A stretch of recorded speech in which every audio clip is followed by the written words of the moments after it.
Never getting low, set for vertigo. Further as the crow flies, miles from down below. I know I found my heaven, I found the rumble under my feet. Never less, gonna bring the best. Feeling like I'm best dressed, feeling I am blessed. I guess I'm feeling lucky, I'm gonna chance this Russian roulette. Let's go, let's go, let's go. I'll never stop, I'm better every beat of my heart, every beat of my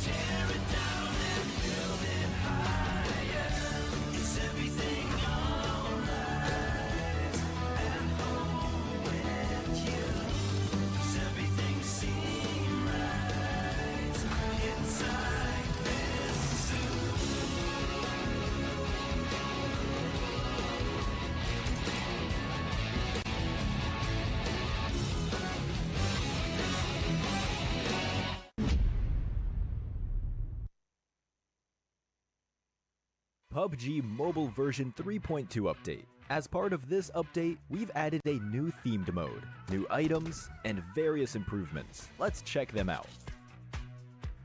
First, we'd like to introduce you to the new themed mode, Mecha Fusion. In this themed mode, you'll find a new futuristic style ship containing loads of supplies called the Steel Ark. Several Steel Arks will appear on the map in each match alongside player transport aircrafts. They can land anywhere on the map. It's worth mentioning that a Steel Ark loaded with supplies will fly around during the match, and drop supplies consisting of an airdrop crate and several supply crates at specific drop points. Use these abundant supplies to help you win. This new area has a huge interior space with a towering and layered structure. Interact with the environment to reach the different floors of the Ark. Inside, you can get rare supplies and summon an important battle vehicle of this mode, the Armamech. Let me tell you more about it. The Armamech has two weapons that you can switch between at any time. These are the magnetic arm and missiles. They're a perfect combination of the combat abilities of the two smaller mechas. They make for a near flawless battle machine. In addition, it has an enhanced jump, thanks to support from the Levitron's jet propulsion, enabling it to jump great distances and heights. Its super mobility allows it to move at ease on the battleground. Lastly, the Armamech can be separated at any time. As long as two mechas are close together, you will be able to combine them to form the Armamech. After combining, the pilot of the Levitron becomes the pilot of the Armamech. The Levitron is a new special vehicle. It can switch between a speed form and a magnetic form. In speed form, it gains a collision acceleration ability, and in magnetic form, you can activate its magnetic arm. The Strider, on the other hand, serves as the lower body component. This is an offensive two-seater vehicle. It can target designated areas and bombard them with missiles. Combined with a Levitron, they form the Armamech. Join your friends and experience the might of mechas. Besides the Steel Ark that spawns mechas, there's also the Assembly Base, where you can get supplies for yourself and your mecha. The Assembly Base contains not only mechas, but also a repair station, where you can replenish your mecha's health, fuel, and missiles. After battle, don't forget to come to the Assembly Base with your teammates to resupply. In this new version, we've also added a Legendary Pilot Challenge. Complete difficult challenge missions to get special cosmetics for themed items and vehicles. You can get rewards such as a dance move and special elimination broadcast for the Armamech. Try taking on the challenge. In this new version, other than fun mecha battles, several new items have also been added. The first is the jetpack, which can be picked up and equipped to increase movement speed. It comes with a rocket jet ability that can be used to briefly boost off the ground, which is great for getting around quickly. Next is the personal AED. As long as you have this item, you'll be able to rescue yourself when knocked down. After using it, you'll recover from the knocked down state. Of course, For an item as amazing as this, each player can only carry one. But do note that moving during self-rescue interrupts the process. Find a safe area to use the item so you can return to the battleground. Next is the magnet gun. It's a downgraded version of the magnetic arm in gun form. Switch to it by tapping on the firearm bar. It has the same abilities as the magnetic arm. It uses magnetic energy to pull and grab vehicles or other players, opening up more possibilities in combat. Try experimenting to see what it can pick up. Lastly is the respawn beacon. It will show up in either the steel arc or the assembly base, and it recalls eliminated teammates, but it will use up their respawn chance. Life is precious, so proceed with caution. Additionally, the popularity event is back. We added a popularity gift redemption shop this time, where you can use the tokens earned from popularity battles and team popularity battles to redeem rewards.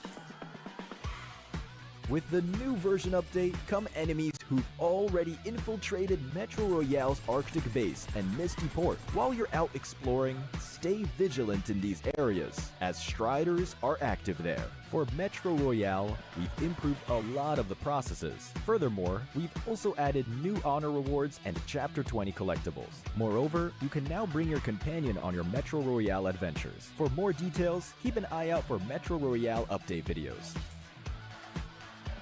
In the new version, we'll also be hosting a grand home competition. You can register for it as long as you've reached 200 home prosperity. Let your imagination run wild and share your dream home with the world. Additionally, we've added a mysterious, elegant, ancient capital resource pack. Many home items will also become available in a related upcoming event. Aside from these, we've improved and updated home building, browsing, interactions, butler actions, and more. Want to find out more? Keep an eye out for home update videos.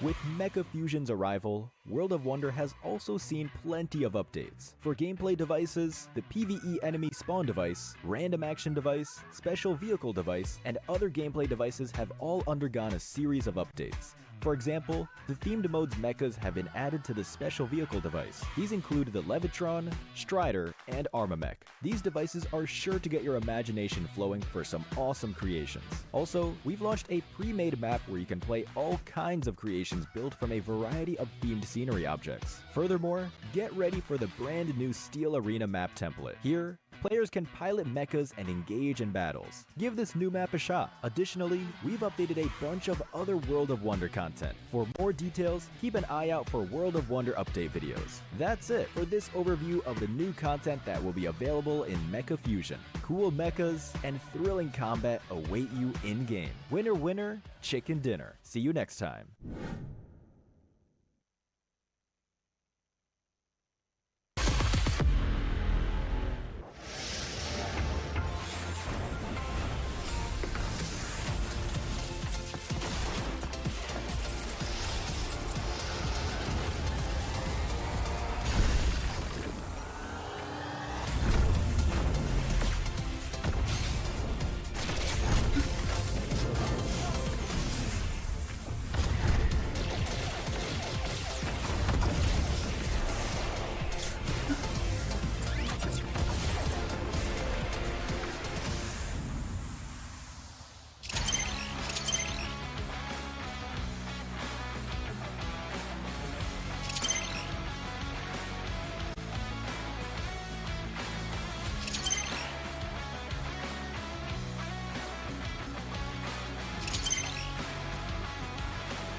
Hi everyone, let's get acquainted with World of Wonder version 3.2. This version is loaded with surprises. Besides piloting cool mechas for exciting battles, there are brand new maps to experience. Let's check it out. First, there's a brand new themed map template. In World of Wonder, players can now play all kinds of creations built from a variety of scenery objects. Engage in thrilling battles aboard the Steel Arc. At the same time, get ready for the brand new Steel Arena map template. Here, players can pilot mechas and engage in battles. Give this new combat a shot.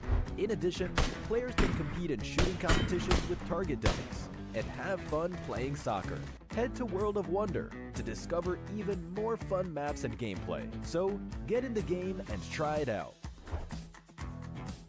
Next, we've also made a few system improvements to World of Wonder.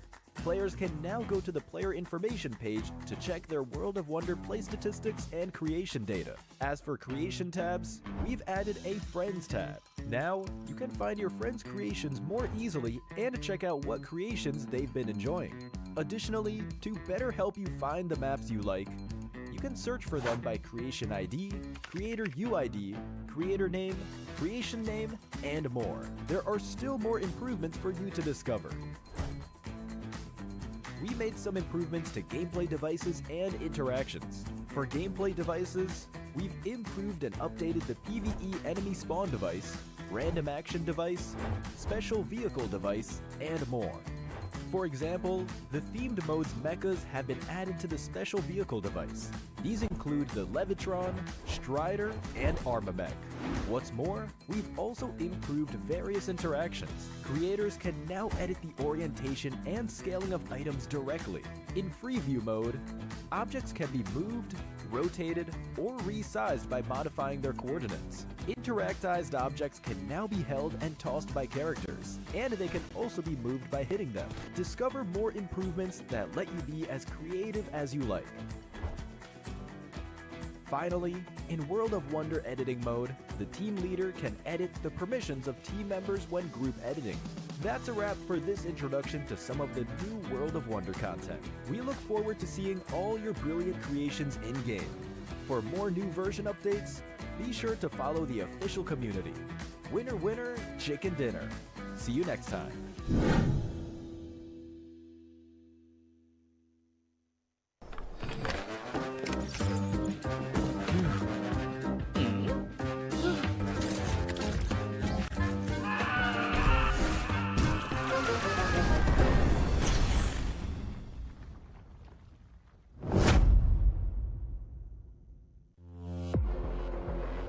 Hi everyone, PUBG Mobile Metro Royale Chapter 20 is coming soon. Curious about what new content there is? Let's take a look. Our focus for this update is on bettering your gaming experience, so we've added a series of improvements. First, we've added quick action functions. Starting now, you can tap to repair all items at once on the loadout page, and you can open multiple gift packs at once in your inventory. We've also improved the firearm status at the start of the match. During the preparation stage, firearms will be reloaded by default and will be set to full auto firing mode. These improvements all aim to save your time while improving efficiency. Additionally, you can now earn EXP from Metro Royale matches. In other words, playing Metro Royale will now contribute towards raising your player level. If you bring a companion into Metro Royale, they will also earn companion EXP. Chapter 20 also brings brand new honor rewards and collectibles. What's different this time is that after you get certain gold collectibles, they can be displayed in your personal space of the main lobby. You also have the chance to unlock home collectible decorations. Place them in your home to show them off to your friends. With the new version update come enemies who've already infiltrated Metro Royale's Arctic base and Misty Port. While you're out exploring, stay vigilant in these areas, as Striders are active there. Oh, and we've also added two new firearms in this update, the P90 Cobra and P90 Steel Front. Don't forget to try them out. That sums up all the new Metro Royale content. Chapter 20 is about to begin. Hop into PUBG Mobile Metro Royale and experience it for yourself. We wish you all successful evacuations and bountiful loot.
PUBG Mobile version 3.2 update. As part of this update, we've added a new themed mode, new items, and various improvements. Let's check them out.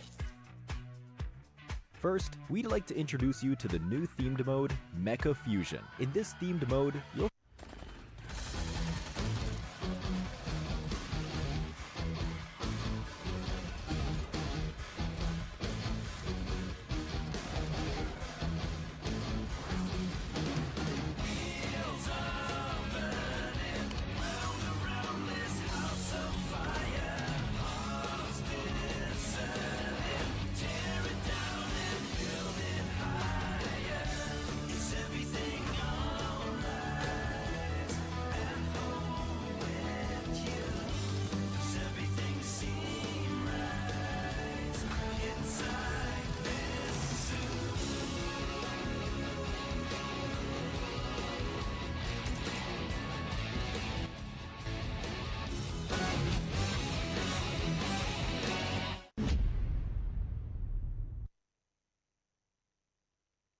PUBG Mobile version 3.2 update. As part of this update, we've added a new themed mode, new items, and various improvements. Let's check them out. First, we'd like to introduce you to the new themed mode, Mecha Fusion. In this themed mode, you'll find a new futuristic-style ship containing loads of supplies called the Steel Ark. Several Steel Arks will appear on the map in each match alongside player transport aircrafts. They can land anywhere on the map. It's worth mentioning that a Steel Ark loaded with supplies will fly around during the match, and drop supplies consisting of an airdrop crate and several supply crates at specific drop points. Use these abundant supplies to help you win. This new area has a huge interior space with a towering and layered structure. Interact with the environment to reach the different floors of the Ark. Inside, you can get rare supplies and summon an important battle vehicle of this mode, the Armamech. Let me tell you more about it. The Armamech has two weapons that you can switch between at any time. These are the magnetic arm and missiles. They're a perfect combination of the combat abilities of the two smaller mechas. They make for a near-flawless battle machine. In addition, it has an enhanced jump, thanks to support from the Levitron's jet propulsion, enabling it to jump great distances and heights. Its super mobility allows it to move at ease on the battleground. Lastly, the Armamech can be separated at any time. As long as two mechas are close together, you will be able to combine them to form the Armamech. After combining, the pilot of the Levitron becomes the pilot of the Armamech. The Levitron is a new special vehicle. It can switch between a speed form and a magnetic form. In speed form, it gains a collision acceleration ability, and in magnetic form, you can activate its magnetic arm. The Strider, on the other hand, serves as the lower body component. This is an offensive two-seater vehicle. It can target designated areas and bombard them with missiles. Combined with a Levitron, they form the Armamech. Join your friends and experience the might of mechas. Besides the Steel Ark that spawns mechas, there's also the Assembly Base, where you can get supplies for yourself and your mecha. The Assembly Base contains not only mechas, but also a repair station, where you can replenish your mecha's health, fuel, and missiles. After battle, don't forget to come to the Assembly Base with your teammates to resupply. In this new version, we've also added a Legendary Pilot Challenge. Complete difficult challenge missions to get special cosmetics for themed items and vehicles. You can get rewards such as a dance move and special elimination broadcast for the Armamech. Try taking on the challenge.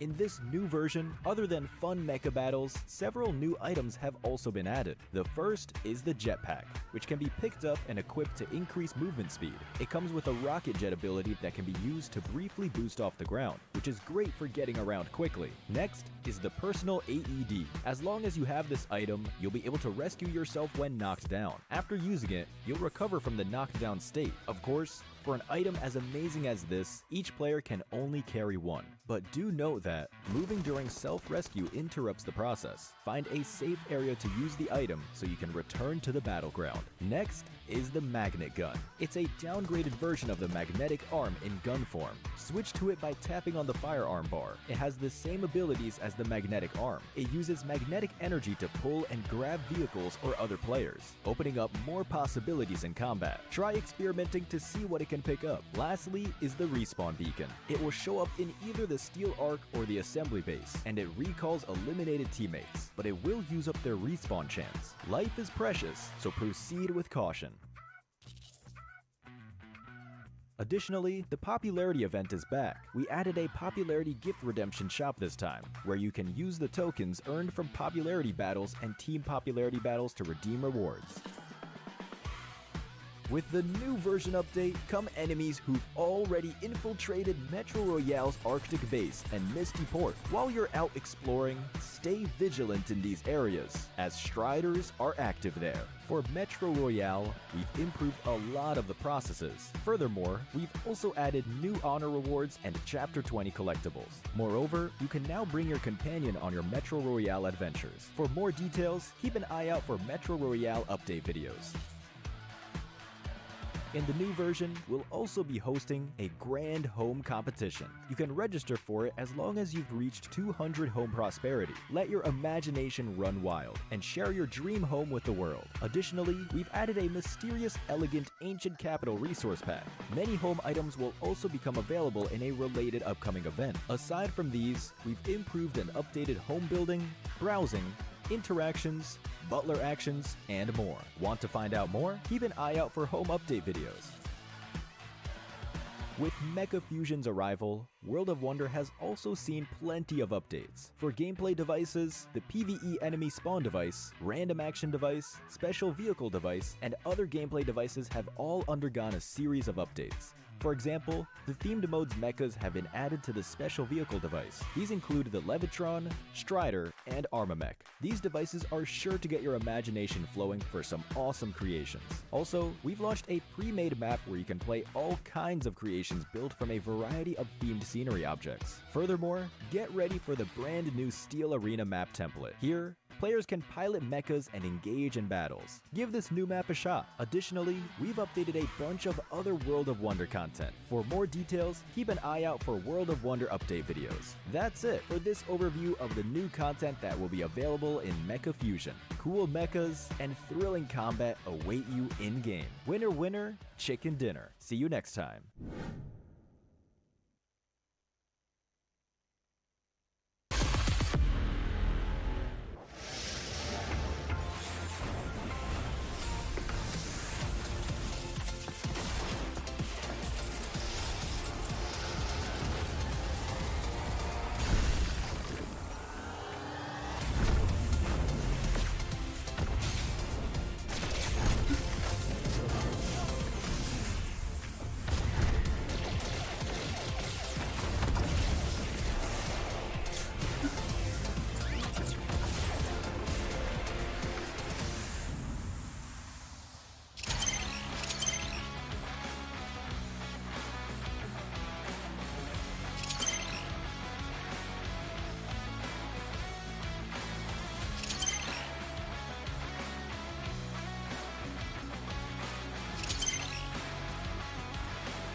Hi everyone, let's get acquainted with World of Wonder version 3.2.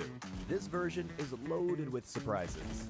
Besides piloting cool mechas for exciting battles, there are brand new maps to experience.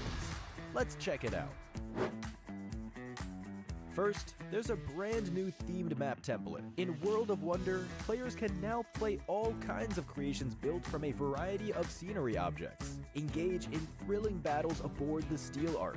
At the same time, get ready for the brand new Steel Arena map template. Here, players can pilot mechas and engage in battles. Give this new combat a shot.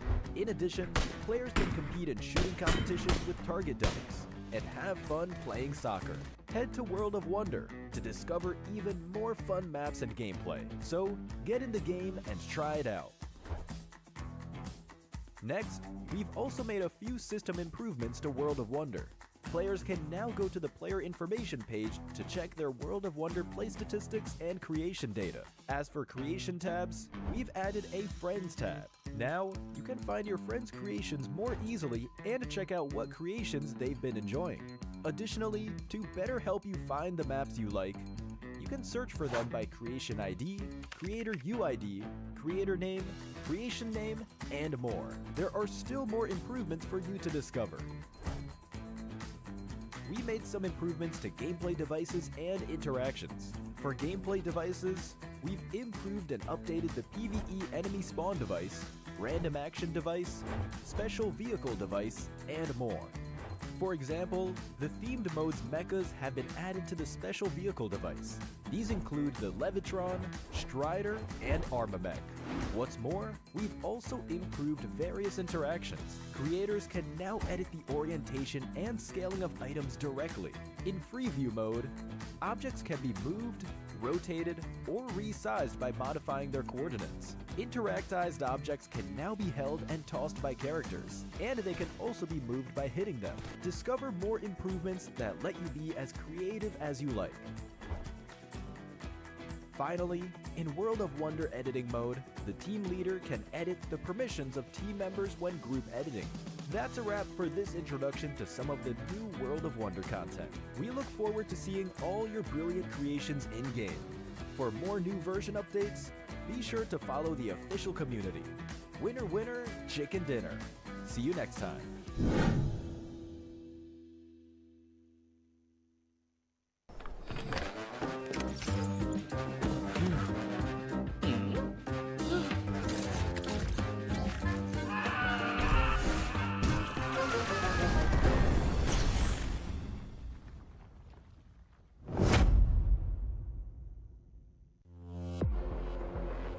Hi everyone, PUBG Mobile Metro Royale Chapter 20 is coming soon. Curious about what new content there is? Let's take a look. Our focus for this update is on bettering your gaming experience, so we've added a series of improvements. First, we've added quick action functions. Starting now, you can tap to repair all items at once on the loadout page, and you can open multiple gift packs at once in your inventory. We've also improved the firearm status at the start of the match. During the preparation stage, firearms will be reloaded by default and will be set to full auto firing mode. These improvements all aim to save your time while improving efficiency. Additionally, you can now earn EXP from Metro Royale matches. In other words, playing Metro Royale will now contribute towards raising your player level. If you bring a companion into Metro Royale, they will also earn companion EXP. Chapter 20 also brings brand new honor rewards and collectibles. What's different this time is that after you get certain gold collectibles, they can be displayed in your personal space of the main lobby. You also have the chance to unlock home collectible decorations. Place them in your home to show them off to your friends. With the new version update come enemies who've already infiltrated Metro Royale's arcade base and Misty Port. While you're out exploring, stay vigilant in these areas, as Striders are active there. Oh, and we've also added 2 new firearms in this update, the P90 Cobra and P90 Steel Front. Don't forget to try them out. That sums up all the new Metro Royale content. Chapter 20 is about to begin. Hop into PUBG Mobile Metro Royale and experience it for yourself. We wish you all successful evacuations and bountiful loot.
The heat is on and the dominance is here from Austria Esports. But can they be toppled off their throne? Tash Bunny alongside Kuku TV, and we're your casters here for the PUBG Mobile Challengers League Southeast Asia Summer. And it's an exciting one we come to today because there are a lot more teams that are starting to rise to the top, and this includes teams that we did not even see a single sniff of in the top 3 last week.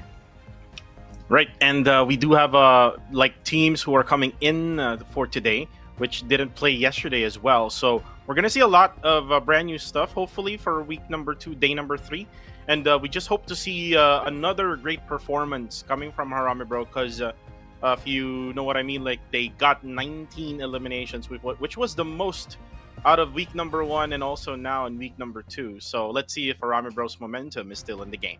Yeah, Harame Bros looked really good, and it took some time to really figure out how exactly they wanted to approach and play their game. And yesterday was a great example of that, and I'm just really hoping that it wasn't because a certain group wasn't playing. Again, reminding you guys that this week means a new week, a new group shuffle where teams are moved around once again. There is no longer A as the group of death. There are teams that are looking a little bit more, to me, I think it's a little bit more balanced compared to week number 1, and now we're starting to see a change up on who is leading in the top scores. And one of the teams that are doing really well, it includes SIS TKE as well as TTQ, where in week number 1 they were toward the middle of the ladder, and honestly I was sort of questioning their capabilities of being able to push up forward a little bit more compared to the bigger names like GE, Yamo Galacticos, but they put a fight, and in fact TTQ managed a 3 chicken dinners in a row yesterday. Yep, TTQ able to actually start early. When it comes to popping off, they were able to start at match number 3, and then going towards match number 5, they were able to get all chicken dinners. Match number 6, though, they weren't able to do much. But then again, what I am expecting for today would be a Genesis Esports day, because we haven't really seen much of them. We've seen a glimpse of them, I think, in the last match wherein they were aggressive. But then again, they need more of that. They need more of that in order for them to be able to get more points. They are not the usual kings of the PMCL region that we normally see. It's been overthrown already now by Austria Esports and the others who are now trying to crawl their way or scratch their way through on the overall rankings. But anyways, Austria Esports, Tosh, the most consistent team from week number 1 and week number 2. What seems to be the secret of Austria Esports? I think it's their fluidity as well as adaptability. They know how to play their own game without having to be pushed into other teams' tempos. And I think that's the most important thing that we need to talk about this particular team, is that they're so okay with not being boxed, being okay to give away some space. They don't have to force too many of these fights as well, compared to like teams who play a little bit more aggressive like Enigma and Harame Bro, who rely on teams to take these fights.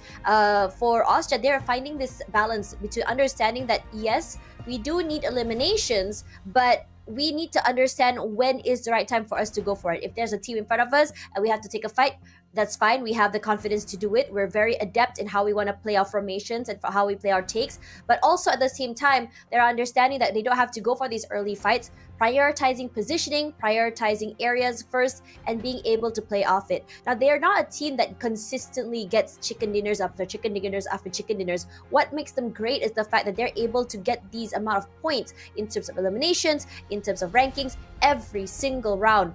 And this consistency has put them so far ahead from the rest. While they weren't on the top charts for a chicken dinner, they are definitely up there, but they don't need that in order to stay at the top. And I think they're able to figure things out when it comes to making a lot of eliminations, because if you try to look at the stats, they're the most team with the most elimination. 84 eliminations, and then the next one after that is 64. So that's like 20 points, 20 elimination points gap compared to TTQ. So it's probably the firepower of GUI and Red Bull, because these two players are coming from the PMPL Thailand region, and they bring a lot to the table, especially if you add Nang X or maybe even Skynin or Astro X in the lineup. And Skynin, when things go wrong, especially for Red Bull or even GUI, Skynin is able to actually deliver. There were moments yesterday that he was the MVP all because of those so many eliminations that they got yesterday in the last map of Miramar. It's just a matter of them being sandwiched together by the two teams, and if they were able to actually survive that, one thing is for sure, that if Aramibor weren't able to eliminate them, Austria Esports will be the ones to grab that winner chicken dinner over Yangon Galacticos. And speaking of Yangon Galacticos has been on and off for a while. For yesterday, they've been off for, I think, for the past like first 3 games, and eventually they ended up really strong.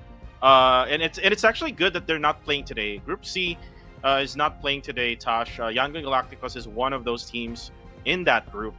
This means that they will be able to actually see what's going to happen for today, and maybe we'll try to make those adjustments that they need to do. Now, let's take a look at the maps and point system. Again, we're going to play in the very first map of Sanhok, and then we go through the 3 maps of Erangel, and then the 2 final maps of Miramar. We do have the placement points here from number 1. We give them 10 points rather, until it goes down to 0 from 9th to 16th. Every elimination is important, so whenever you get those knocks, just kill them right away. That's what I always say to a team that I coach, or if I'm an analyst for. But then again, with this first map of Sanhok, we've seen yesterday that ASTE was able to grab that winner chicken dinner. They actually prioritized just being in the circle, and then they won. And then now, before we even talk about that, the scoring system, by the way, guys, are basically there will be weekly points, which we got that one from week number 1 already. Austria came out on top, which is the best performing team. Weekly rankings, it's going to be based on the weekly points. League points will be points awarded based on the weekly ranking. The league ranking will be the team ranking based on league points. And then at the end of the day, in the finals, there's going to be head start points, which will definitely benefit your team, especially if you struggle in the first day of the grand finals. The league points ranking and the points equivalent is on the right hand side, so you can go ahead and just read it off. And for now, we see a lot of these other teams, Tosh, that are coming from the bottom side of the weekly rankings from last week, but they're now getting onto the top 2, top 3, or even maybe top 4, topping off all of these other squads like Playbook Esports. So what's happening now this week compared to last week? I think it's really important to note that the first week would always be, I think it's been mentioned already, that the first week is the introductory week, where teams start to understand the firepower, the strats, and how each other's checkpoints as well as rotations are going to go. Now, week number 2, that 2-day break, is where I think everyone starts to fully try and understand what to expect and how to counter and change the way they play. They're trying to figure out which teams are they okay in meeting in the middle of the rotations, and which teams they're not okay with. What are the protocols to do if you are to meet certain teams, and just identifying patterns as well as how teams play together in order to play better. The macros have been fixed, the micros as well, and that's why leagues are very, very important, because when you have a longer time to really figure things out, teams have a little bit of wiggle room in terms of how they want to approach the game. They have time to figure things out. The faster, obviously, is going to be better, but the most important part is that if you're able to figure it out, and before other teams can fix it, you can keep going on with that same strat until the end of the tournament if you want to, before going to the grand finals and starting off with a brand new slate. Now, coming into this tournament, there is a prize pool of $18,000 as well as a chance to get into the PMWC happening in the Middle East somewhere this year. So it's a big opportunity for these teams, not only because they are here in the tier 1 situation, in tier 2, where they might not have that much exposure compared to the teams that is in tier 1, but also a chance to play on a bigger stage to see what it's like to be playing with the creme de la creme around the world. And this is super important for a lot of teams. I mean, yes, the $18,000 is definitely going to be something they're eyeing, but also a chance to go further, a chance to get their name out there. And I think that is what every single esports pro wants at the end of the day. Regardless, we're a little bit behind schedule today, so apologies about that. We had a bit of a technical issue which has been going on. If you guys didn't know, this tournament is all played online where everyone is remotely playing from home, so there has to be some connection issues happening. So bear with us for a little while as we go into our first map of the day, which is going to be Sanhok. Now, Kuku, I mean, you're all about that stats, you're all about that strategies. Tell me a little bit about what you're expecting to see on the Sanhok map.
Right. Yeah. Yeah, there's a lot of things to talk about when it comes to this particular map. I think a lot of the time people are questioning like what exactly you have to worry about when it comes to these players. Now we're gonna have a little bit of again, we're all from home, so there is a bit of a reconnect happening from Kuku's side. Sorry to cut you there. Apparently your sound wasn't coming into the stream itself. So sorry because I know you went a lot into those stats. Oh yeah. Sorry about that. I think let's talk a little bit more about like what we can expect here, or what this first map means to teams who are at the bottom ladder. I'm talking about Enigma, I'm talking about ASE, but hold that thought because the new Royal Pass A7 is now available, which comes in a whole variety of colors for the Nightscape Gladiator set, and also the Graceful Watcher set. So you can come into this Royal Pass grinding your game. On top of that, getting these really awesome items while you do that as well, which is really cool. Also with a victory dance, which you can redeem as well. And you know what?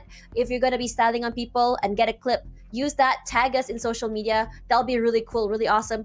And if you guys don't know, this will be available from now until July 15th, and everything on here is worth over 80,000 UC. Right. And as I was saying earlier, the answer to your question, which was actually muted, I was expecting a lot more with the Myanmar squads in the map of Sanhok. But before I even continue, let's talk about the newest collaboration for Shelby Supercars and PUBGM, available now until July 9th. And you can find it under the featured event Motor Cruise. And get your own Tuatara and Tuatara Striker, and vehicle tokens do not expire, so it can be used in the next corresponding event. And like what I mentioned earlier, since the viewers weren't able to hear me, there was no sound, I was expecting more of the Genesis Esports squad and also the other Myanmar squad, especially MFG Esports. Since yesterday they weren't able to really do much. I mean, they were able to get the points that they needed. Like specifically, they got like 29 points for MFG. I mean, that's not a bad score for MFG. That's still good, but I am expecting more from MFG. Especially, we saw them getting a lot of points in week number 1. So I am expecting all of these other squads from Myanmar, and then on top of that, I'm also expecting See You Soon Tiger Kill Enemy to pop off today because they haven't really shown up anything like anything bombastic yesterday. They were able to get into the zone, but then again, they were able to get killed by the time that someone would crash to them. But right now, here are our predictions, and this is what I'm talking about. Genesis Esports is one that I am expecting to win in Sanhok. You can see also Mr. Kaut and Riamang Core. So thank you very much for going with my pick. Right, you can also see that, I mean, I'm not surprised. I'm really betting on Harame Bro to keep on riding that momentum coming in from yesterday. I'm really hoping that it's not because, it's a day where we saw people, certain teams not playing, that they were able to really thrive. I think that was the case that happened on Sunday last week in the final day, where a lot of teams that were at the bottom were finally able to thrive because Group A, the Group of Death, was not playing. And I really don't want their win to be a super conditional thing, especially from a team that had so many things happening at the same time.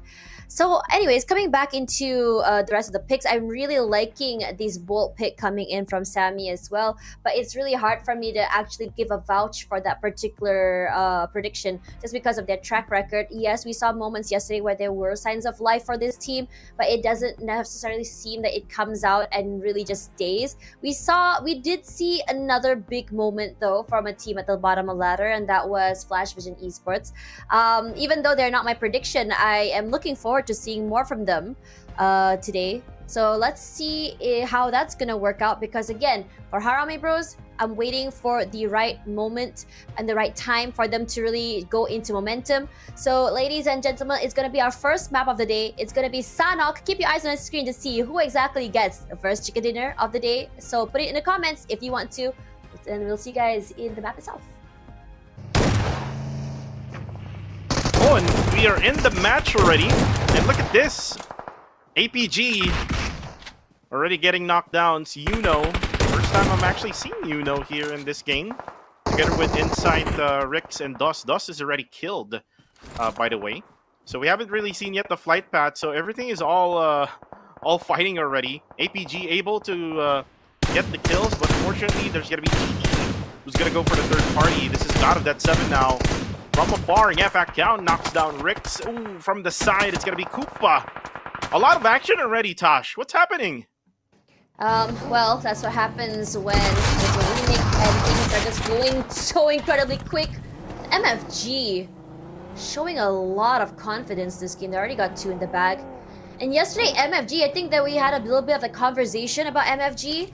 How yesterday they weren't able to really, come up on top. They weren't really figuring things out. Here's Exquisite, the team that's managed to get 2 chicken dinners in the final day of last week. And the aggression is still going forward, but the trades come through. Now the trade, just so dominant. Out of Death 7, nowhere else to go. Chili is around. Our first contact. And the team member that's always the last person alive. Impact maker for the team. Can he hold on? The wait, with bated breath, as the other members of Exquisite just rush out. Now Chili, unfortunately, can't hold on any longer. APG and God of Death 7, the 2 teams already eliminated so soon into the game. There's also TTQ who's already gone in this game, who only has 2 eliminations. And by the way, this is Exquisite Esports coming back from their rest day from yesterday. So they are really fresh. They really want to fight it out. And we've talked about how important Exquisite Esports has right now for them.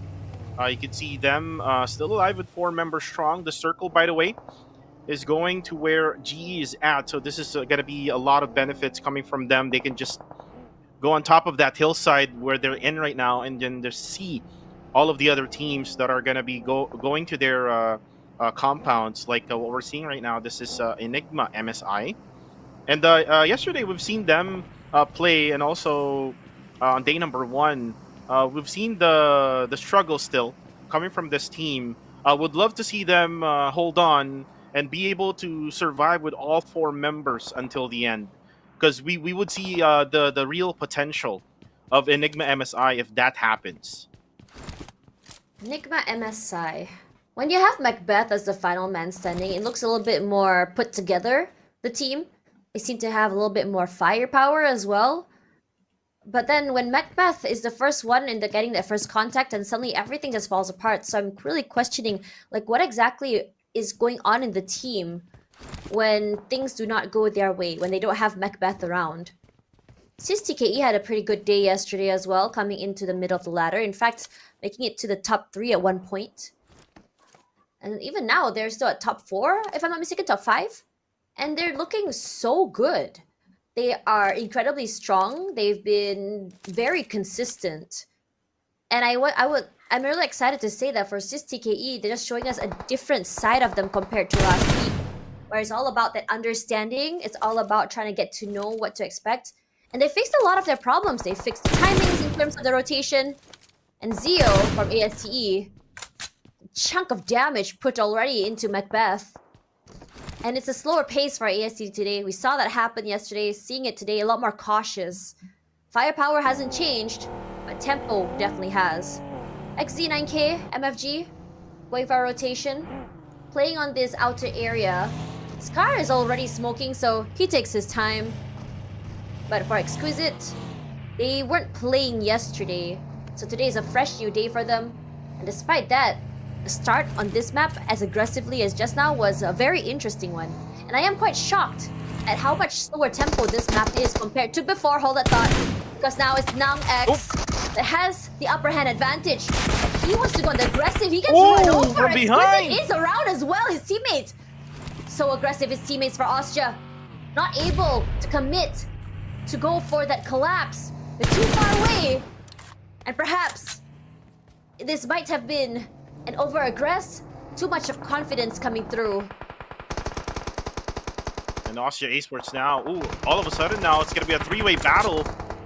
MFG versus Explicit Esports. There you go, Koopa gets the kill. 4 eliminations now for the squad. Just very aggressive early in this day. And now Super Pickles, though, has to be helped out.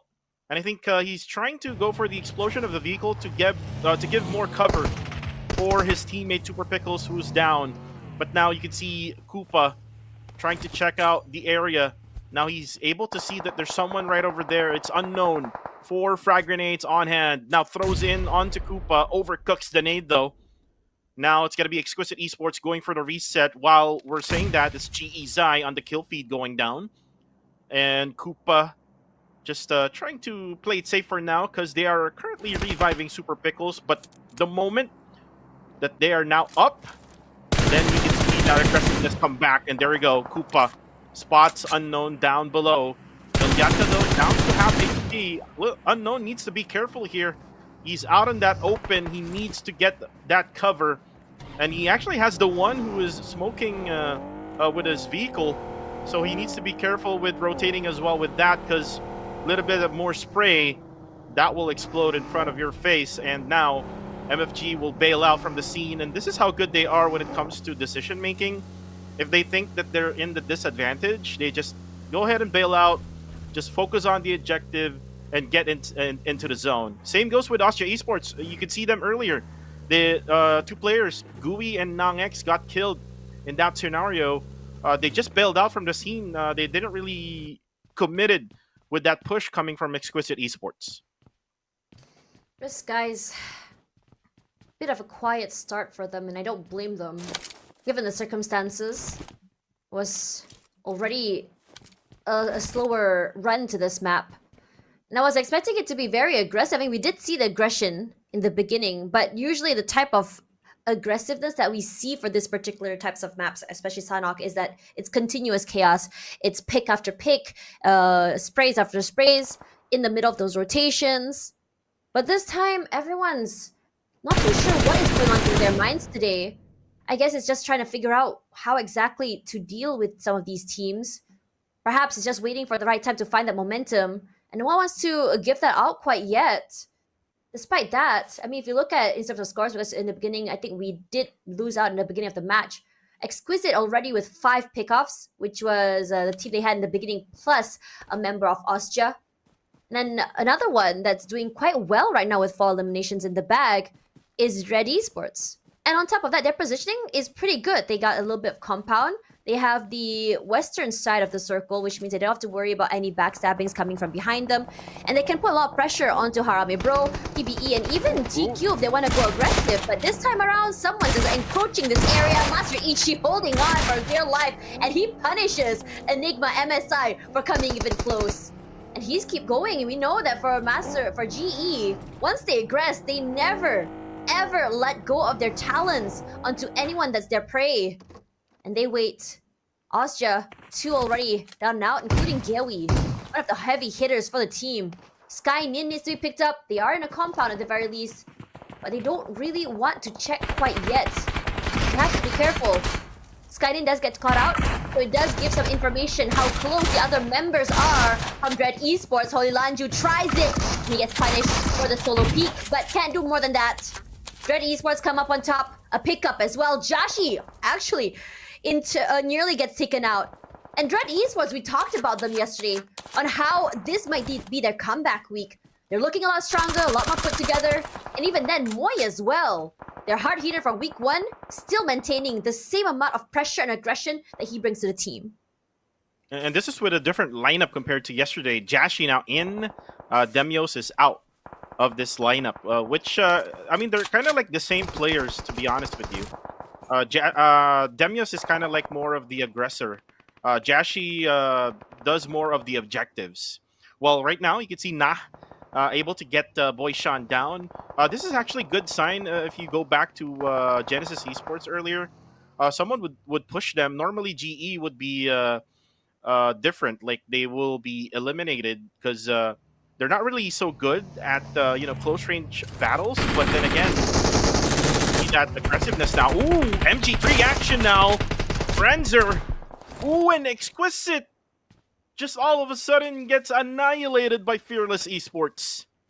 I think that's one of the scariest parts about this map, especially as the circle shifts. And we've seen this happen before to Yangon Galacticos. How teams who are not at an advantage just suddenly ambushes you and so quick on that pace that you're not able to fully prep yourself. GE finds themselves in a very difficult position once again. Seems to be a recurring theme throughout end of last week all the way to here. Zai in the backside, and now it's a nice little crunch from the team, and ASTE finds themselves in the thing. If they can isolate Zai away from the other teammates, it wouldn't be a problem. But you're already seeing a third party come through as well. Zai coming to the circle, quite low, only 1 heal used. They do mark the other members of ASTE, but ASTE is the type of team that always answers back, and they do that. Takes a chunk of damage away from GE's players. We have lost 1 already for ASTE. Firepower not going to be as immaculate, but we've seen ASTE work magic with only 2 players before. Heck, even just 1, especially toward the final circle. And for now, it's all about just for that prone game and just trying to make sure that they can deny as much information as they can. The moment they get picked out, the moment they get seen, Jashi? it's almost over. And they're just waiting. Not sure Jashi has caught up for it. Yes, he does. He's quick on it. There's a lot of bush plays here since yesterday. I'm here for it. So we have the Bushman, Gerald, the Bush-chan mix. Jashi is now... What do we call now Jashi? The Bush guy? Call him the Bush gang then. There's no fear. Neo has got answers back. A lot of pressure onto ASD, and that's the problem coming into the circle. Ooh, nice! Beautiful spray from Pozo. We haven't seen a lot from him last week. Wanted to see more, and he delivers. On the other end, pushing out the pain as well. Wow. But for Fearless, this is a great map for them. They go aggressive, they get off the takeoff. They were able to obliterate a team. Exquisite. And so does Harame Bro. Harame Bro since yesterday riding off that high, riding off that momentum.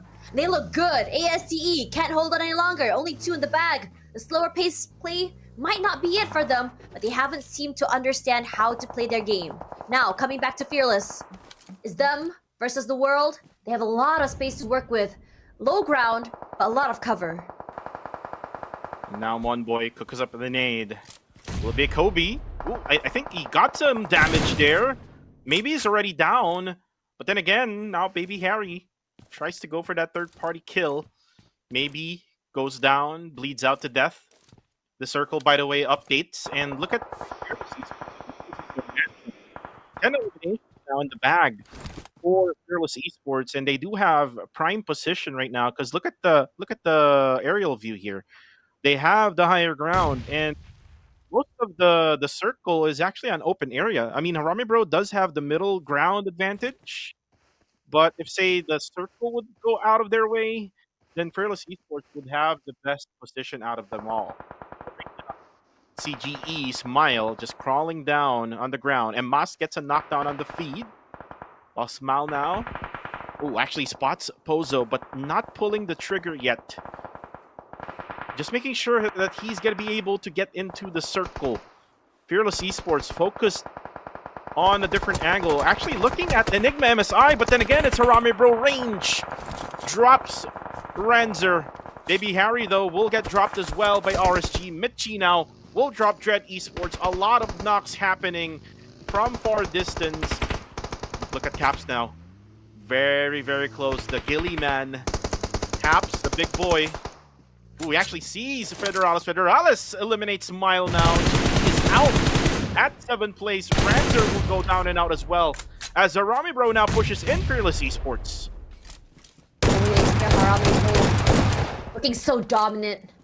Nice terrain, high ground in their favor. Just slowly chunking down onto the other members of Fearless.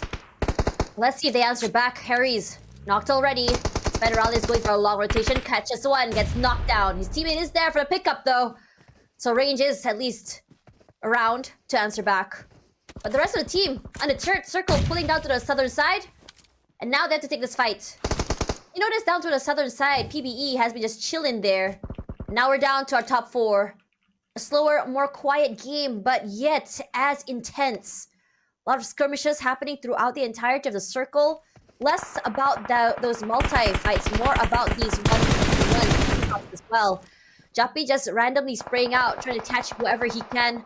Lanju unfortunately can't do more than that. Ashi as well looks like it's going to go down to the blue zone. Denying points potentially from other teams, but something to be proud of. A team with 7 eliminations surviving this late. Huge amount of points in their pockets already, and his teammate moves on his own and just completely annihilates them. Fearless answers back. Pozolo, blue zone's gonna chunk him down eventually. Can't do more than that. They lose advantage. And Umbas, quite low, has some time, has some space to go for those heals. But nothing more than that, as PBE waits and watches. And now it is 3 teams remaining. 4v3v2. Fearless does have the man disadvantage right now, and Mas throws in that nade. Ooh, actually PBE, I think, spotted Fearless Esports. Na goes down. Ooh, and then all of a sudden, everyone else gets eliminated. So it's now going to be PBE versus Erangel. Erangel does have the verticality here. But then again, there's so much open for them. And then PBE gets the winner chicken dinner out of nowhere. They just waited and waited and waited, Tosh, until the others fight it out. They just pick up all of the remaining pieces there from Miramar and got that winner chicken dinner. It's a very interesting one because it's a very quiet game, very aggressive in the beginning, and then it's just small about smaller skirmishes. It was all about that weight, and it was very interesting coming into that because I thought that for Sanhok, a map that's the beginning, the first one of the day, and on top of that, a smaller one would be a lot more competitive. But we had so many teams still very much alive, explosive toward the end is what I expected to see as well. But still, a team like PBE, despite not having a terrain to work with, despite being in a compound, they've been very patient. And I think for PBE, they weren't playing yesterday, and I think it's about getting that feel first, how you go into the game. And I'm quite surprised because coming into last week when they had a break and they came back, it was a lot more explosive. They were gunning and ready to go. But I think in this situation, I think coming in from yesterday as well, seeing these teams that we did not see rise up to the top last week means that it was a lot of observation coming forward, and I think they were wise on that, so they were able to get the chicken dinner. My question is, were they able to get at least some eliminations? games. With a team like Dread Esports, who was able to bag 7 before they went down and making it to the top 5, will the rankings be severely changed? Is the question I have for you. We'll see that later on when we see the match standings. Now, let's actually talk about first again our promotions available right now. It's the Royal Pass Ace 7 available now until July 15th, and enjoy perks worth over 80k UC. Includes the new custom color Nightscape Gladiators set, together with the Graceful Watchers set, which covers the set and the cover. We also have the upgradable Nightscape Gladiator PP19 Bison, which you can get the exclusive elimination broadcast. Also, with the newest Victory Dance that you can buy in the RP shop. Post it in the social media. Make sure to tag us. I was actually tagged earlier, Tosh, if you haven't seen that one yet. I actually mentioned you in the comments. It was coming from the PMSL broadcast of not Tosh Bunny, but Sir Cloud and Choo Choo. I hope you see that clip. So I was tagged. So yeah, if you tag me, definitely I would see it, and I will definitely repost it. Right, it's gonna be awesome. I just haven't been able to see it quite yet coming into this game, so I am looking forward to seeing that. Thank you so much for letting me know. Now, coming into that game earlier as well, I think let's talk a little bit about that tempo. In your opinion, what do you think of this severely slow tempo coming into Sanhok? Were you expecting that today? I mean, not really. I mean, I'm not sure if it's slow, because I mean, it was explosive toward the end, but that lull in the middle was slow is what I was kind of like zooming in onto, like, because we never really see this tempo before. Usually it's a bit more, I think it's a little bit more skirmishes toward the beginning, and then I think it's a little bit more fast as people go toward their rotations, so it's a lot of movements, a lot of sprays, but it's almost eerily quiet toward the mid side of the game before finally being explosive again. So what do you think affected this? Well, I think it's because of the circle. The circle was on the downside slope, and it's very much open with not really much of any cover. There's a compound as well wherein PBE just stayed there. I've seen some type of pattern actually from yesterday and today. ASTE just stayed in their compound. PBE stayed in their compound, and they actually won both Sanhok maps. So if you do have a compound, especially in a circle, just stay in there. No one will actually just run towards the open and try to push you, because they will eventually get killed. But eventually, right now, we promote our PUBGM X Shelby Supercars collaboration, available now until July 9th, and you can find it under the featured event Motor Cruise. Get a chance to own a Tuatara or a Tuatara Striker. Vehicle tokens do not expire, so it can be used in the next corresponding event. And going back to our topic, yes, it's all because of that circle. Others really didn't have a choice as well, because like for example, we have Enigma MSI. They tried to get Genesis Esports spot there, but then when they pushed Genesis Esports, they were the ones who got killed. They really had no choice but to go back to where they are and just stay just hugging the blue zone. And when you try to hug the blue zone, most likely, or more than likely, you're gonna get gate kept, and that's what happened to the others as well. I think it's a very interesting one coming into today as well. I think we've seen a lot more slower tempo from PBE. If you think about it, since day one, they're starting to understand that they don't have to play as aggressively. It's very contrasting with the performance we saw from them last week compared to this week, and I think it does show a little bit of range how exactly they want to achieve their goals as well. I think it's understanding that they want to take these fights toward the end part of the game instead of starting in from the beginning. I think when we talk about end goals here, it's because last week we saw these fights happening toward the beginning of the fight. It was as though PBE was just snaking around the map looking for teams to come up, and they were just steamrolling everyone. But as teams start to get wise to these type of takes, this type of plays, and they're starting to get punished, they change and kind of like press the brakes. And I'm really excited to see more and see different styles that come into the team as well. Now, I think ASTE, a lot of conversation is happening around them as well about like why they're a bit more quiet. They're not usually playing their game, and it is understandable as well coming from them.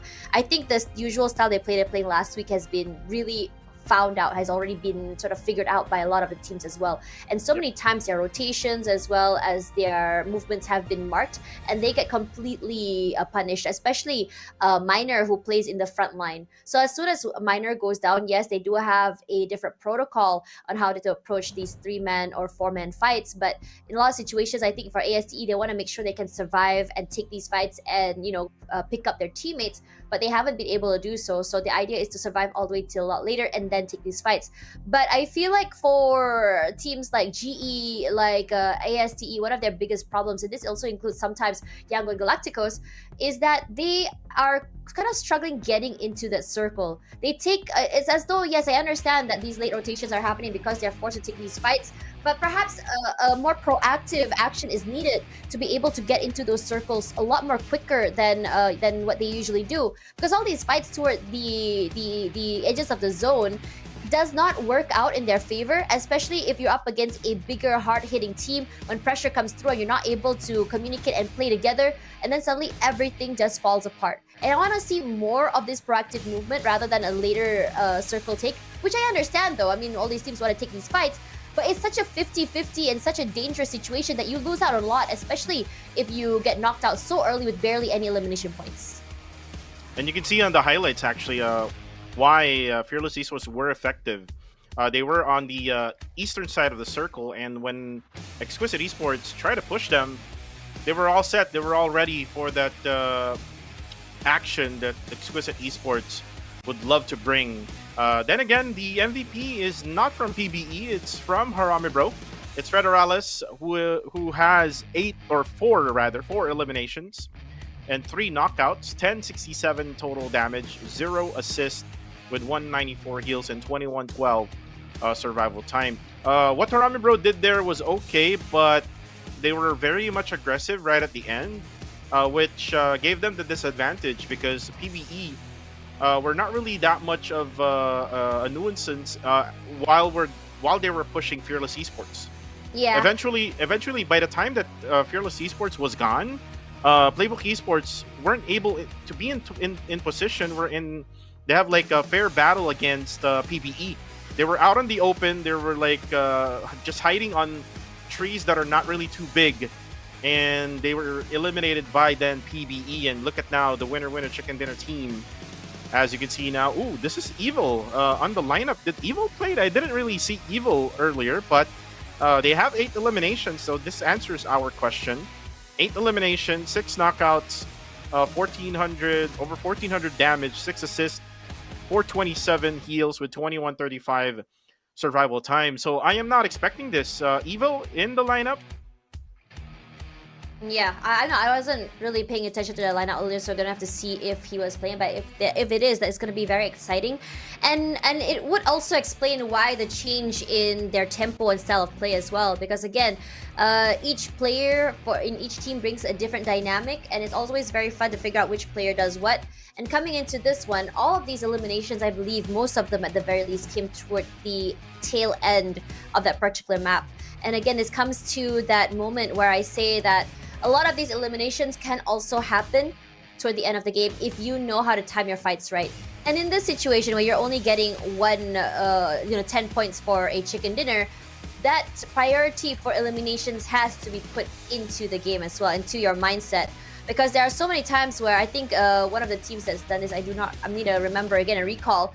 Flash Vision Esports is one of those teams that, I think toward last week they were kind of prioritizing positioning first over eliminations. They got toward the top 4, end, but they weren't necessarily were able to kind of like make it through to the end and also get as much points as they could. I mean, there was some surprises coming as well into this team. Into this game. Yesterday, where, we saw Flash Vision Esports kind of like, wake up a little bit. So that's always very fun. Regardless, coming into this one, I wish that we could have seen the beginning of the match to kind of really understand, see where the flight path is, the circle, as well as the rotations. But for this particular matchup, it's quite a close one in the top 4 at the very least, 18, 17, 14, and 11, which shows a lot of proactiveness coming through. Now, PBE with 10 points and only 8 eliminations means it puts them ahead. But Fearless, a team that's been playing very aggressively in that particular one, because they had 12 eliminations as they kind of aggressed through the circle as well as the outer area, the open areas, allows them a lot of these fights and those pickoffs as well. And Fearless Esports is one of those other teams who didn't play yesterday, including APG, Exquisite, and Playbook. So, I mean, this is expected that they're going to be playing good in Sanhok because they rested so much. And with Fearless Esports getting 17 total points in this match, this means that they already went over their day number 1 points. Their day number 1 points is 14 points. So after 6 matches with 14 points only, and then eventually with just 1 match with 17, that's a good sign for Fearless Esports. But now let's take a look at the overall standings. Look at this. 139 still for Austria Esports, just going away with their points here. TTQ got killed early, so didn't really moved anything here. They were 110 previously, so they only got 2 points. GE now on top number 3. So GE is going back to their form, but not that to that 100% form is what we normally see them. So GE still needs to be more aggressive. We've seen that in Sana. Hopefully we could see that also in the 2 bigger maps, which is in Erangel and on Miramar. SysTKE right now at 78 points, but the thing is with SysTKE, they need to make sure that they're able to survive until the very end and make sure that they're also aggressive all at the same time to make sure that they maintain that standing that they have right now. That's right. Now, for today, I think it's really important to note that Yangon Galacticos, 214 Sin, MythClan, and Flash Vision Esports aren't playing. So, a team that is as oppressive as Yangon Galacticos and 214 Sin may have been a kind of a change in pace to this particular game as well. I mean, Yangon Galacticos has been one of those proactive teams to be able to take up space, and 214 Sin loves to play aggressively. So, that might have just kind of shown us a little bit of that change in pace. I mean, I do miss watching Flash Vision Esports, so we will be seeing them tomorrow, but I want to see how far other teams can go now that this particular group is not around. But before we go into our first Erangel of the day, we're going to be taking a quick break. This is the PUBG Mobile Challengers League Southeast Asia Summer. Be right back. Do not go anywhere. Same time, same place for Erangel. We'll see you guys in a very little while, so do not turn off that tab.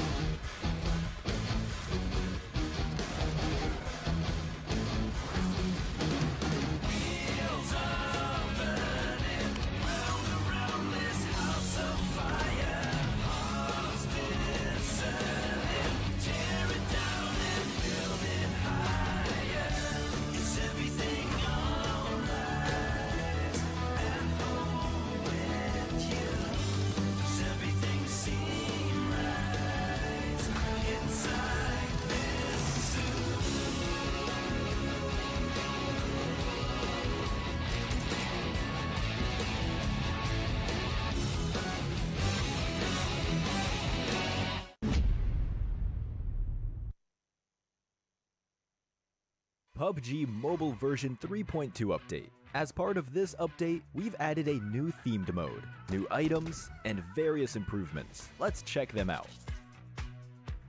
First, we'd like to introduce you to the new themed mode, Mecha Fusion. In this themed mode, you'll find a new futuristic style ship containing loads of supplies called the Steel Ark. Several Steel Arks will appear on the map in each match alongside player transport aircrafts. They can land anywhere on the map.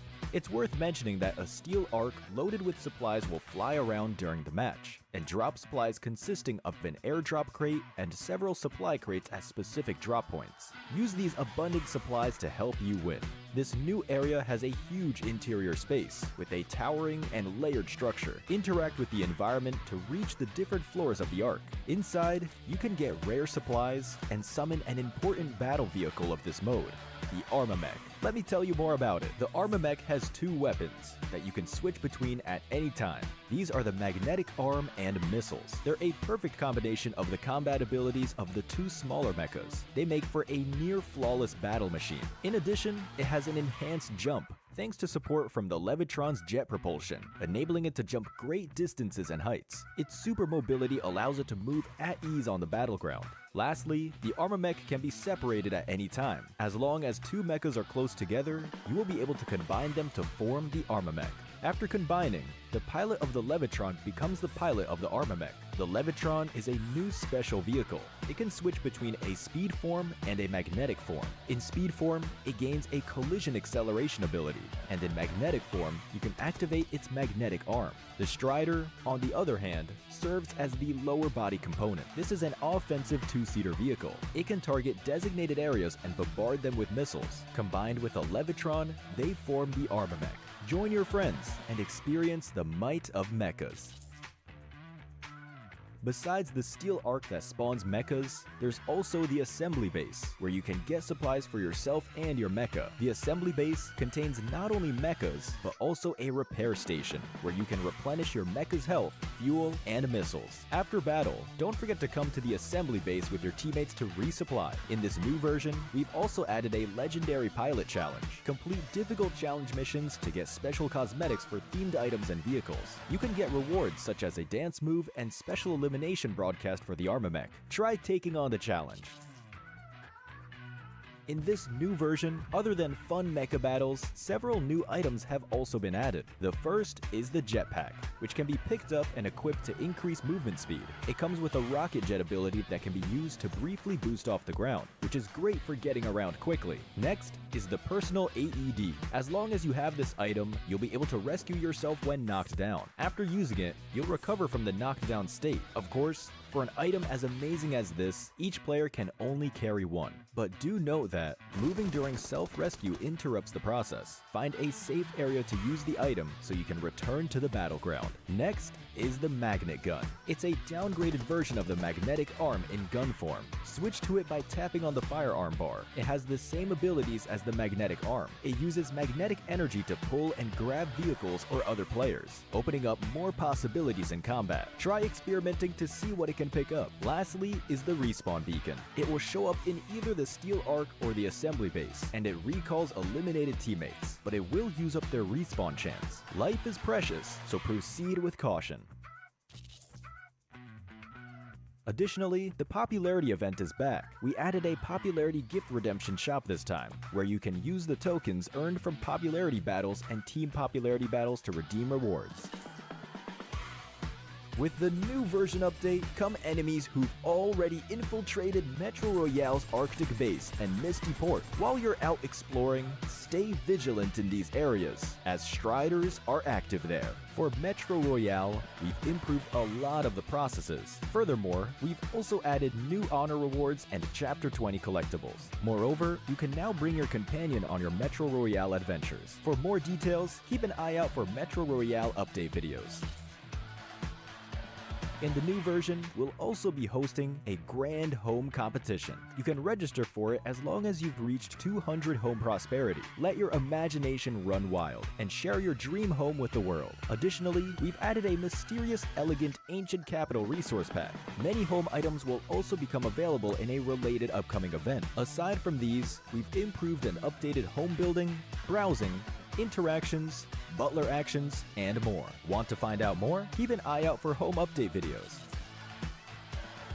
With Mecha Fusion's arrival, World of Wonder has also seen plenty of updates. For gameplay devices, the PvE enemy spawn device, random action device, special vehicle device, and other gameplay devices have all undergone a series of updates. For example, the themed mode's mechas have been added to the special vehicle device. These include the Levitron, Strider, and Armamech. These devices are sure to get your imagination flowing for some awesome creations. Also, we've launched a pre-made map where you can play all kinds of creations built from a variety of themed scenery objects. Furthermore, get ready for the brand new Steel Arena map template. Here, players can pilot mechas and engage in battles. Give this new map a shot. Additionally, we've updated a bunch of other World of Wonder content. For more details, keep an eye out for World of Wonder update videos. That's it for this overview of the new content that will be available in Mecha Fusion. Cool mechas and thrilling combat await you in-game. Winner, winner, chicken dinner. See you next time.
Alright everyone, let's get acquainted with World of Wonder version 3.2. This version is loaded with surprises. Besides piloting cool mechas for exciting battles, there are brand new maps to experience. Let's check it out.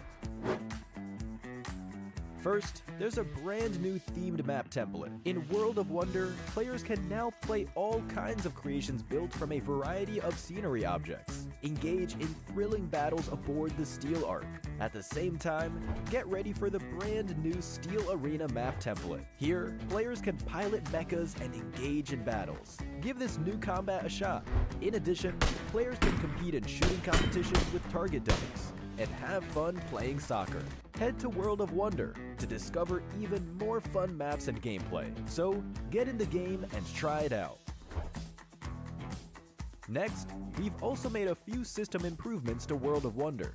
Players can now go to the player information page to check their World of Wonder play statistics and creation data. As for creation tabs, we've added a Friends tab. Now, you can find your friends' creations more easily and check out what creations they've been enjoying. Additionally, to better help you find the maps you like, you can search for them by creation ID, creator UID, creator name, creation name, and more. There are still more improvements for you to discover.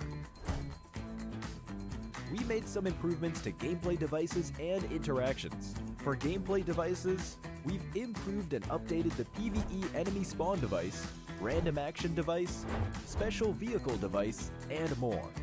For example, the themed mode's mechas have been added to the special vehicle device. These include the Levitron, Strider, and Armamech. What's more, we've also improved various interactions. Creators can now edit the orientation and scaling of items directly.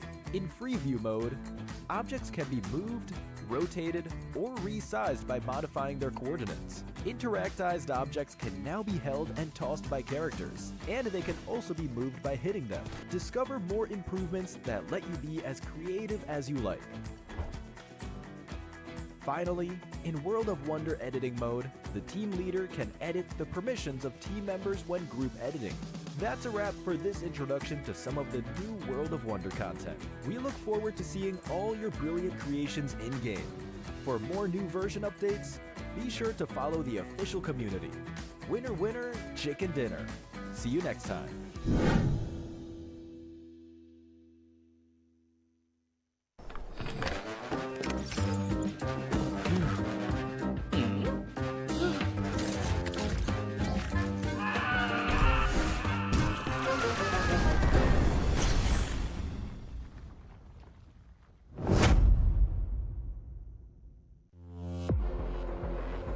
Hi everyone, PUBG Mobile Metro Royale Chapter 20 is coming soon. Curious about what new content there is? Let's take a look. Our focus for this update is on bettering your gaming experience, so we've added a series of improvements. First, we've added quick action functions. Starting now, you can tap to repair all items at once on the loadout page, and you can open multiple gift packs at once in your inventory. We've also improved the firearm status at the start of the match. During the preparation stage, firearms will be reloaded by default and will be set to full auto firing mode. These improvements all aim to save your time while improving efficiency. Additionally, you can now earn EXP from Metro Royale matches. In other words, playing Metro Royale will now contribute towards raising your player level. If you bring a companion into Metro Royale, they will also earn companion EXP. Chapter 20 also brings brand new honor rewards and collectibles. What's different this time is that after you get certain gold collectibles, they can be displayed in your personal space of the main lobby. You also have the chance to unlock home collectible decorations. Place them in your home to show them off to your friends. With the new version update come enemies who've already infiltrated Metro Royale's arcade base and Misty Port. While you're out exploring, stay vigilant in these areas, as Striders are active there. Oh, and we've also added two new firearms in this update, the P90 Cobra and P90 Steel Front. Don't forget to try them out. That sums up all the new Metro Royale content. Chapter 20 is about to begin. Hop into PUBG Mobile Metro Royale and experience it for yourself. We wish you all successful evacuations and bountiful loot.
And we are back here with PMCL PUBG Mobile Challengers League Southeast Asia.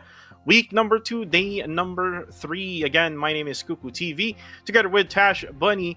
And we've seen PBE get their first winner chicken dinner of the day after that rest day that they had yesterday. So this is feeling good for the Filipino fans out there. But then again, we see the glimpse of what Harami Bro can bring. They got that winner chicken dinner on the last day yesterday in Miramar with 19 bombs. Now they were so good in Sanhok, but then again, now let's take a look at what our predictions would be for match number 2. All right, looking What at will predictions. be mine? It's Austria. There we go, Austria coming there. I don't blame you. They've been performing very well throughout of yesterday. I'm really liking this fearless pick by Big Daddy as well. I think it's genuinely a good pick. They're starting to heat up. They look really good. Very aggressive. Sanhok map means like it's going to be a lot of momentum as well as confidence coming into the next game as well. I think all of these picks are all very, very valid in my opinion. But I think for ASTE, the reason why I picked them is not only because I'm a new fan, but also coming back to them as well. I'm really hoping to see that momentum and that firepower and that take that they were doing in the last week. They were really good at crunches. They were really good at their first contact and collapsing. I haven't seen them do that yet, and I'm really hoping to see that come back again. I'm wondering what is stopping them from doing that aggressive play, the first contact, the good crunch. They were able to really win these fights from a low ground disadvantage as well against Yangon Galacticos, and they are definitely a team that I want to see it happen. So ladies and gentlemen, our first Erangel map of the day. Let us know in the comments who you guys think will be taking the chicken dinner for this particular game. And we're flying in. Match number 2 coming in to ya. We have the flight path from Primorx down up to the middle of Severny and Stalber. And I do love the pick for ASTE, though if you noticed yesterday, twice in a row, Dread Esports was able to fend them off in Yasnaya Polyana. So it's going to be interesting on where ASTE would drop in this type of circle. But look at this, Primorx. We have 2 teams dropping in. One of those teams is actually RSG now with SysTKE. They're looking at them on the left-hand side right now. They're able to get to their spot that they wanted to be. They're kind of like split the whole Primorx area. Then again, also we have TTQ, who's dropping right nearby Austria, so they also need to be careful there. And Austria will most likely get the vehicles and will go to their usual spot in Sosnovka. The question now is where the circle will go. We've seen yesterday again. Look at this. At the bottom side of the map again, and I'm pretty sure that this will go to Sosnovka Island, but 50% chance it'll go at the farm area. Be interesting if that were the case. Now RSG finds themselves side by side with I believe that's Enigma, so SysTKE. And it's gonna be interesting how they approach this one. I think these 2 teams have been butting heads quite a bit yesterday. Not in the not in the hot spots though, but rather in terms of their rotations. And now the drop spots will be together. And I think both these teams are very prone to taking first contact. They are both aggressive. They both want to take these fights. It's just a matter of who starts it first. Now waiting. In this situation, it looks like for SysTKE, they're just trying to make sure that they're all on the same page. And the same could be said for RSG, honestly. And RSG was a team, I think, in the beginning of last week. I think me personally, I didn't really pay attention to them. But they demanded my attention. I think so does the viewers at home. Just really showing us what they can bring to the table, the aggression come through, especially after those big plays, those 1 versus 3s that Bunny brought in the beginning of the week as well. So at first it was going to be a Bunny and Friends show, but no, the step up from the entirety of the team was great. And I love to see that adjustment come through. Yep, and look at this now in Yasnaya. ASTE able to survive. Looks like they split it up, the Yasnaya Polyana area, like south side of it is on ASTE, and then the north side part of it is for Dread Esports. And look at how quick Dread Esports has looted up. And again, this is all because of the circle. Oh, this is not good. This is not good. TTQ. They were gone too soon.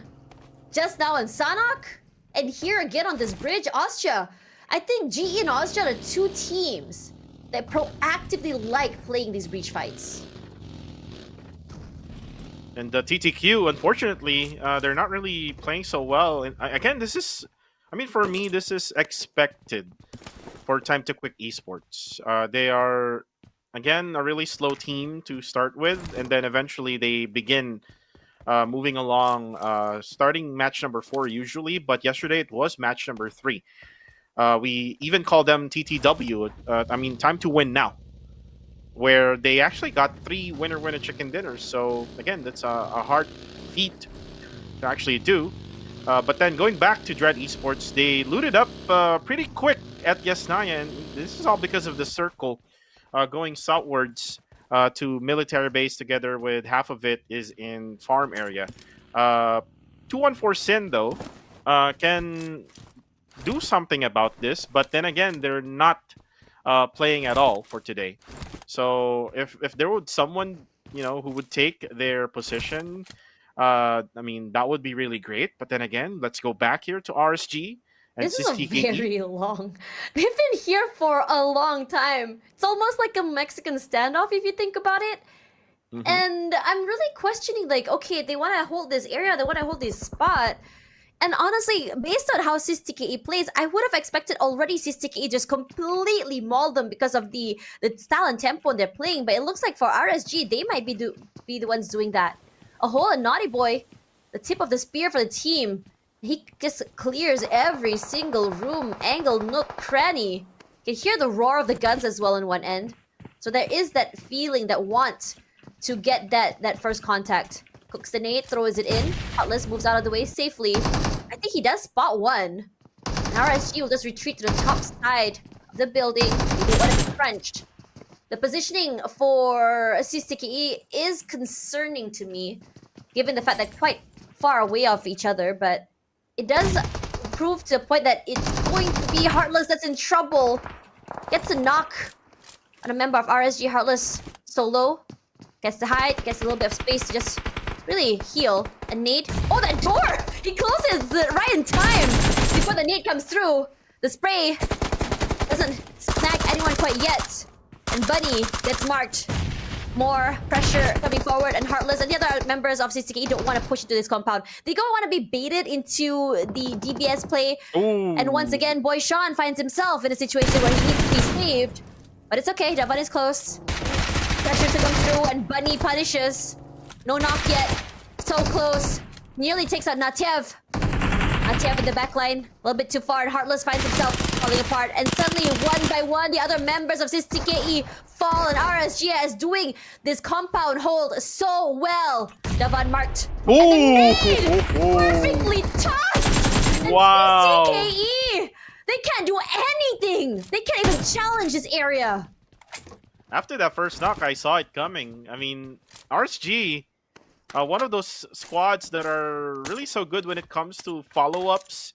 And Bunny really did play it well, just using that PP Bison, and then eventually at the end, maybe able to get that frag grenade over to the last member of SISTKE. For SISTKE, again, that good first day, eventually they're dwindling, I mean, as the days come by. So for SISTKE, they need to go back to the drawing board, especially now that they're the first team to be eliminated in match number 2.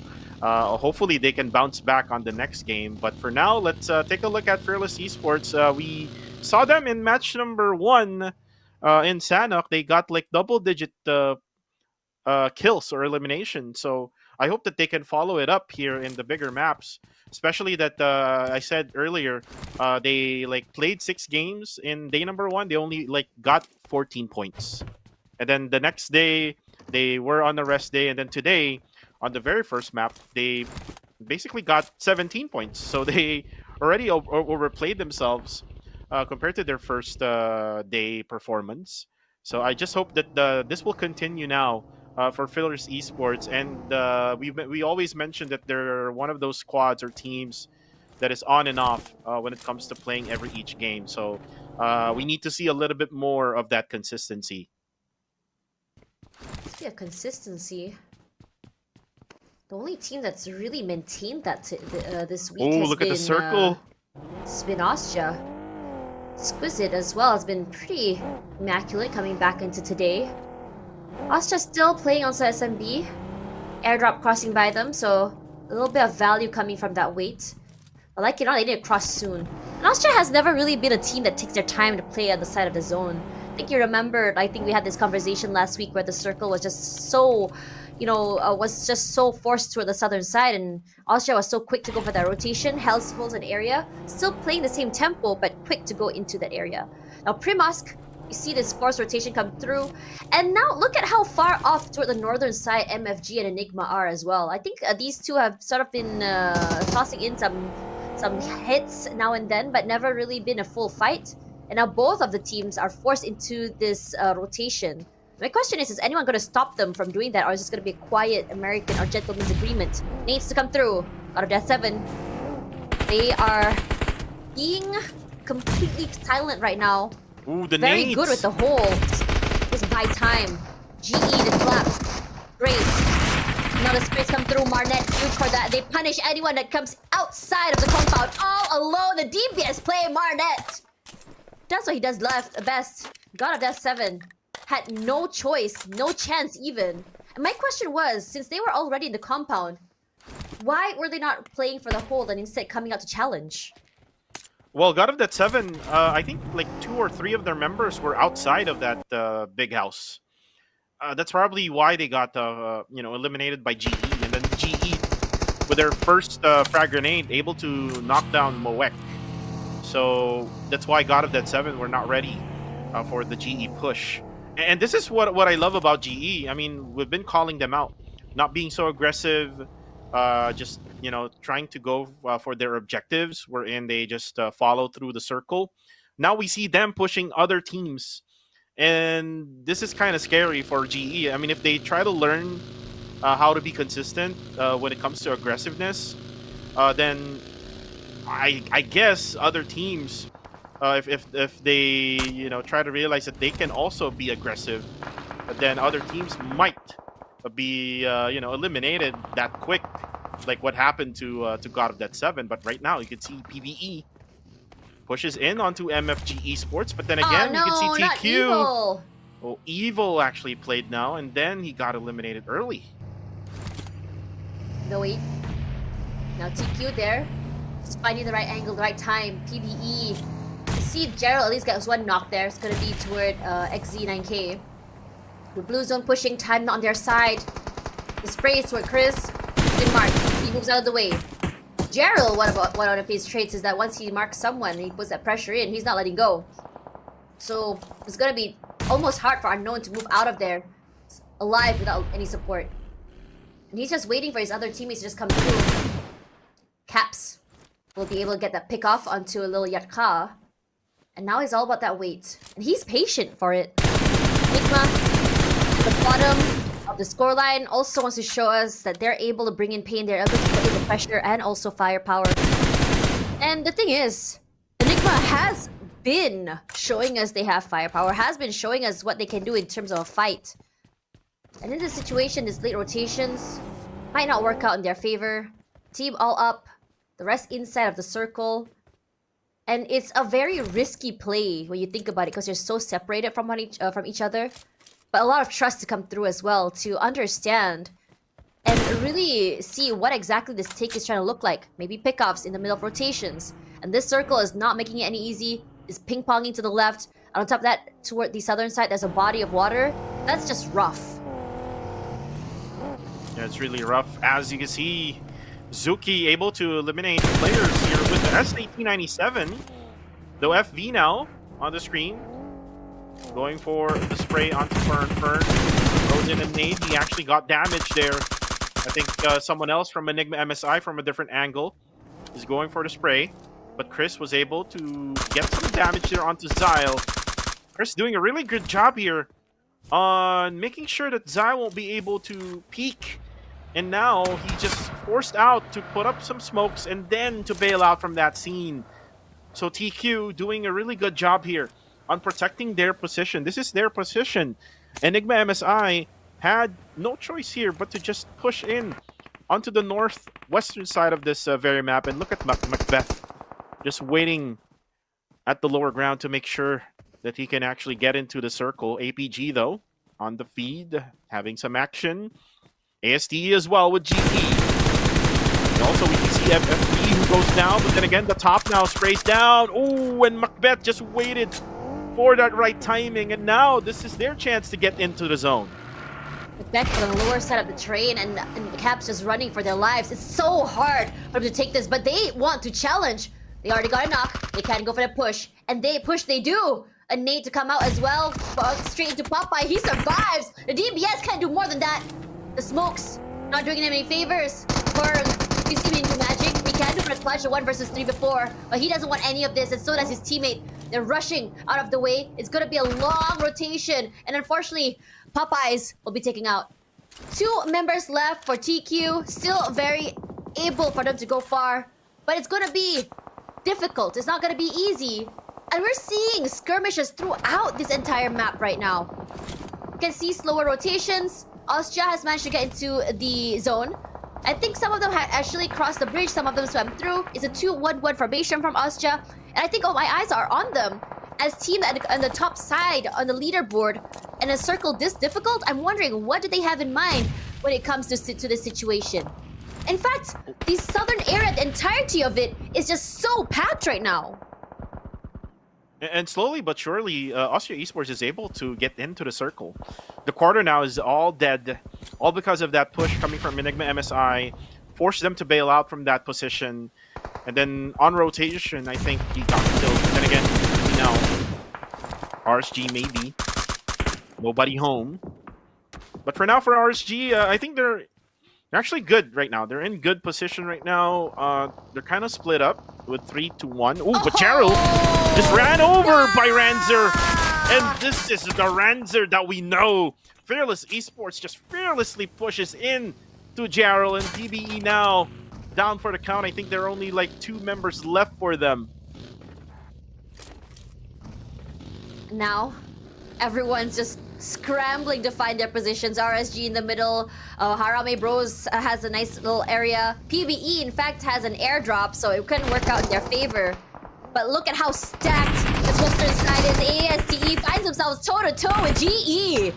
And Sayo finds a big one onto Sai, and they just push in, puts in a lot of pressure. Master Ichi is dodging every single bullet. I don't know how he's doing this. Marta on the other side. He finds the right timing. Now, he's dealt his hand. The other members of ASTE can see. And they're just waiting. No fear. Toss out a nade. Clears out. And so does he.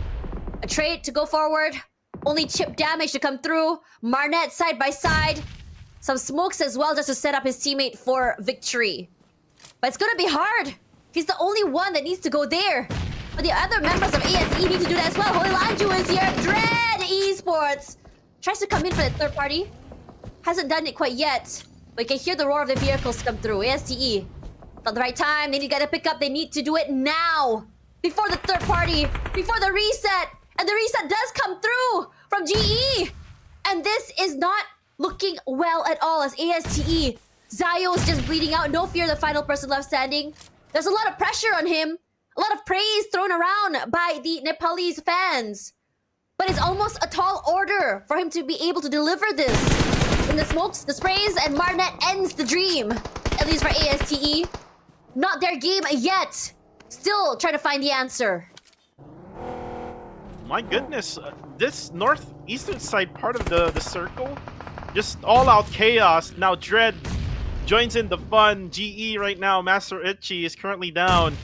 Enigma MSI also joins in. Caps with that big nade. Look at that nade coming from afar. Jashi also throws in one. Marnet is all sandwiched right now. Caps, though, might get naded. Unfortunately, only splash damage. And then that nade from Caps again. Beautiful nades coming from Enigma MSI. Enigma able to eliminate GE. And now Macbeth just using the buggy right now for more information. But there's so many utilities coming from Dread Esports. Jibna using that AUG to fend off Macbeth. Macbeth now bails out from the scene. They don't really have to commit right now. Look at the circle. They are not inside. It actually went away from them. Harame Bro still right at the edge. RSG and then Austria Esports does have the compounds. And from the bottom side, Austria Esports I didn't really see them being in the circle. I'm not sure how and why they were able to get inside the zone. RSG should have just went for that gatekeep, but then again, Enigma really good with picking up their positions here. Able to get this hillside now. They just need to make sure that they don't explode and make sure that they don't get knocked down as well. There we go, Monvoy sprays down onto Enigma MSI. On the kill feed, we have Baby Harry who goes down. This is Red Bull of Austria Esports. Fearless Esports is coming in now, but look at how open they are right now, Tosh. This is bad for Fearless. Positioning is key. This is a very hard area to work with. A lot of pressure coming in for Austria as well. Austria very wise in their timing for that rotation. Technically, they were in the middle of the zone. Just had to cross a body of water. They have a nice formation coming to the circle, and now with this, take advantage of this high ground and a lot of pressure onto Fearless. The pickoffs are there, the chip damage as well. It's so hard. They pop their body even an inch, even a pixel out of place. They're completely peppered with bullets, and they are slowly. They do manage to get the reset, but how much longer can they hold there? With the blue zone eventually going to be coming through. And then on top of that, they have to worry about their utility just dwindling. That's going to be hard. And speaking of hard, Dread Esports, they haven't stopped at all their momentum. Oh and they are just looking for blood. Enigma, it looks so good for them beginning. And I almost said just now that maybe this might just be Enigma's time. But dreams and hopes dashed like that. Dread Esports knows why their name is Dread. All the teams dread hearing them around, at least for this week. Now for Fearless, so low, so much pressure, and in an open area, not a lot of cover. And now they're out. 2 eliminations only. Look at that tiny little pixel.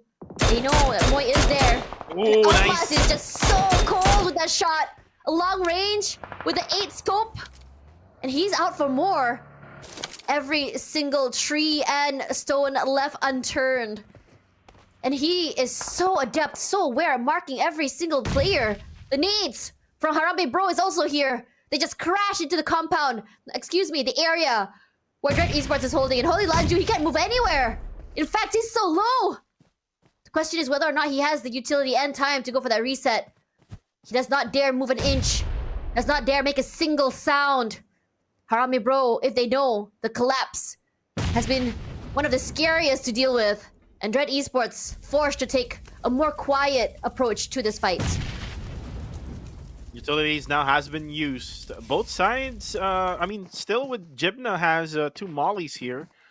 They can probably use it for them to reposition Harami Bro.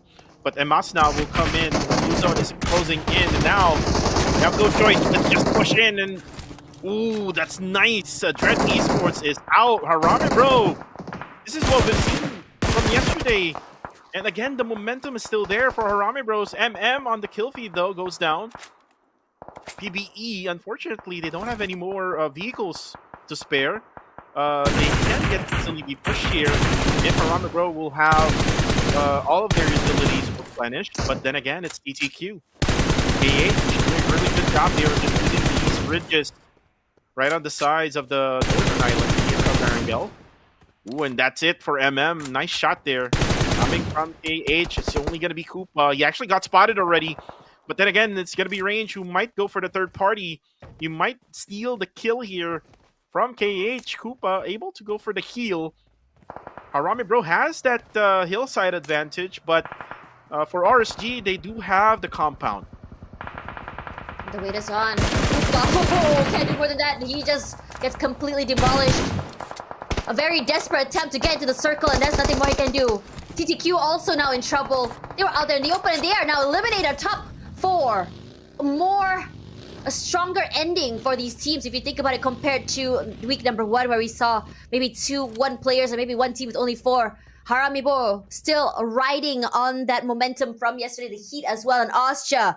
While they didn't really get as many chicken dinners as they wanted, they are definitely a team that shows us they can consistently make it out to the top 4. And even then, 5 eliminations already, but Riska is in a whole different ballpark today. The aggression is there, very patient, 7 in the bag, making it to the top 4. Winnable moments for them, but they have to play their cards right. especially in a situation where they are at a one-man deficit. A high ground hold here from Harami Bros, and they mark the members of PBE. PBE don't have a lot to work with. Vehicles, a shack, and also a lack of teammates is going to pose as a problem for them. And Maz just destroying the vehicles now for PBE. Nowhere to go now for Monboy and Michi. They do have the circle though. I mean, if the circle would shift right over to them, then PBE will just have a last stand at that small shack that they have. 30 seconds left to go before we go to the next circle. This is stage number 7 circle now is what we're waiting for. Harami Bro really doesn't need to waste any more of their items or their bullets. So I'm pretty sure that they know that. But for now, I mean, if they spotted, I think Monboy who is inside that shack, maybe they can go for that knockdown. Circle now will be shifting. There we go. It actually goes in the open area. This is kind of bad for everyone. I mean, but if you try to look at the bottom side, there's still like that one house that Austria Esports can still hang on. Slower pace for this final circle. Everyone just trying to find an area they can hold. The wide open fields, barely any compounds and any terrain. Everyone's just waiting outside and just waiting for the circle to slowly shift as they make their way into an area. Austria is coming in big here with this compound. Look at where Red Bull has positioned himself. On top of this building means he has a little bit more leverage when it comes to getting that info, sight, vision as well. And the other members play as far as they can. They don't want to get tagged. Look at that. A pixel out of area, out of hold. And immediately he just sprays out. Range nearly gets tagged. And he has to quickly go for the heal as well. The blue zone just quickly chunking in. He does do that. And now the vehicle movement is around. And the information has just been so good for Austria to be able to mark where they have to be careful of a push for. As they go for their rotations, the amount of pressure coming in from RSG is almost insane. PBE as well is feeling it. One member of PBE down and knocked out. Michi, for the time being because of the scopes. How much longer can you survive as you run out of utility, dwindling time, buying it? But it's going to be impossible for him to outlive at least another team. With RSG, the only team that's a little bit weaker with 3 members. Nades, pressure toward him. I can almost feel Michi's heart in his throat. Just hoping and waiting for the teams to fight each other so he's able to find his golden opportunity. I love the pusher coming from Ron Rowe, just using the terrain now to be able to get a cover. And again, now range actually will not go to that ridge. Will just hide behind this small shack. PBE now already eliminated in this game. So it's kind of like a 3-1 split right now is what's happening with Harami Bros. Ooh, but then again, Nangek spots Maz. And now this can be the chance of either RSG or maybe even Austria.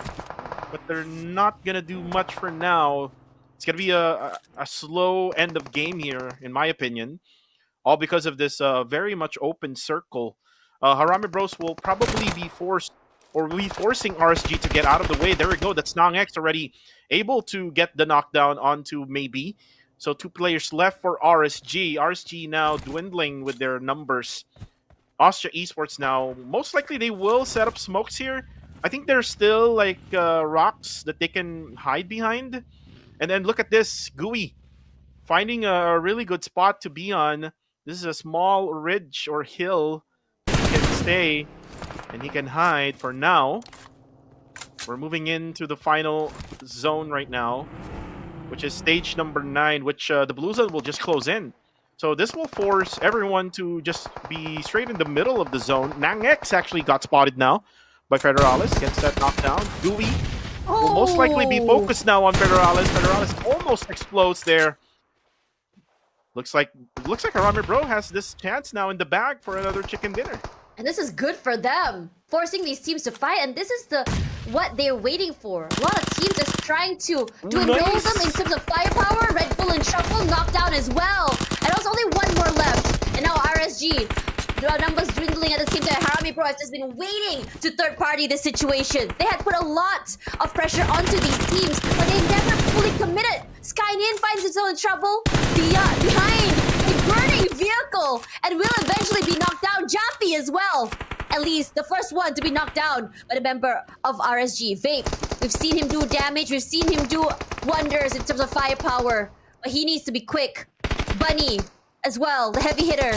Everyone just trying their best to go for a reset, trying themselves to kind of bring themselves the equalizer in terms of numbers. Amas tries to put in more damage, but answered back. Nang X puts in the pain. The answer is here. The crosses are there as well. Harami Bros loses one, but it's enough to give them a little bit of a one-man advantage as they go for this reset. Nang X quickly trying to put in some damage, some pain. Any pickoffs, any point is enough for them to hold on here. A miracle perhaps is something he can do, but it's going to be difficult with the amount of pressure coming in for RSG as Ostia gets eliminated. It's a 2-on-2. Risk guys, they looked at the very bottom of the food chain, but now with that revive, with the patience, they come through. Morales goes down and Rage tries to answer. The 2-on-1, he places the range to perfection, but can't do more than that. As Risk guys with a winner chicken dinner, a slower pace, but shows us the range he can bring into this map.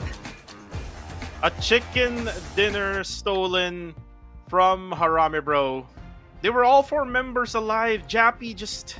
I'm not sure what Jappy did there. He went out in the open, just overcommitted. They just should have went on and hold on to that ridge that they had there. Harami Bro almost got that win. I mean, they got the eliminations that they had there, but for Austria Esports, they really had no choice. They were at the edge of the blue zone. They were just holding on until the very end. Nangex, I thought he was almost able to frag grenade the Harami Bros there at the end, but eventually RSG spots him, and RSG able to survive, able to actually make a reset while Harami Bro was busy engaging with Austria Esports. So a lot of things had happened there in that match. Yeah, there was just so many things going on. Definitely a slower pace as well, given the fact that the circle was not only just tricky and difficult, it did go toward the mainland toward the end. It was more of the area that was just wide open that made it a little bit hard for a lot of teams to really hold on to the area. In the previous map just now, we saw one of those moments where, not even the previous map, this map, what we saw just now was a moment where the team that played in the middle side really suffered and struggled because there wasn't a lot of areas for cover. There were a lot of places that players can hide, and they were just getting chunked. So a lot of the strats that teams have been playing is to play toward the outer side of the circle and the edges, where it's a little bit more safe. Like say Harami Bro, what they did was hold on. Sorry, Austria Esports, excuse me, were able to hold on to the southern side where there is a compound. But I think it feels almost deja vu in this moment when the circle pulls out from the compound, and then they were punished for it. It was the same mistake, or is it not mistake? Excuse me, the same problem they faced yesterday when the circle pulls away from you when you don't have that terrain advantage. That's where things start to go downhill, and this is where there is that debate between is a compound better or is a high ground terrain better for you. And I think for the past 2 days, from what I see, a terrain hold with a bigger angle and crossfires prepared is better than holding to a compound where you might have to vacate and be out there in the open with nowhere to go. And I understand what Jappy did there. I know there's a saying, strike while the iron is hot. I mean, they were so hot until that moment. I mean, they didn't had so much information on RSG. I mean, if they got more information from RSG, then maybe that's the time that you can, push out on the open. But then again, the MVP of this matchup is Vape. He had 7 eliminations in the bag here with 6 knockouts, 939 damage, 301 heals, and 2841 survival time. By the way, Vape is actually a former Genesis Esports player, so I'm expecting a lot from this guy. He's actually formerly known as Master Vape. That's why I always call him Master Vape, previously from Genesis Esports. But then again, here are the stats now for the winner chicken dinner team. 13 eliminations with over 2,000 damage, 11 knockouts, 4 assists, 933 heals, and 2841 survival time. I think in this situation as well, it's so good for them because when you think about it, I think for Risk Guys Esports, yes, it was a slower, start. But one thing that's great about them is that it feels like every single match they do, is a learning moment for them that they take into the next round. And these micro adjustments, these minor adjustments in how they play, how they communicate, and the calls as well that's been coming through has been immaculate from them. And coming from I wouldn't say they're new. They are definitely a team that's been around for a while. The players are definitely veterans as well. I think while all eyes are on like bigger names right now, like ASTE, like GE, like Yangon Galacticos, you also have these teams that have just as good firepower, if not even better sometimes, depending on the situation. It shows us the range and what we can expect from these teams to bring into these very difficult situations. RSG, if you remember, were not in the most prime conditions to be winning the chicken dinner. They were a team that had a man disadvantage. They were also knocked down. They were at an area that was wide in the open compared to other teams. But because of the push out from Harami Bros and Ozja, that kind of stopped their fights, it allowed them a little bit more breathing space to take a step back, assess the situation, and also go for that reset. And I think that's very important. These high pressure plays where every single decision has to be done on the fly and the timing has to be right has just been done so well for them. And I'm looking forward to seeing more risk guys coming into the end of today. And after that match, all I can say is that Austria Esports is very consistent. I almost thought that they were not going to be able to get into the zone. Circle, yes, it went on the south side part of the map, but it was 50-50. Either it goes upwards or it goes downwards. But it went upwards, wherein Austria Esports had little chance of getting into the circle, but they were able to manage. They were able to get just on the edge of that circle. There was like a compound there right after that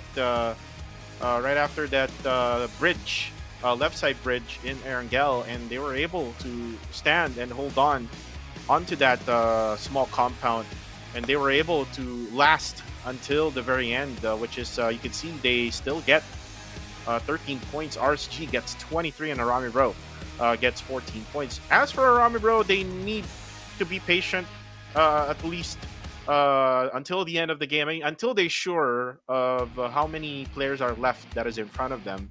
Now the updated ranking still, number 1 is Austria with 152 points TTQ. Almost still the same. They started 110 prior this day, so still at 118. GE now going up the rankings with 97, but RSG now is there with 93 points. Harami Bro already has 90 points. So for Harami Bro, this is just their second day out of the 3 days already that we already had broadcast for PMCL week number 2. So yeah, this is really good for Harami Bro. If they continue this, then more than likely I would see them up on that tier where Austria is currently at. It's exciting when you think about Harami Bros, because I think a lot of the conversation last week went into how Harami Bros felt very one-dimensional, how they didn't seem to find a way to play how they wanted to play.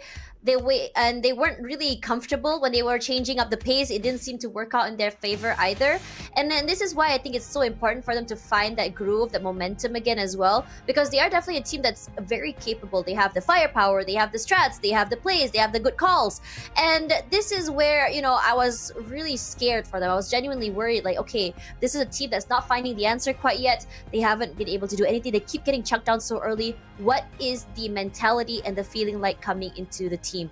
And as last week ended, I thought, okay, perhaps this week would be a new week, and that's exactly that. They had reset their mind again, they had fixed whatever they had to fix, and they are on a steam roll. They don't necessarily need to be getting chicken dinner upon chicken dinner upon chicken dinner, but they are understanding that in this format, in this meta, it's so important for them to be able to be consistent, to be able to play their game and make sure they're able to steamroll that and keep their mentality strong. Regardless, that will be the end of our first Erangel? Yeah, first Erangel of the day. Yep. And after this, we have another 2 more coming right up, which is going to be just as exciting. Well, we did see a lot more of the SMB circles. I'm hoping for more, so do not go anywhere. We're going to go for a quick break. This is the PUBG Mobile Challengers League Southeast Asia Summer. Tashman and Kuku TV, your casters, and let us know in the comments what you're expecting for today. And don't forget, guys, we also have the Royal Pass A7 going on, as well as the Shelby Supercard Scars. And we'll see you guys in a little while we let the players prepare for the upcoming Erangel map. We'll be right back.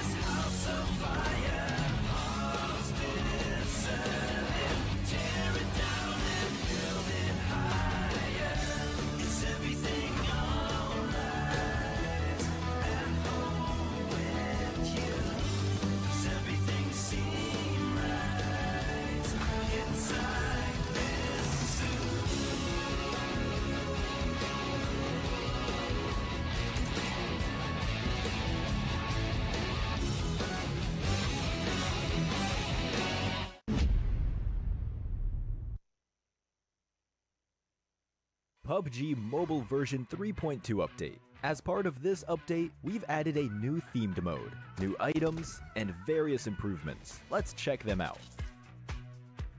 First, we'd like to introduce you to the new themed mode, Mecha Fusion. In this themed mode, you'll find a new futuristic-style ship containing loads of supplies called the Steel Ark. Several Steel Arks will appear on the map in each match alongside player transport aircrafts. They can land anywhere on the map.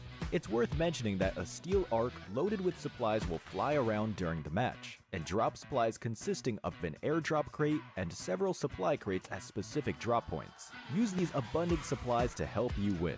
This new area has a huge interior space with a towering and layered structure. Interact with the environment to reach the different floors of the Ark. Inside, you can get rare supplies and summon an important battle vehicle of this mode, the Armamech. Let me tell you more about it. The Armamech has two weapons that you can switch between at any time. These are the magnetic arm and missiles. They're a perfect combination of the combat abilities of the two smaller mechas. They make for a near flawless battle machine. In addition, it has an enhanced jump, thanks to support from the Levitron's jet propulsion, enabling it to jump great distances and heights. Its super mobility allows it to move at ease on the battleground. Lastly, the Armamech can be separated at any time. As long as two mechas are close together, you will be able to combine them to form the Armamech.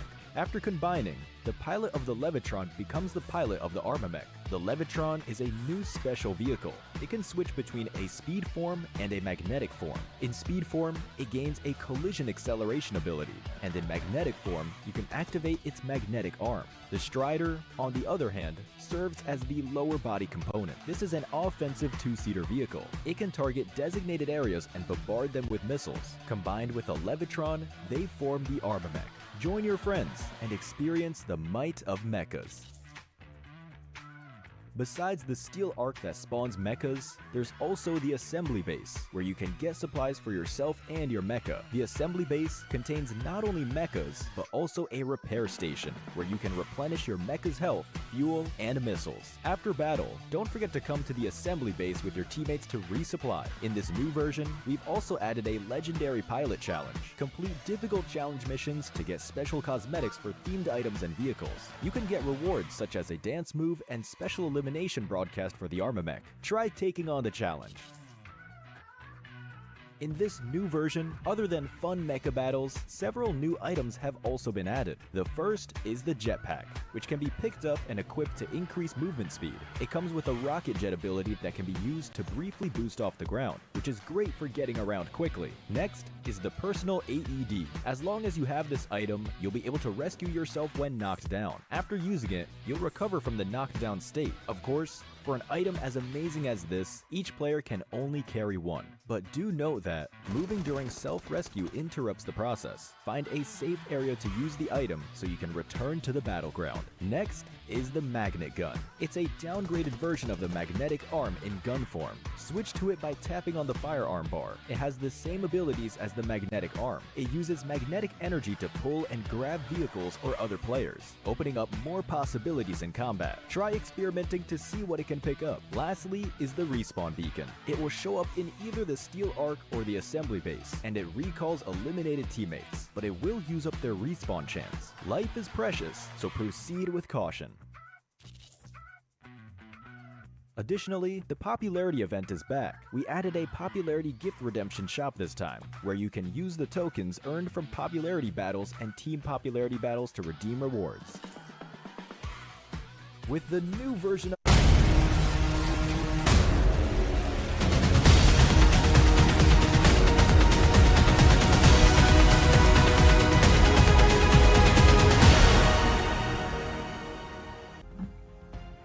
And we are back for the last two Erangel maps for today. Again, this is the PUBG Mobile Challengers League Southeast Asia Summer Week number 2, Day number 3. Again, my name is Kuku TV. Together with Tash Bunny, we are your casters for the English broadcast. And we just saw how RSG stole that winner chicken dinner off from Harami Bro. We also saw in the first game how PBE just waited for that right timing for them to get that winner chicken dinner. So let's see, how will the others get their own winner chicken dinners? Will TTQ actually wake up now? This is, again, TTQ time. It's match number 3 already. Well, let's see and find out. Yeah, that's going to be very exciting. So I think for me personally, coming into these next 2 months, it's honestly been such a strange day, if you ask me. Because it feels like the games are a little bit different in tempo. Not a little bit, very different in tempo. I mean, if you compare last week's tempo to this week, last week was bombastic, it was explosive, it was all about the collapses, it was all these skirmishes, three-way fights all over the map. But today, it's like as though it feels like a bit of a slumber, very, very slow paced from a lot of the teams. And honestly, I'm trying to figure out whether it's the difficult circle, but I cannot even answer that because we've seen just as difficult circles last week if you compare it to this week. If it's about maybe it might just be the groupings that have been scrambled, because day number 3 means everyone is just finally able to have played against everyone on day 1 and day 2, so there might be the issue, but who knows. But for now, gonna hold on to that thought because we are now gonna be talking about the Royal Pass A7, which is available right now. The Knight's Cape Gladiator set available in so many colors, which you can customize according to your mood. If you're feeling a little bit spicy, go for the red. If you're feeling chill, go for purple. Entirely up to you. The Graceful Watcher set is also available, and all of this that's on this screen, plus more, by the way, is worth over 80,000 UC, which is available from now all the way till July 15th.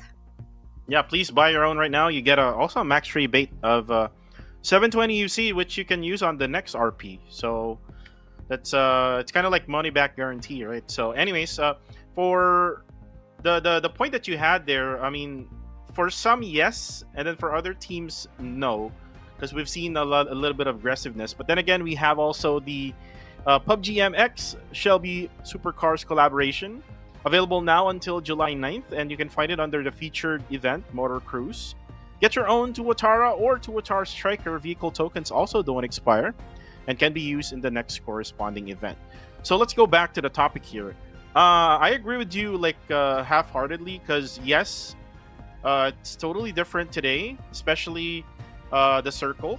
I mean, the circle yesterday was very, not that team-friendly because it shifts differently, and then also at the same time in Miramar, it always goes to the urban areas. So I would say that it is not because other teams right now, like for example, Dread Esports is able to show their aggressiveness. It's just that the better team is there for them to be able to eliminate them. You saw that in the first Erangel map. We saw Enigma MSI, who was able to take that hillside where eventually Harame Bro ended up. But before that, there was Dread Esports who actually pushed in. Jibna actually started it with a ran over play together with a DBS knockdown, and then eventually they got pushed by Harame Bro.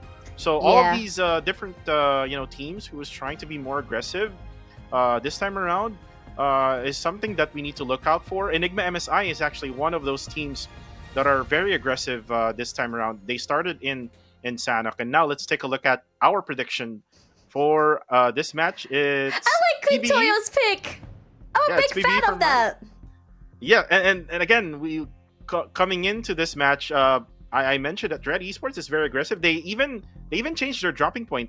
I mean, not really that much, but they changed the positioning of themselves in Yasnaya. They took over of the northern side instead of the southern side where ASTE is trying to eliminate them. Yeah, I think it's just really hard when you think about it when it comes to, I think, okay, let's think about it this way. One of the biggest problems right now for a lot of teams that usually play aggressive is getting these teams to play how you want to play. And this includes Playbook. Esports, team that used to go aggressive like Harame Bro, I think the biggest problem they had is that they want to play aggressive, but no one wants to. It takes two to tango, right, to take these fights. And we haven't really been seeing that today. And another thing that I've also been realizing is the fact that for this particular matchup, I think even RSG, remember how they were like holding a compound and they didn't go and they didn't leave the area at all, just really pushed them into that.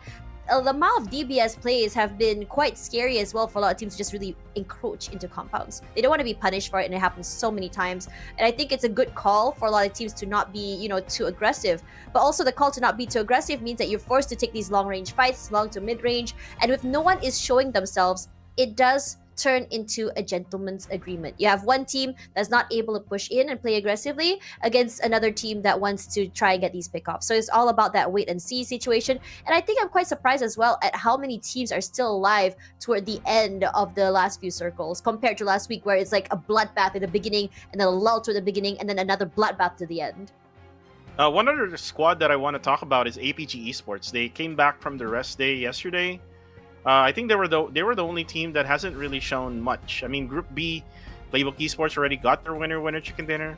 Exquisite Esports, they've shown in Sanhok together with the second Erangel map.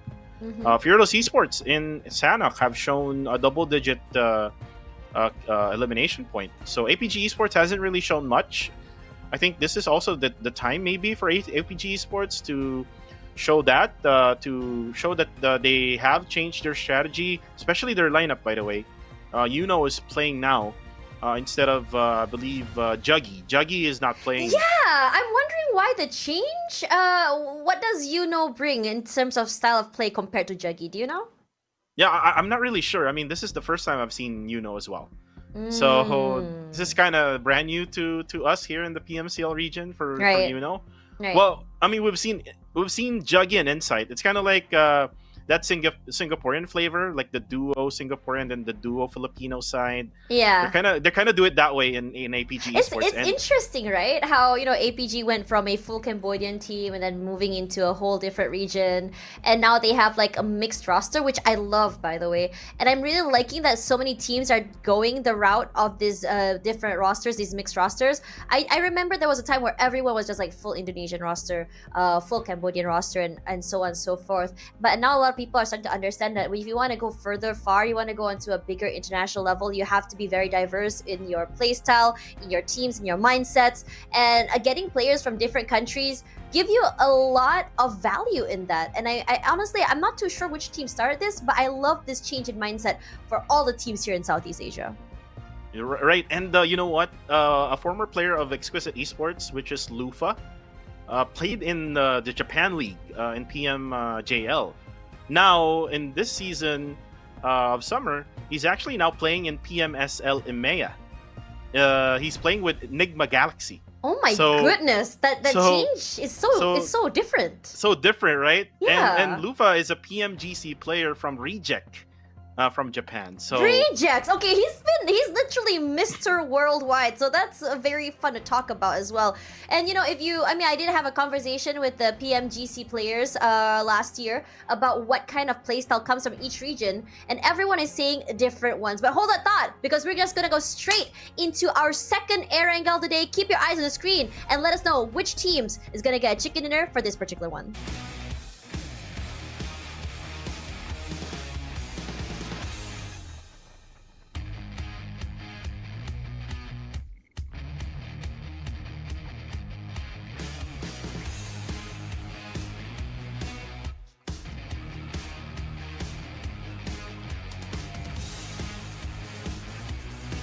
Let's fly into the third map of the this day. flight path. Yes, you are right. Lipovka going down southwards onto the waters of western side of SMB.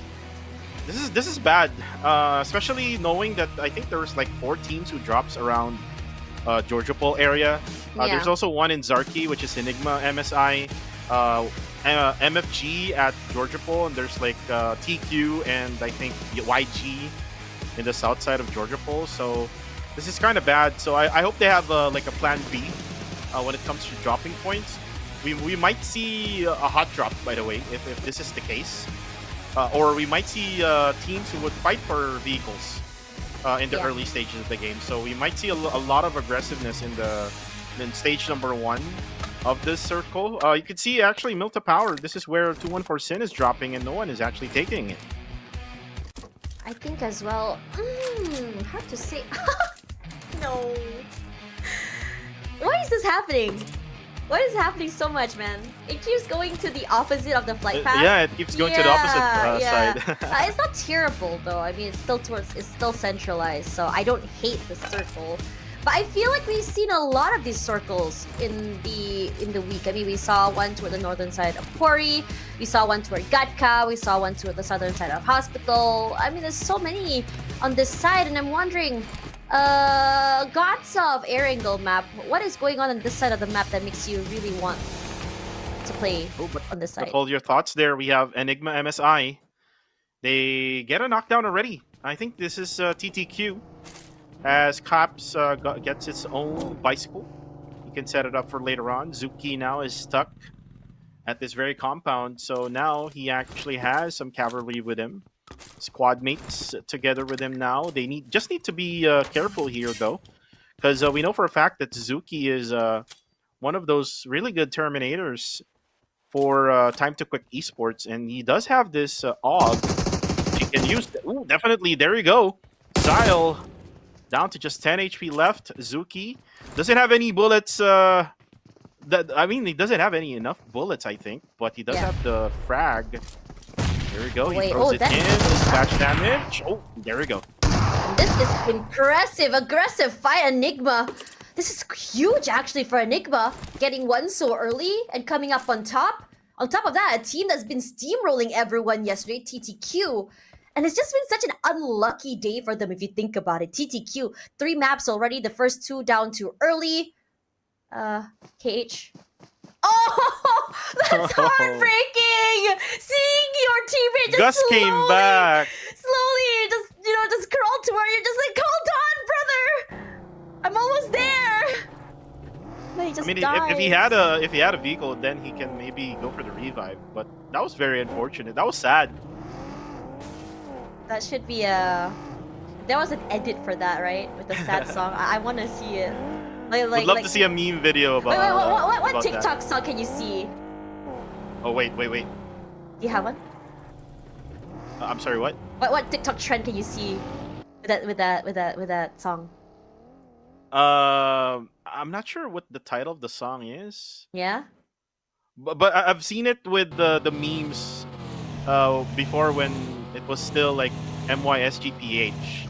Like they do a lot of memes out of the games, but I hope someone from I think PUBG Mobile Esports PH can Yes, please. do something about it. Yep. Yes, please. Has to bet onto you.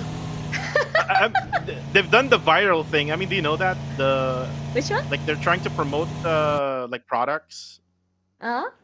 I mean, like they're getting kicked by, like, say, a horse or something like that. Oh yeah! Oh my God! Do you yeah. know that trend? I saw the one where the person was on they were on the stretcher to the ambulance, and then and they dropped it. The person rolled off, and then the person would roll down and promote their product. And I think when I first saw that ad, my jaw was on the floor. I was like, "Excuse me." PUBG Mobile PH Esports did it. Have you seen it? No, I don't think so. They Tell me about it. did it something like that, and then it just like switched over to in game, and then that player in game were just flying because of the, I think it was a motorcycle that he was on. Yeah. I mean, we can also edit I don't remember which team. Their car was flying in the air. Oh, it was Master Rix from Flash Russian Esports. Yeah, I think last that week, can right? also. Yeah, dude, that was amazing. That was so fun to watch. Anyhow, Yeah, it's a quiet early game. I mean, we did saw the early engagement with TTQ. I mean, it was and just Enigma that, but MSI. even then, it wasn't a full engagement. No, it was just a rush to the 2 members of TTQ, and that was that. It wasn't really a chase as well. Everyone's just. I mean, like, nothing is so different in our tempo, right? Between this week and last week, where it was just non-stop fighting from beginning to end, and this one is a bit of a lull as everyone starts to understand things that they're doing. And speaking of understanding things, Exquisite, huge for that, finds Jibna so cold with that vehicle push. Only Lanju as well survives with his life. Exquisite today, they're not having a good one. And they're trying to play their game, and I noticed that they were the ones in the middle of the rotation. They get sprayed at first, and they tried to take this fight. And Dread Esports, they're so ready to take this fight. This is what I was talking about in terms of teams that want to take this fight and people actually accepting the call. Jashi finds one victim for herself. Holy Lanju gets run over. This is chaotic from both sides of the team. Boy, top side of the area, he spots one, hears it, and he drops down. He sprays. Zigzag to come Nice. forward, and it's gonna be 2 picks for himself. The damage is on. The nade nearly clips him. Thankfully, in the corner, the nade does move out of the way. Another one to come forward. Misses him. He's going for it again. Doesn't stop his rampage. Still finds one. Josh is out. And now it's all about that crunch. Finding the final member of Dread Esports. Moy. We've seen him do 1 versus 3 and versus 2s. I spoke too soon as he eats that nade and just gets completely obliterated. A 4-2 trade here between Exquisite and Dread. I mean, for Exquisite, I mean, this sounds good for them. I mean, they got 4 elimination points already. What they can probably do for later on is just hide in the middle of the circle. Maybe find a compound or 2. For now, they will all be looting up all of the items of Dread Esports. For Dread Esports, though, this was the pick of Queen Toyo. So that random pick coming from her Queen Toyo is a curse. is she is a curse ever since I think the PMCL SEA wildcard. Did you know that? I did not know that. Tell Yeah, me more about it. What did she do? Whoever she picks will lose. It's always been happening. And then the viewers or the live chat will just be mad at her because like say he picks no PBE. way, for real? Yeah, for real. He picks PBE and then PBE would lose. Ouch. Most of the time. Like So I has think PBE called her out yet? 70% of the time. Yeah. PBE called her out. What game was it? No, I mean like has PBE been like making a statement like, I don't know, man. I don't want for Queen Toyo to pick me today. I don't feel like getting jinxed, you know? Yeah. It was way back when West Point Mamba was still playing. Like, whenever she picks West Point Mamba would lose, and that's why there was a time in the PH broadcast where we picked the other region so that they would lose. Yeah. Speaking of losing, we're gonna see who comes up on top and who is gonna lose this particular fight. Enigma. They haven't changed the tempo at all. They love this aggressive play. Now big now on the side, plays really close. AR in hand, does a lot of damage here. Moek fouled, FB. He goes for the aggressive. The sprays to come through, and he loves his CQCs. But Napek Yao wise on that. Times it so well so he doesn't get double swung. Confirms the kill on top of that. He's not using and waiting for baits, not allowing anyone. If I am going to go down, you are going to go down with me. Damage has been done. Napek Yao finally taken down a notch. And stopped on top of that. Got a death 7.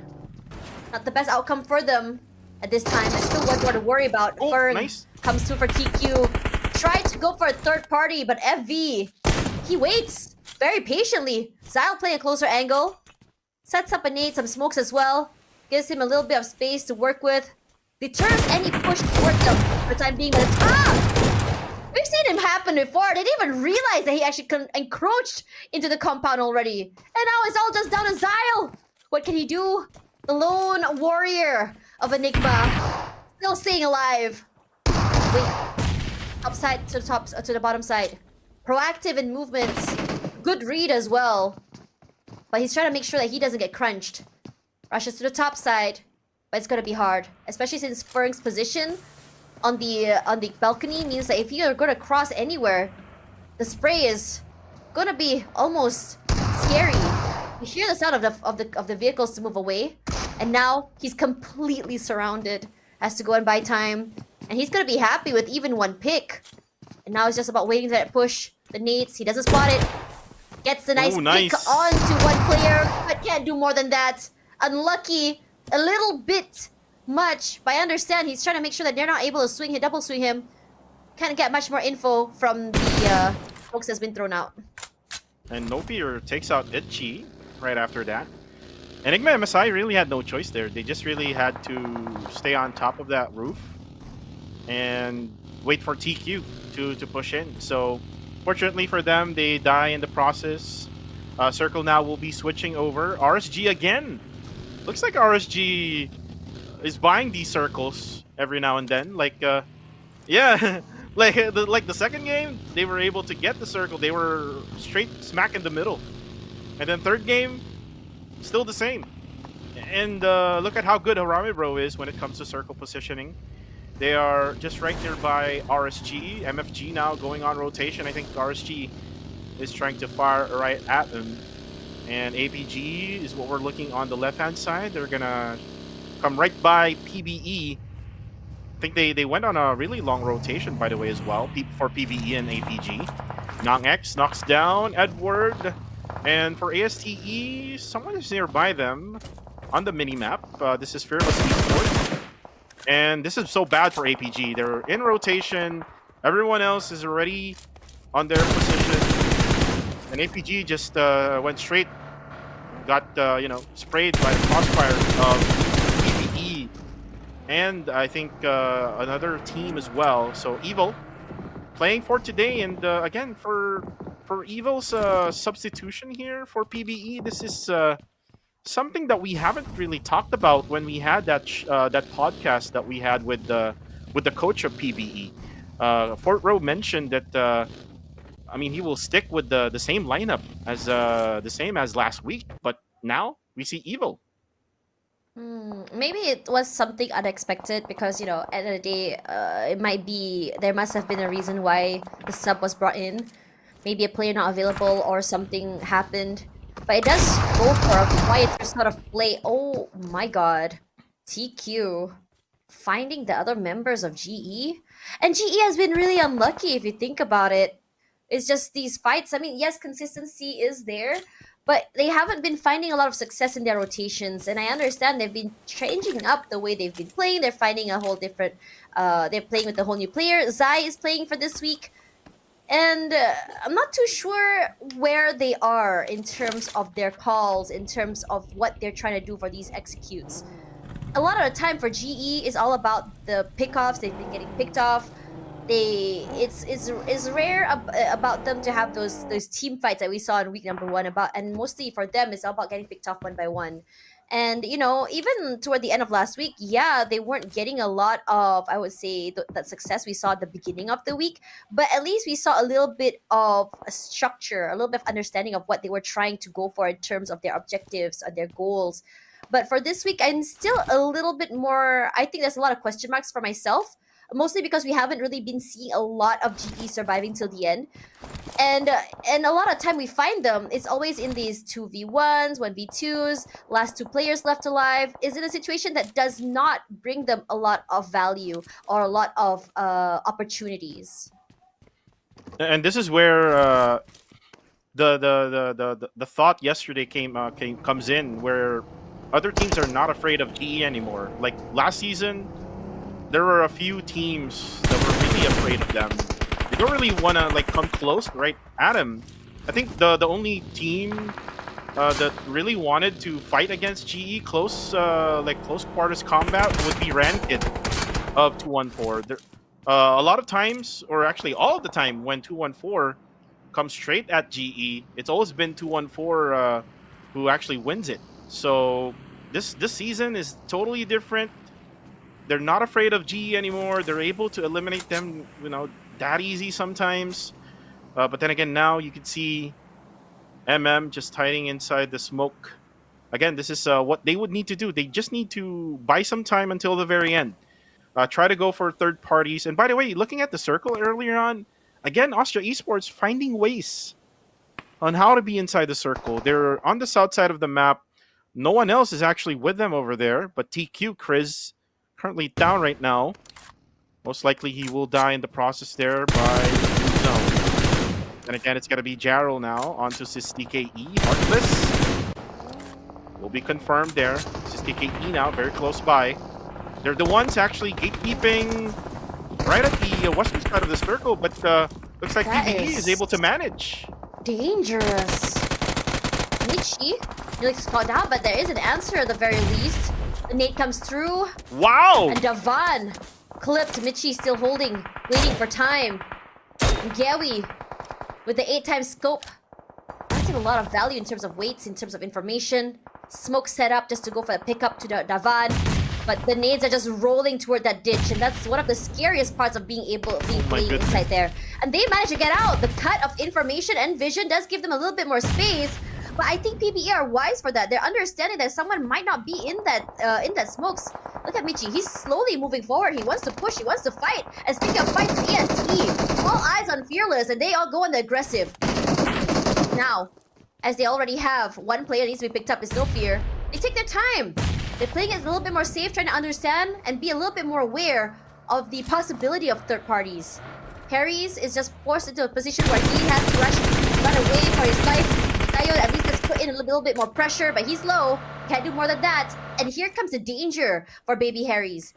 He has to walk around, and in this area of trees and terrains, he has to figure out where the other members, where the other teams are going to be at as Ozja rushes into the middle side of the area itself. They know where Harry's is. They have marked him. An APG on one end, no eliminations. The fifth team to be eliminated now. A different tempo definitely today, but skirmishes are just on the go and go. And here's EQ taking this fight. Again, Exquisite, where the advantage goes to them for playing this terrain very well. But at the same time, they have to be aware of another team on top of the terrain on top of them. STKA goes down. Safe to say, ASTE won that. Sorry, a PBE won that. And now, head-to-head against another team. Harami Bros finds Exquisite, and they were waiting for this right time to take this shit. With time so low right now, there's nothing more he could do.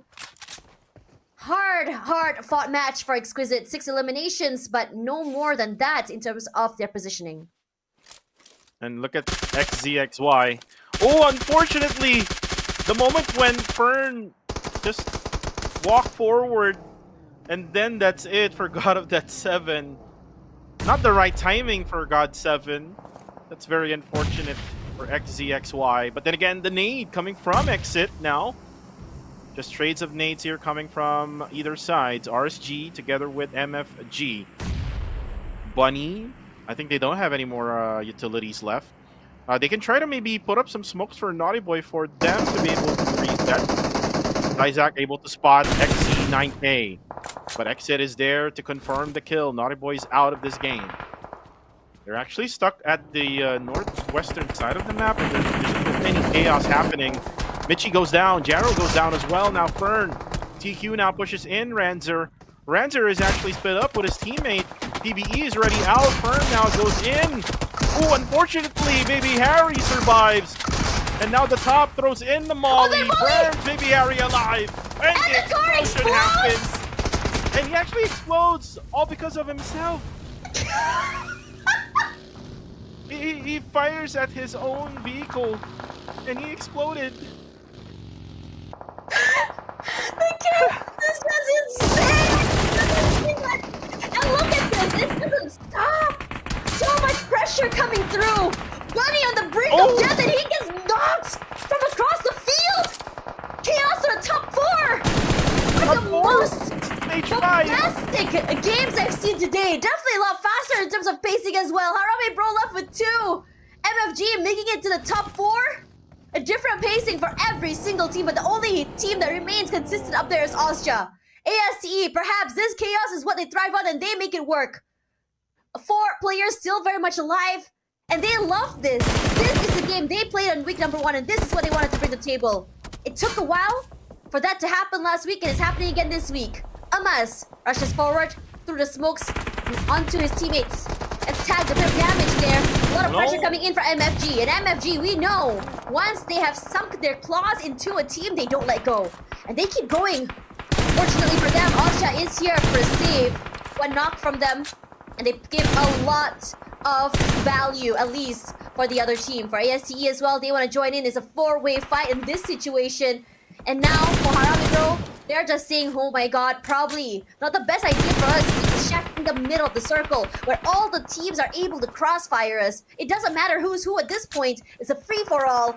And this aggression is just... everyone is feeling it. No team is pressing down on the brakes. It's a go, go, go moment. They heard you, Tosh. You said it's slow. They say, hold my beer. Let's do it quick here. Match number 3, 4 players, 4 teams remaining. Stage number 5. Let's do it. Now, looks like Harami Bro was able to go for that reset. Good thing they had that small shack. Yeah. Now, Ostja gets closer to them, though. It's Red Bull now getting close to Federalis and Emas. Sets up the smoke now because ASTE is just right from the other side, and he might get spotted. So this is good for Red Bull. Now throws in the nade onto the other side.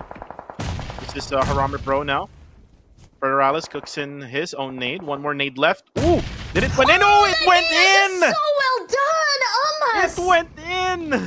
And Federalis can't do anything. Now, No Fear fought it out. In this situation, both teams playing it very safe. No Fear has at least a bit of this airdrop to work with. Nice time. Red Bull tagged up, gets a bit of damage. ESCE, a compound in hand, a 2-1-1 formation. Sorry, a 2-1-1 formation. Terrain, a compound as well.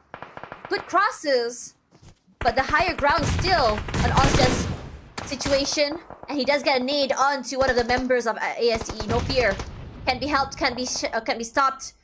The value now taken away, the win condition taken away from ASE. Not the worst thing in the world. 3 members still alive, but No Fear, one of the heavy hitters for the team, they're definitely gonna feel it. But if they can isolate these fights, it is definitely possible, but it's gonna be hard. Look at how Ozja have positioned themselves. Entirety of the terrain as well, and the terrain is in the middle area of the circle, which means that they have full idea where the members of ASTE go. They can see if they were trying to go for that prone game. And now it's all about just waiting for the circle to push in and just hoping that perhaps a miracle can happen, a knock could happen. The domino effect on both teams is just waiting to see who can collapse fastest. But it's not going to be easy, given that Skynin has a high vantage point to play with. If ASE plays this right, they can win this one. All they need to do is just wait for the circle. There's still like 2 circles left. Circle for stage 7 and then circle for stage 8. The stage 9 blue zone will just close in.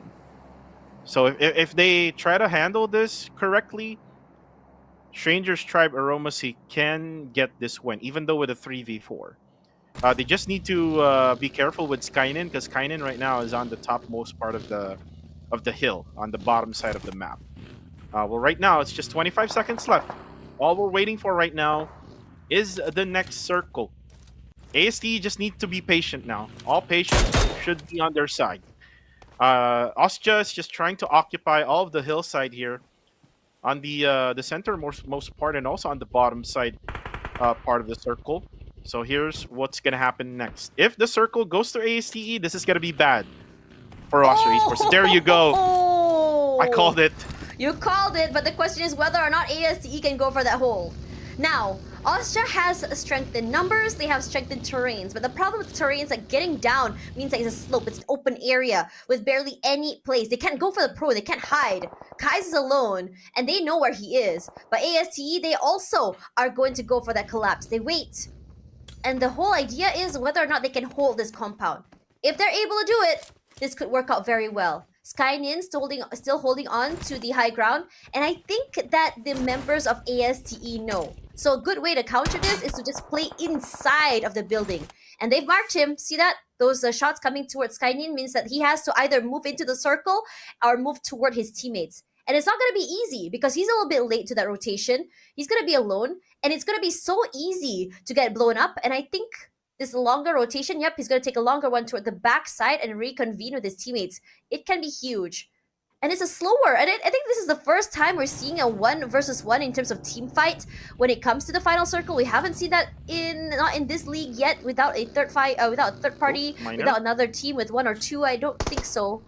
But the hold is going to keep going, and a stalemate is still going to go until at least the 9th circle. Yep, Miner got spotted, so information will be the key here, especially for Austria Esports, knowing that AST is just hiding inside this huge compound with a lot of houses. GUI would be the support from a far distance, so they need to be careful with that.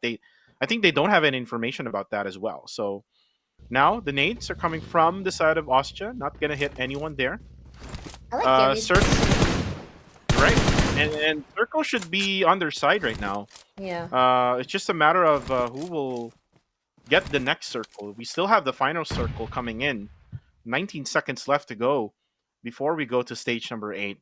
And they just really don't need to use yet their utilities. So I would recommend for ASTE to just hold on to their utilities, maybe use it for the next circle. 3 more seconds left. Who will get the zone? But you There we notice go. that Still the same. whoa, there we go. Utility no. come through and Kai's will be knocked. There it is. The collapse. Exactly as we had predicted it to be. Kai's will be pushed through. And now the members of ASTE, it's gonna be impossible to go for that pickup. Nades traded. They throw it back and forth. The thing is, both teams are just slowly running out of utility. Unfortunate for Kai to be caught up that early. That's Mega bad. Baby come through, and now one member of ASTE still alive. Zio Minor finally taken out, and Kai's just biting for time. Zio's gonna be impossible for him to win it, and now a winner chicken dinner goes to Ozja. A clean one, a patient one, and they show us how to play the waiting game right while still maintaining a good domino collapse. The IQ of Austria Esports is on point in that game. They used every single terrain to their advantage. Skynin stayed in that hillside on the south. Once the circle shifted over away from him, Skynin went over to where they are, and then Gui went away from that compound to just give the different type of information for ASTE. But then again, it all boils down to the usage of the utilities. All of those utilities, it started after that Molly came into Kai. Kai didn't really had any choice there, and then it's all up to Zio. But then again, there was so many utilities coming from Austria Esports, and they used it right in time and got that winner chicken dinner. It was very perfectly played, and honestly, in this situation, it's all about dwindling down the numbers, understanding what to expect in this situation, and making sure that you don't leave any stone unturned. Now, they were very adept. I think that for Austria, yes, they didn't have the circle advantage, but there was a lot of time to work with. They were still in the 7th stage. They had 2 more circles to go around, so they understand that they had a lot of time, and also I would say the man advantage, because they were slowly just dwindling down the numbers. Yes, it was great that they were able to overwhelm another team. Yes, it's good for a team like ASCE to have that compound, but their biggest mistake was allowing Austria to even take a compound. And because ASCE was playing so separately, I understand they want to prepare themselves for the onslaught of a full 4-man push from different areas. They were also very worried about them not being able to to hold a compound. But they have really set themselves for not for success, but in fact for a loss there, because they're not able to play off each other. They're not able to trade. It's hard because they're in 3 different compounds. They're being pushed in from where they have an extra player on Austria as well. So it's all about just playing the pickoff game, and that's exactly what Austria did. And you talked about it just now. Information is key, and Austria has been doing quite that. They've been trying to just sniff out, go for those scouts. Gewi has been massive on that, playing out on the outside, spotting people on a longer range weapon. The 8 scope has been serving him very well, and I think for Gewi, this one, him getting the MVP is very, very deserved in my opinion, coming into this particular matchup. Right, and he got 5 eliminations, getting that MVP of the match. One thing that changed the game here would be the nade coming from Red Bull.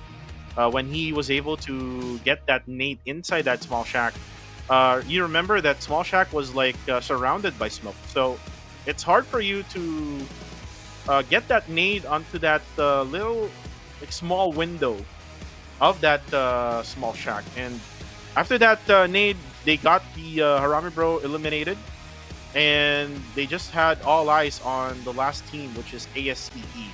And with this performance that they did, they got 14 eliminations. So that's additional 24 points for Austria Esports. I would love to also say, I mean, I've heard Vince G mention this one last week, that Mad Toy is the coach of Austria Esports. And probably with that addition, because Mad Toy was just added. Austria Esports in the previous season, they didn't have Mad Toy, and with Mad Toy's information, with Mad Toy's experience, I mean, Mad Toy had, I think, PMGC experience, if I'm not mistaken. Yes, So, PMGC experience, also played for a tier 1 team like Team Right. Secret. So there's a lot that he probably learned and experienced there. I'm a little bit Exactly. sad that we're not seeing him play, but the experience that he can bring to the team as a coach is also pretty incredible as well. I believe he was playing in the same era as we saw Jumper, as we saw iShots as well. I think that was Right. one of the most impressive lineups we've seen for Team Secret. And if you guys didn't know, iShots is also coaching for O2, so that's also Oh, very okay. exciting as well. Yeah, a lot of these old timers finally taking a step back and trying to pave the way for these younger, hot-blooded, newer players. Now, coming into this particular one, though, coming back to that particular game, I think that it was very bombastic, aggressive, very early. And it was quite a surprise to me that it ended up being a 1v1 for a good chunk of the match, if you think about it. I think it was at 2 circles with only 2 teams left alive. And it was all about those pickoffs. And I think that a lot of teams, they've been really embracing this Indonesian style play as of late, where it's all about getting that one knock and an immediate collapse. And I love seeing that, because before this it was a lot more careful, but this reckless style play, it really embodies the kind of culture of play that we have here in Southeast Asia. It's very aggressive, it's very fast paced, and it suits teams like Harame Bro and even Ozja. And on top of that, Ozja, this particular game, because they were very safe, they were very careful, they were getting pickoffs left, right, and center. 14 eliminations, I think it's one of the highest we've seen so far. Brings them to 24 points, a good 11 points above the rest. But you don't count everyone out quite yet, because Harame Bro with 13, and then you have ASTE with 11. Not the worst amount of points to end a game with, but Ozja is just slowly but surely increasing the lead they have compared to the rest of the pack. And one thing as well that I noticed in this game, they made it a quick match. Stage 5 with 4 teams remaining. That's kind of new. I mean, we haven't seen that from last week. So I think the with them earliest was stage 8, I believe. Right. I mean, we ended stage 8, but I mean, with that quick of eliminations, Yeah. I think they're learning on how to be aggressive now. I mean, it's also, I mean, one of the other factors as well is the circle. Like, most of the teams are rotating all the way to the northern side, Yeah. whereas Austria Esports didn't really have any threats in that match. But then again, Yeah. here are the overall rankings. I mean, it's still- almost unfair, right? If you think about it. Look how far ahead Ozja is. right. And on top of that, 176, and then yeah, TTQ is just 180. 107 eliminations as well. These are all just elimination points. If you want to talk about rank points, they are also the highest in terms of rank points. But if you want to compare chicken dinners, TTQ has more chicken dinners. What on earth is happening? Well, this is where the debate again Yeah. is chicken dinners important? Are they important nowadays? I mean, look at the total think- eliminations of Austria, 107. Yeah. I mean, I So- think it comes back to that to the format, right? I mean, when it was the 15-point sort of format, it was a lot of the waiting game for so many teams. I think, especially on Miramar, you saw like one apartment would have 2-3 different teams as well in those apartments, and they don't want to take these fights because they're trying to prioritize the extra 5 points you can get from that chicken dinner, and the points distribution is a little bit higher. But I'm guessing, but it wasn't really that fun to watch. Let's be real here, because it was a lot of waiting. It became podcasts for us, the casters, in fact, because there was just not a lot going on. And I think for this particular format that's been changed this year, I'm gonna say I'm a fan. I'm a big fan of this format. It prioritizes both a good combination of placement as well as aggression. But when push comes to shove, you can force eliminations instead of rank points. I mean, PBE has done it before. Harame Bros has also done it. So yeah, it's a nice. It depends on what exactly your team wants to achieve in every single match. And I think I've seen teams really say, okay, this round, let's go for the aggression. Let's get as many eliminations as we can. Suddenly, oh my god, that's not happening. We just lost one player. We gotta take a step back, and they're okay to go for those pickoffs to play a little bit more patient. And this is also coming into the fact that all the other players that didn't really have the spotlight when the points actually was different. But before we talk about that, let's now talk about the RPA 7. By the way, it is available now until July 15th. Enjoy perks worth over 80 KUC. We have the new custom color Nightscape Gladiator set Also, the Graceful Watcher set includes also the upgradable Nightscape Gladiator PP19 Bison.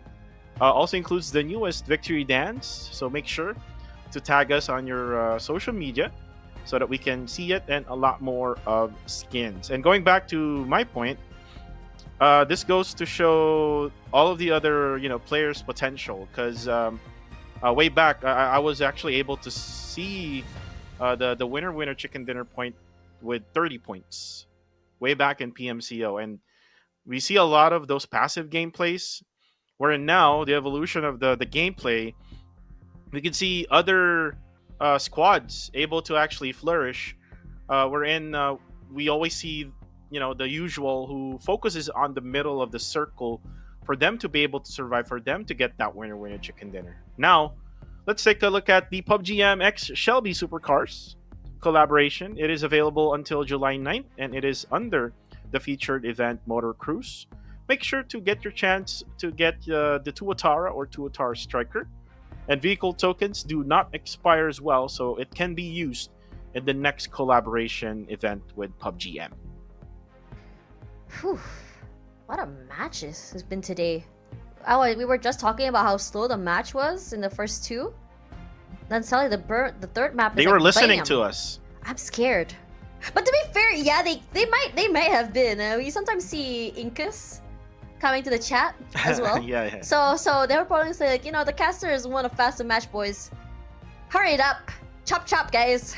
Chop chop. Chop chop. So that might have been what we saw.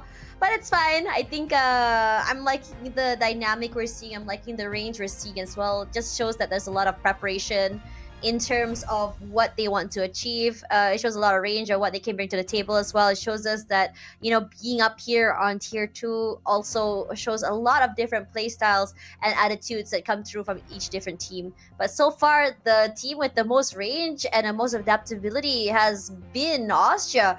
And I was expecting to see more of that from Yangon Galacticos, but Austria is showing us how consistent they are at doing it. Yangon Galacticos, they are a team that's also to be feared right now, but it's not as oppressive as we have seen from Austria. Regardless, let's talk a little bit about our next matchup here. Let's talk about our predictions. And I'm excited for this one because we are going into our third Erangel, the final one of the day. We're matching now with Harame Bros on the line, and I don't blame you.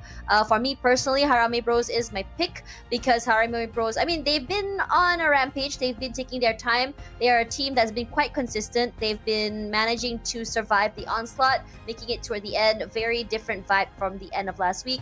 And I would like to see them steamroll that, so that's why I decided to take them.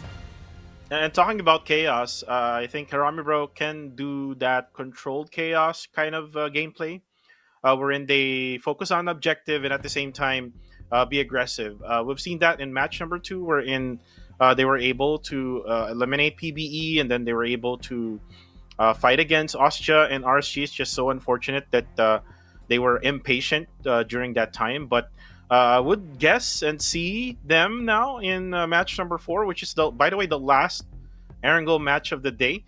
I would hope to see them in the final 4 again, fighting against Austria. I would say Austria would still have that consistency because from the past, like couple of Erangels, I've seen them on the south side of the circle, and you can see that nobody else is challenging them, right?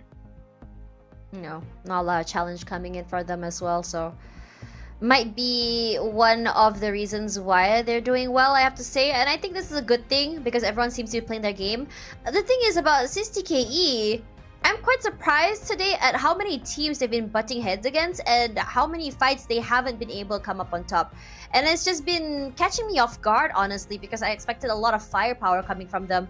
But it seems like other teams are already anticipating or understanding how the team plays together. And it's a good read, honestly, especially if teams are aware that they have been running into SysTKE a lot and understanding how exactly to counter them or just play around their particular lineup. So that's very exciting to see. I'm surprised about Genesis. They're still getting points. It's not like they're ending lobbies hands empty, except for one, I believe, earlier. And even then, they still managed to get a few elimination points. My question now is, what is going on with Genesis that they're not on the same page about, and why did Zai is brought into play instead of the roster they decided on last week? I'm wondering if it's a rotation, a shift in rotation for the players, because we're seeing Zai for the third time this week already. It doesn't seem like Right. they're gonna switch him out again. So it might just be a switch for every single week. But we've seen moments where teams are able to make last minute changes toward the final week before they go into grand finals. So I wouldn't be surprised if suddenly on the last week they change it up again, and then finally in the grand finals they change it up one more time. I've seen situations where one team is just so dominant on league stage, and suddenly toward the grand finals they come completely in the bottom of the ladder. We've seen everything. And it's hard to really predict what these teams bring to the table, and if this is going to be their final four, their final play as well. Because a lot of time during the league stage, a lot of players will be like, "No, we're not really sharing or showing our new rotations, our plays quite yet. We're not even showing which players we're going to bring into the games yet either, because we don't want to show it too soon. We want to save it for the grand finals." But sometimes there are a lot of teams that are struggling to make it into that top few slots. Trying to make it into the few seeds that can go through to the end. So they are forced to show their hand at that particular moment, and then it means extra time they need to prep to change up the way they play. You don't want to be caught in a situation where you are just outread in terms of your play and rotation in the grand finals, because that is where things matter the most. Well, just to answer your question, I mean, for Genesis Esports, I think they're trying a different set of strategy right now. They're trying to be more aggressive compared to their usual, which is they just control the circle, trying to be like what RSG and Harame Bro is doing right now. They're trying to be not like that. They're trying to go right at the edges. If you noticed, ever since match number 1 in Sanhok, they were trying to be right at those edges of that circle, wherein they tried to go engage with them. We didn't see that in week number 1. It was less aggressive from GE. We see them most of the times fighting from far distance or even in mid range. I mean, we know for a fact that if someone would be, outnumbered, GE would try to just go ahead and push them. But we've seen GE try to go ahead and push, or even maybe even defend these pushes coming from the other squads. So that's probably why Zai is there as well. I think Zai can be a little bit more of a fragger sometimes for the squad and can help out. Marnet also is another guy from GE who can really bring a lot of firepower. So if they can connect with each other, then maybe we can see a different type of GE starting this match until the very end of the day. Yeah, and it's not like we don't see highlights for GE either. They have big hitting moments. It's just a matter of whether or not they can survive it. And I think they've been quite unlucky as well when it comes to rotations, because yes, they do take their time. They play at the side of the circle, which also kind of leaves them open to the third parties. As soon as they finish a map and you're like, okay, they're back, they're looking really good, they steamroll the team. And then suddenly you just start questioning, right? Like, okay, they're just about to loot, they're trying to figure out where to go, and then suddenly, out of nowhere, another team has come forward, just rushes them and just steamrolls them forward. And there's not a lot of breathing room when you talk about GE when it comes to these fights, not like last week. And I think, I don't know whether it's something that you need to look onto or whether it's intentional, this way of play. But perhaps it might not be working for them to get those chicken dinners. But what I can see is their strat has been bringing them at least to the top 4. They've done it so many times. My question is whether or not they can do it again, given the fact that there's just so many teams that are rising to the top. TTQ find themselves struggling today as well. They get knocked out too early. They weren't able to survive early fights. And it's just been so unlucky given a team that just really shined so much yesterday, a three-peat in fact. But when you are that dominant in one day so early, a lot of eyes are on you. So let's see how it's going to go for this Erangel map, whether or not GE has found the answer or TTQ will be able to come up on top.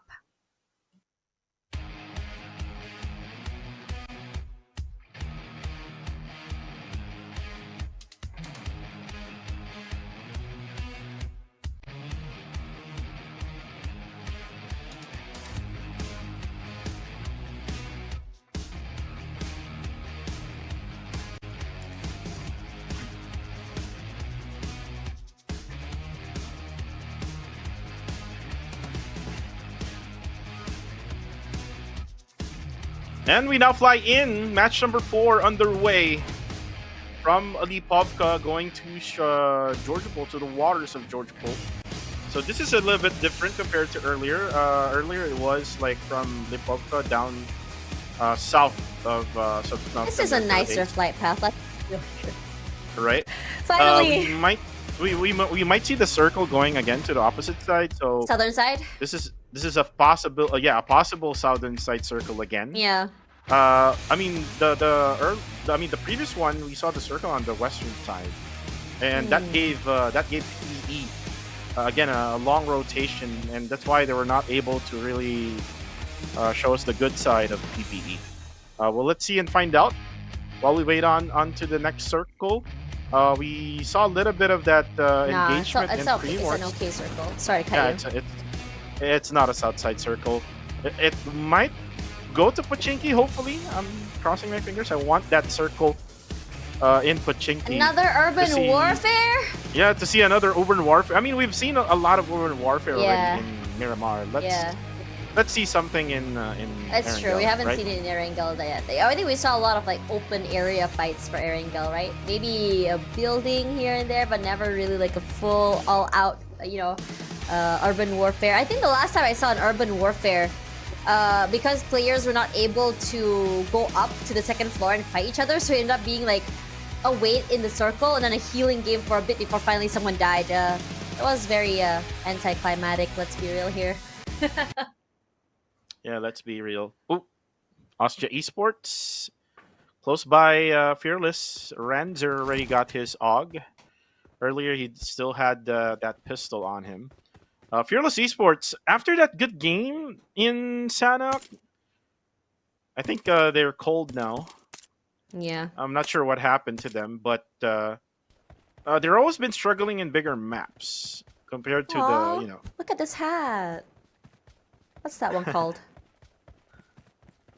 Is it a Santa hat? No, I think it's the Chinese New Year, the dragon head. I feel perhaps. Oh no, it's not. What is that? That's so cute. Looks like a dog. Was it a dog? I don't know. Maybe it was. Well, let us know in the comments what hat that is. I have not seen that one yet. And look at TQ. TQ going to Myth Clan's dropping point. Myth Clan hasn't really, or is not playing today.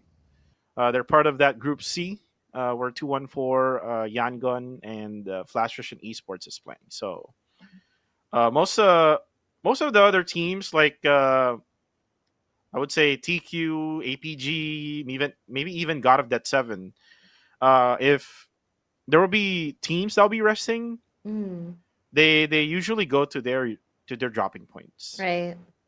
And it's kind of hard for me for that, because like every single game you would have to figure out what will be your rotation, right? Right. So it's like different for every single day, and that's probably why they're kind of like struggling when it comes to getting into the zone. Speaking of getting into the zone, did you notice our observer is just so nice on this what do you call it? This cinematic shots in the beginning of the game. It's like this free cam is beautiful. Production, you stepped it up. And I hope to see some circle right at north side. Yep, in Severny. We haven't seen that one yet. No, we haven't. But we're not getting it this map for sure. I think coming into this one. Wow, production, thank you. Thank you so much. I think they heard us. Coming into... Well, nothing is happening right now. I mean, how many times have you been able to just walk around the map without chaos happening? Like enjoy the view. Go on a scenic ride the motorboat. bicycle. Oh yeah, ride the bicycle. It's like a holiday, right? Right. It's not really an island though, if you think about it, but there is This day is very weird, right? Like Yeah. previously we had that quick match. It wasn't quick, but there was a lot of fights happening early. Right. Yeah. So it's... Well, I would say quick because we only had like 4 teams at stage number 5. Oh yeah, that's true. Oh, you mean the previous maps, not last week. Yeah, you're right. Yeah. Yeah. I mean, it's that lull phase, and I think I'm not sure. I'm trying to figure out the mindset the teams are coming into these games here because usually it comes from like maybe a different group playing, or perhaps it's a different outcome because of how many fights there's been, or maybe it's a circle, but I'm not getting anything. I think in a way this is just what happens when you have a centralized circle that's not too difficult to navigate. It's a lot of waiting, it's a lot of just getting, I mean, you can get to wherever you want to drop, you can go to your usual rotations, and maybe you might not even meet anyone so early in the middle of these rotations. And look at this, Exquisite Esports. There's a visitor. This is RSG Naughty Boy. They're alone. It's one-on-one. Yeah, it's a one-on-one. TQ is also nearby, so if they hear the gunshots, then most likely they might go for a third party. TQ really loves to go for those third parties, especially if they know they have that advantage. Oh, but look. Wait, I think they know he's here. They've already marked him, and they completely surround Nathan's area. Exquisite can go for a push as well, but it's gonna be hard. Actually, no. Perhaps there's no way. There's no way they know. I think they know because there's a UAZ parked outside. Oh, that's probably why. Just rushing onto him. Exquisite is around. Oh, here we go. It's interesting because it's a push, on a push, on a push. He gets one, and here comes Domino. The collapse is here. Maybe gets knocked down, and the other members of RSG just make it hurt, and so does Exquisite. You mess with one of us, you mess with all of us. UA Prime, nice. down and out. MM gets one more for himself. And now Naughty Boy says, perhaps we have bitten more than we could chew. GE? A little bit too aggressive. And another collapse for another team. Naughty Boy running for their lives. And here comes GE as well. And they're just waiting for this golden opportunity to just get as many eliminations as they can. UA Prime comes out huge here. He gets two of his own, and so does MM. They're quick on that. So that fight was around. RSG loses 3. So 1 for 3 trade happening. And I'm surprised that GE decided not to collapse into it. This Naughty Boy gets surrounded from every single area. And fortunately, this guy's not a lot they can work with on this one. So gonna go for out to the lobby and into the drawing board once again. This is the final Erangel of the night. So they're gonna have to figure out what they want to do to catch up in terms of points on Miramar after this. And RSG has been really good. Like, remember, they bought the circle twice in the second and third match. So, again, this might probably be the end of them in Erangel, but will most likely bounce back in Miramar.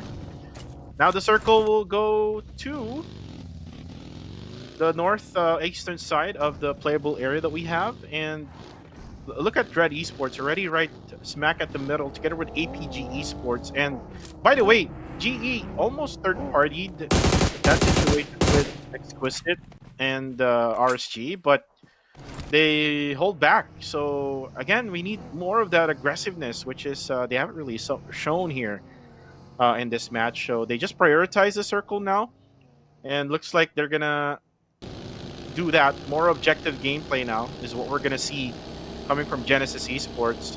Others will be coming from the western side part of the circle. This is kind of like what we have seen in the previous match, and then eventually chaos will happen. But look at this. APG now at the apartments. Enigma MSI now gets closer. DOS now hooks up the nade. Actually spots FV. FV doesn't have any idea. And now the nades come through. Splash damage onto FV. But they know now. So they need to be careful. DOS here, I think he needs to back out now. Oh, there you go. The knockdown. And the way From as the well. side of Enigma MSI, and DOS will not have any more cover and will just die in the process. They're just waiting. Enigma holding on to the high ground. Finds himself in a situation that's a little bit more difficult to deal with. It's APG for the compound. A little bit more coming in from APG this time. Right end to the week. No pickoffs yet. Every time Rix were to peak, there's a lot of pressure coming into him. Perhaps not the best thing to do to double peak here. He does anyway. Very daring, this one. As he waits. Inside sensor's nice. back, and that's a beautiful one. That's very well done as well. Master Rix has gotten the bullet tracers to allow him to see where he needs to see and find out where a general idea what the other members are. FV, the damage in fight sites is quite low. And the other members of APG loaded up on a vehicle. I think they want to take up the space. I'm not too sure if this would be the right course of action. They are very low. They're playing a little bit more close, and they know there has been a knock. So they're going to come and see and just really confirm these pickups. They know there's one inside, and they punish. Macbeth showing us a masterclass of how to play a small criminal play. And he sprays. Rick's still waiting. He comes close. 3 members on top they have to worry about. Oh, FV nearly walks into that one. Answers back. And preps another nade. Rix primes. Prones, excuse me. Waits down. Sets off some smokes. Cuts off a little bit of info from the sideline. Insights is in the backside just providing a little bit more support. Now you hear the roar of vehicles, and that's going to be GE that's just hovering close by. Don't think they're going to come close though. Circle, ping-ponging once again. A hard shift to the right side. Doesn't make it any more easier as well. So while this fight is happening, a long drawn-out one at that, other teams are just going to slowly push onto them. And there's this urgency. Alarm bells ringing in their mind that perhaps they need to give up the space. I think that's what's happening. An idea from FV to wait it out for the time being. Zyle is close. Insights has heard every single info. The footsteps is enough. Cooks the nade, primes it, aims it, spots out Zyle, throws it out, nowhere close. And he runs up to the top side. No movement yet. A Mexican standoff, in fact, between these two teams. As now, they have to take this fight to make sure they can get into the circle itself. Inside is in trouble now. 2 players pushing in towards him. He needs to make sure he uses the utilities right here. He does have the molly. He can use that for delay. Then again, Macbeth goes down. Now a third party from MFG Esports. This is bad for Enigma MSI. They had the advantage over APG, and then all of a sudden someone else would come to knock them down. And this will give a lot of time for Inside. Oh no, Inside, you have to get your gun. Oh, and there you go. Nice. How is he getting away with that? That movement was just phenomenal. And that was quick reflex as well. I mean, he was not holding his gun. He was like going for the energy drink. Then all of a sudden, he pulls out his S12K and then knocks down 2. Nice play from Insight here from APG Esports. Now for Enigma MSI, they're now down to only 1 all of a sudden. What a turntables here. And again, let's take a look at this. Fearless versus STKE. It's actually only Kaya now only alive here. And then he's out in the open. What a GE. steal! Come on! How on earth are you doing that? This wait-and-see play style from GE has been giving them a lot of value. The steals are huge. They don't take these fights when they don't have to. It's a lot more proactive. This time, look at that. They've taken this hill area to themselves so soon, so early. It's enough to play at the side of the circle, but it's enough space as well that they have a terrain as well as a high ground to hold on to. So kudos to them for figuring that out. Earlier rotations are a lot better for them. They look a little bit more rejuvenated, I feel, for this one. I have a good feeling, but I'm not going to say any more in case I jinx it. Oh, Zyle still able to get one down. And then Emas steals the kill. Oh no, it's actually the other way around. Emas able to get a kill there, and then Zyle gets his kill. Circle will close in. Just 2 more seconds left, and where the circle will go now. Ooh, look at this. This is gonna be good for GE. It was to the left side, to the right side, and to the left side again. But yeah, you're right. Switch for GE. Pressure from MFG onto the other members as Harami Bros tried to rotate into the circle. It's a 3-way fight on top side, but it's gonna be steals from GE once again. And they're doing a lot. They're getting a lot from that hold on the top side. Range finds himself alone Enigma player. Lower pace this time as Fearless as well. They may have been dwindled out in terms of numbers, but it doesn't stop them from putting in the firepower to PQ. Now, it's just Fearless Esports. Just trying to put on some pressure onto TQ, though. I mean, they need to plan out on where to go now since they are outside the circle. I'm not sure if they still have vehicles. I mean, yes, they do have the vehicles right at the back side of the house. But this is pretty much open. They can get sprayed down easily by the quarter. Now let's switch over here to where APG and TTQ is at. On the kill feed, though, there's a lot of damage being dealt here by Moy. Moy able to confirm Amora on the feed. And you can see God of that 7 is dwindling down when it comes to numbers. Only down to 2 players left remaining. Now the push real. Nye Pacquiao, nice play there, comes from Moy. And then Moek now pushes in, but there's so many angles from a different team here, which is Playbook Esports, doing a really good job with third-partying Dread Esports and God of that 7. Now it's going to be Moek. We'll try to bail out, but Michi almost knocks him down. Good thing he's actually on the downslope, and he does have that cover. He will survive here for now, but where does Moek go now after this? It's hard to say. Now, for Dread Esports, into this fight. Always aggressive, always fun to watch, and they get punished. BBE was well aware of this type of strat. They knew they take 2 to tango, and Dread Esports is always on the aggressive. So what they do, they wait for them to push, and they completely sandwich them. Holy Lanju is on the high ground on the top side here, but it's only one person. What can he do? And PBE, they don't even bother marking him. Actually, they do. They come up close.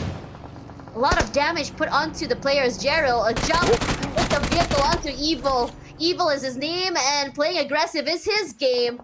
Nice crunch from 2 different areas. Nate as well. Where are you gonna run? The hail of bombs coming at you. And it's from Harami, bro, that got that pickoff? From where? From Jappy. Jappy was their support from a far distance. Huh. PBE was the one crunching them, but Jappy was the one that steals it. And on top of that, between 2 players are crunching. That is incredible. Yeah, and Ramiro doing a good job with the the spread that they're doing in the map. That's why they're able to get those KS. Oh, TTQ Gus from afar again. That's God of that 7 getting eliminated now.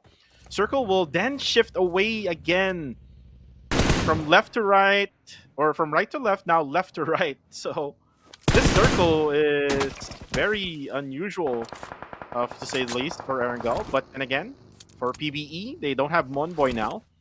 They can still manage to get into the zone.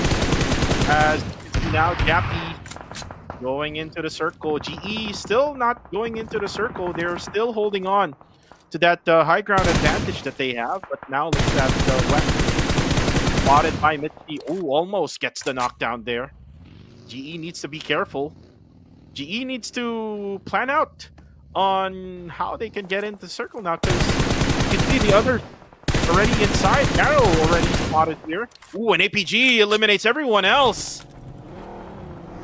Wow. APG, a lot more patient, but just as aggressive. They changed up the way they approach these fights. It's working well. They take their time. But in this situation for APG, they don't survive any more longer, so it is unlucky. But now, it's a lot of pressure onto PBE. Needs to fight to get into the circle. And on top of that, for TTQ, they are a team that puts a lot of firepower onto the other areas of the map. Asha as well, when you think about it, it's actually kind of funny how Asha puts in pressure to Fearless, and ASTE says, you know what, I also want to put pressure onto you. Fearless does get taken out eventually. They get 1 point for themselves. Not the most quiet game for ASTE, but it's all about survivability for them. They haven't changed the way they play quite yet.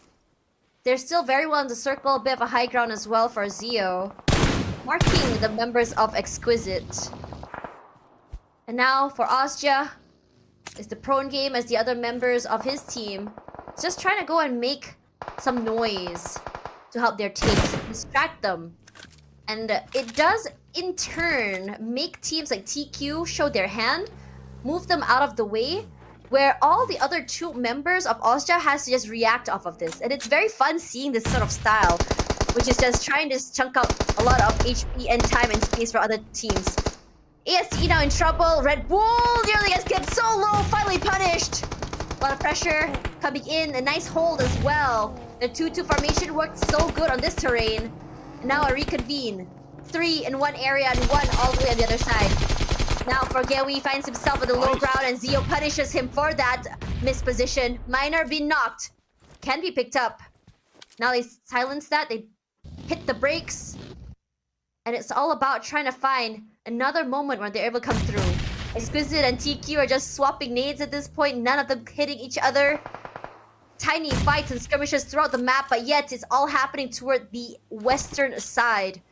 And UA Prime try to survive. Smokes to cut out some noise as well as some of the information. Popeye's nade finally gets the final member, or at least one of the members of Exquisite. So MM has been knocked. Now it's all about trying to figure out how he's going to go for that pickup. Chris making his way slowly toward the top side. I'm sure that there has been some information relayed from GE. You saw a reposition from the member of GE. They take their time. More nades to come through. UA Prime playing it very safe, very quiet. They're close enough to each other. Popeyes is close. They get the reset. Popeyes gets knocked. Oh no! The Shack holds on for some time longer.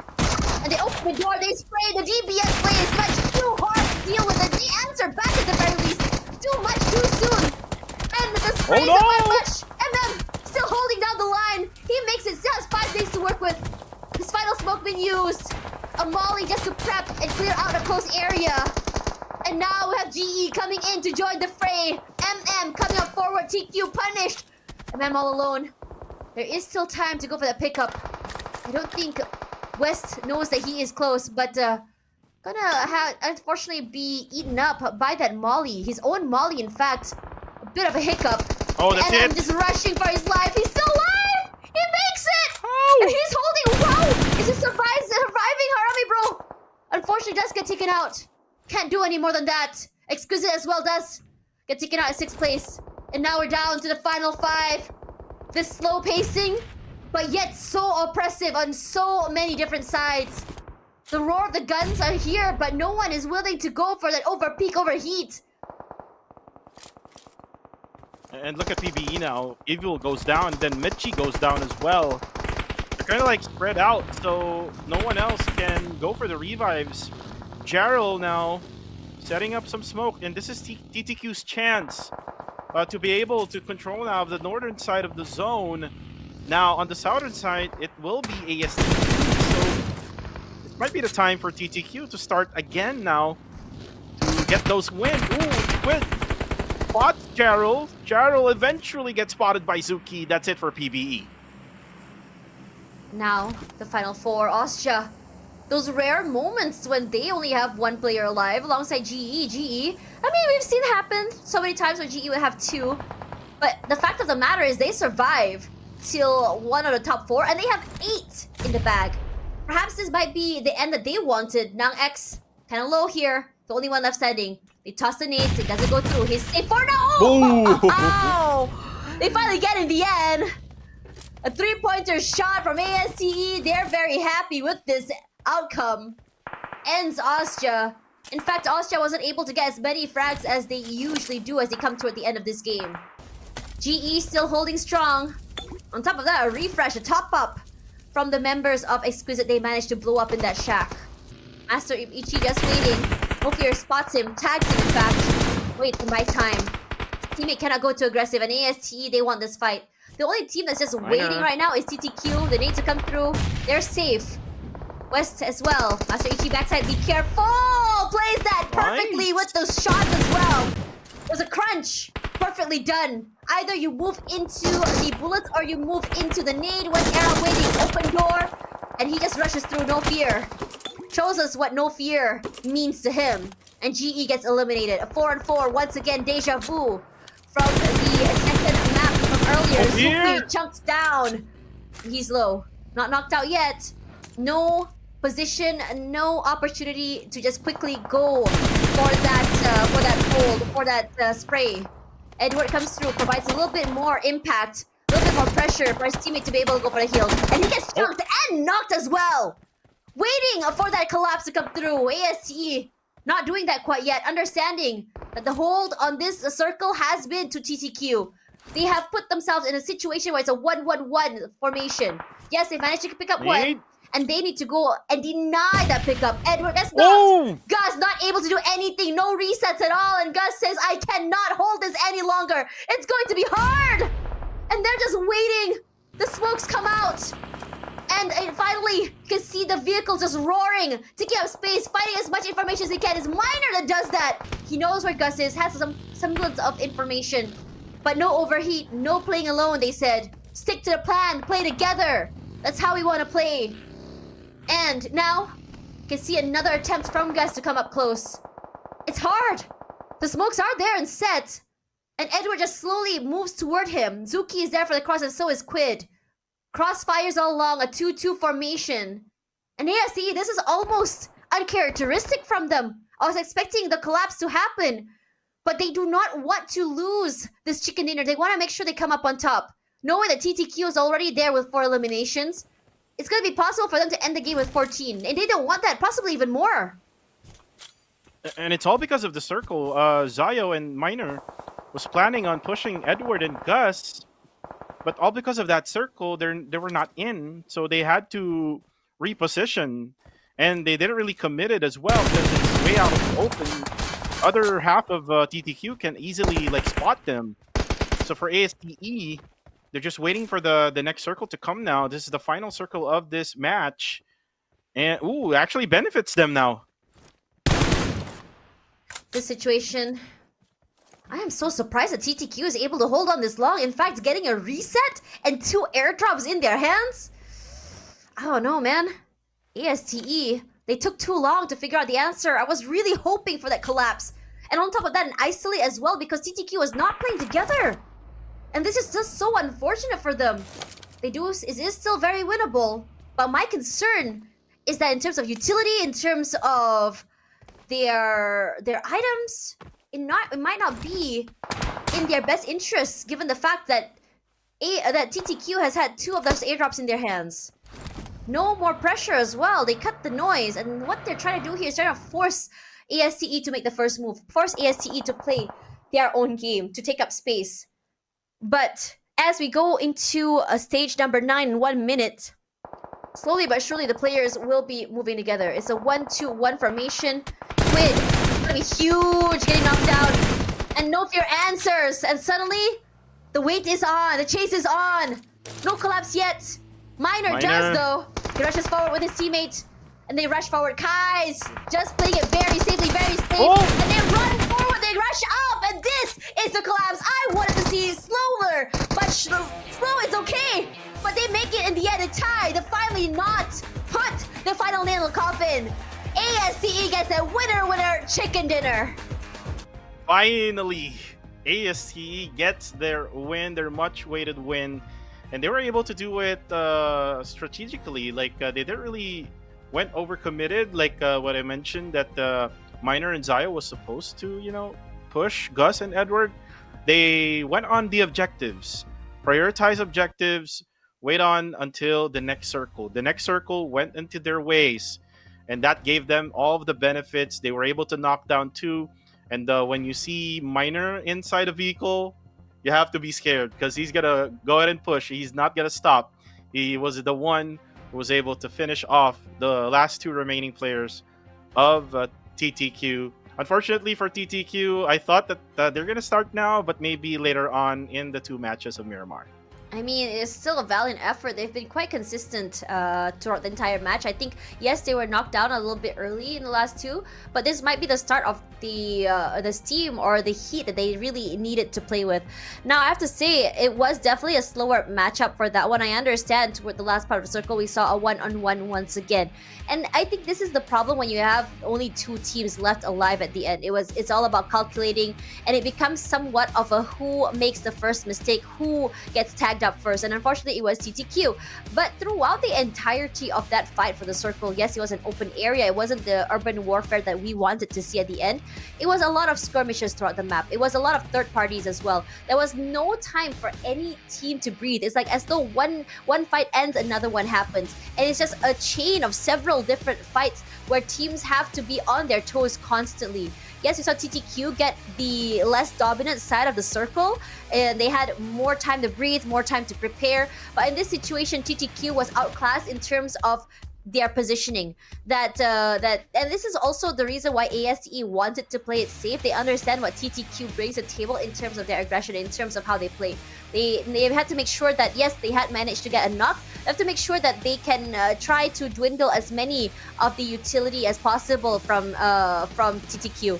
Try and make sure that they can dwindle them in terms of another pickoff, because they understand that TTQ has been able to make damage and magic happen with only 3. Well, No Fear is the MVP of the match. The people on the comment section are happy. ASTE getting that winner chicken dinner. MVP with 6 eliminations total. And by the way, even though that Genesis Esports got eliminated there, like before what we saw with TTQ and ASTE, they were very dominant when it comes to elimination. I think they got like 8 or 9 elimination points. Yeah. We'll see that later on in the match standing. But for GE, it's a good way to start off going into the bigger map, which is Erangel. Well, let's see now the stats for ASTE. They got a total of 13 eliminations, so that's 23 total points. That's going to be added for Stranger's Tribe Aromacy for this game. And this is a much-needed win because they have been struggling ever since that 2 early elimination from yesterday from Dread Esports. So this is a wake-up call now for Stranger's Tribe Aromacy, that they can still manage to do this, but not really that early. They can just go ahead and win it all right at the end. Yeah, the impact that we've seen from this team has been impeccable. The 13 eliminations they got was mostly toward the last circle, if I remembered properly. And I was about to comment on that during the game about how they only had 2 eliminations, and I thought it was a little bit uncharacteristic because it's usually toward these last few circles they start to really show their firepower. But I think they didn't want to risk losing the chicken dinner being so close, despite them having an advantage in terms of the elimination points. And on top of that as well, I mean, like, there's a lot of time that, I mean, I think we talked about this on week number 1, how it felt like Miner was going for these overheats. He had these highlights, and it's because that he's so young, and possibly because he's just so new to the team. But it's incredible how quickly ASE had managed to fix that as well, because we start to see a different type of mindset Miner coming into this game. Yes, he's still first contact, he's still the tip of the spear when it comes to these team fights, but he's also understanding when to really hit the brakes and just really go back to his team, understanding how important it is to really play with his teammates instead of playing all alone as aggressively as he wants, and really expecting his teammates to be able to follow up with him. So it's always very fun to see these changes come through, as well as these improvements, and understanding there's no I in team. Well, that is it for match number 4. We're going to be moving on to the bigger maps, which is going to be Miramar. Again, I am expecting for TTQ to continue on with this good performance when it comes to getting into the circle, getting eliminations altogether.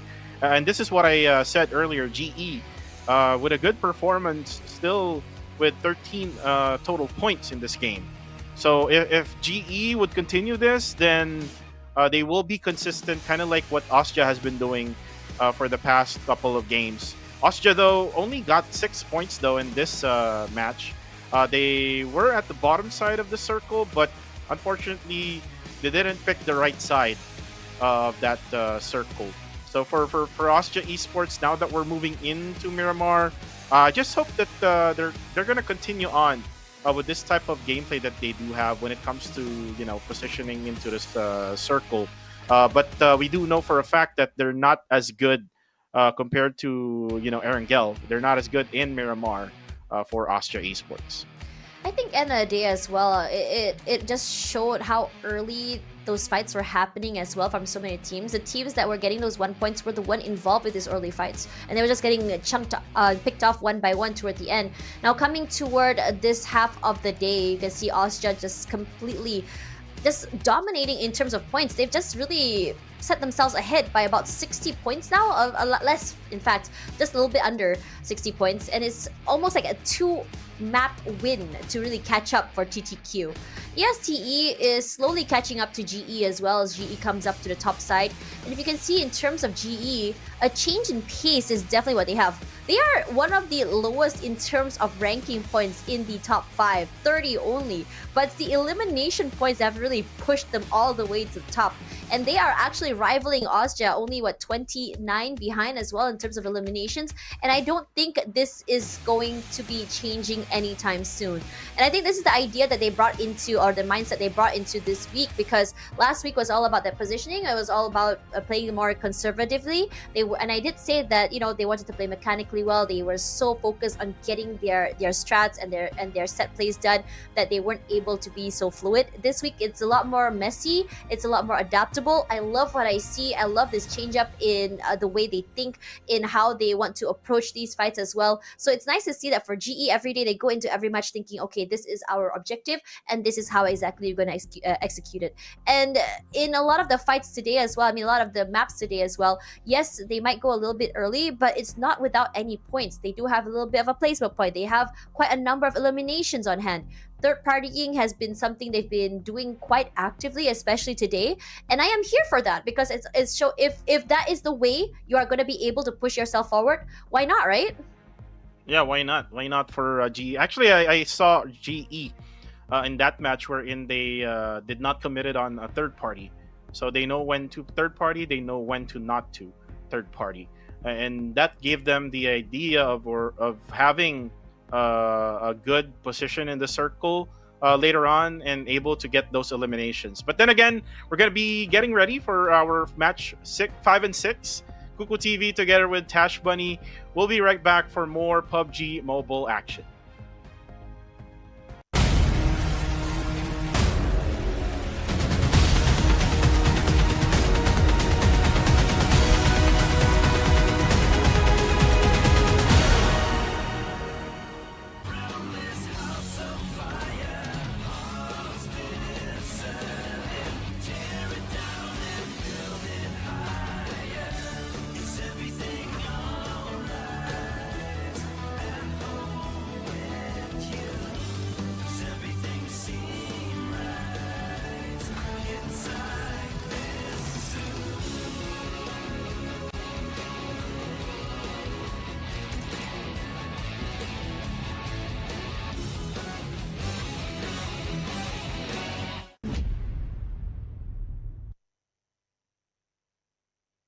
PUBG Mobile version 3.2 update. As part of this update, we've added a new themed mode, new items, and various improvements. Let's check them out. First, we'd like to introduce you to the new themed mode, Mecha Fusion. In this themed mode, you'll find a new futuristic style ship containing loads of supplies called the Steel Ark. Several Steel Arks will appear on the map in each match alongside player transport aircrafts. They can land anywhere on the map. It's worth mentioning that a Steel Ark loaded with supplies will fly around during the match and drop supplies consisting of an airdrop crate and several supply crates at specific drop points. Use these abundant supplies to help you win. This new area has a huge interior space with a towering and layered structure. Interact with the environment to reach the different floors of the Ark. Inside, you can get rare supplies and summon an important battle vehicle of this mode, the Armamech. Let me tell you more about it. The Armamech has 2 weapons that you can switch between at any time. These are the magnetic arm and missiles. They're a perfect combination of the combat abilities of the 2 smaller mechas. They make for a near flawless battle machine. In addition, it has an enhanced jump, thanks to support from the Levitron's jet propulsion, enabling it to jump great distances and heights. Its super mobility allows it to move at ease on the battleground. Lastly, the Armamech can be separated at any time. As long as 2 mechas are close together, you will be able to combine them to form the Armamech. After combining, the pilot of the Levitron becomes the pilot of the Armamech. The Levitron is a new special vehicle. It can switch between a speed form and a magnetic form. In speed form, it gains a collision acceleration ability, and in magnetic form, you can activate its magnetic arm. The Strider, on the other hand, serves as the lower body component. This is an offensive two-seater vehicle. It can target designated areas and bombard them with missiles. Combined with a Levitron, they form the Armamech. Join your friends and experience the might of mechas.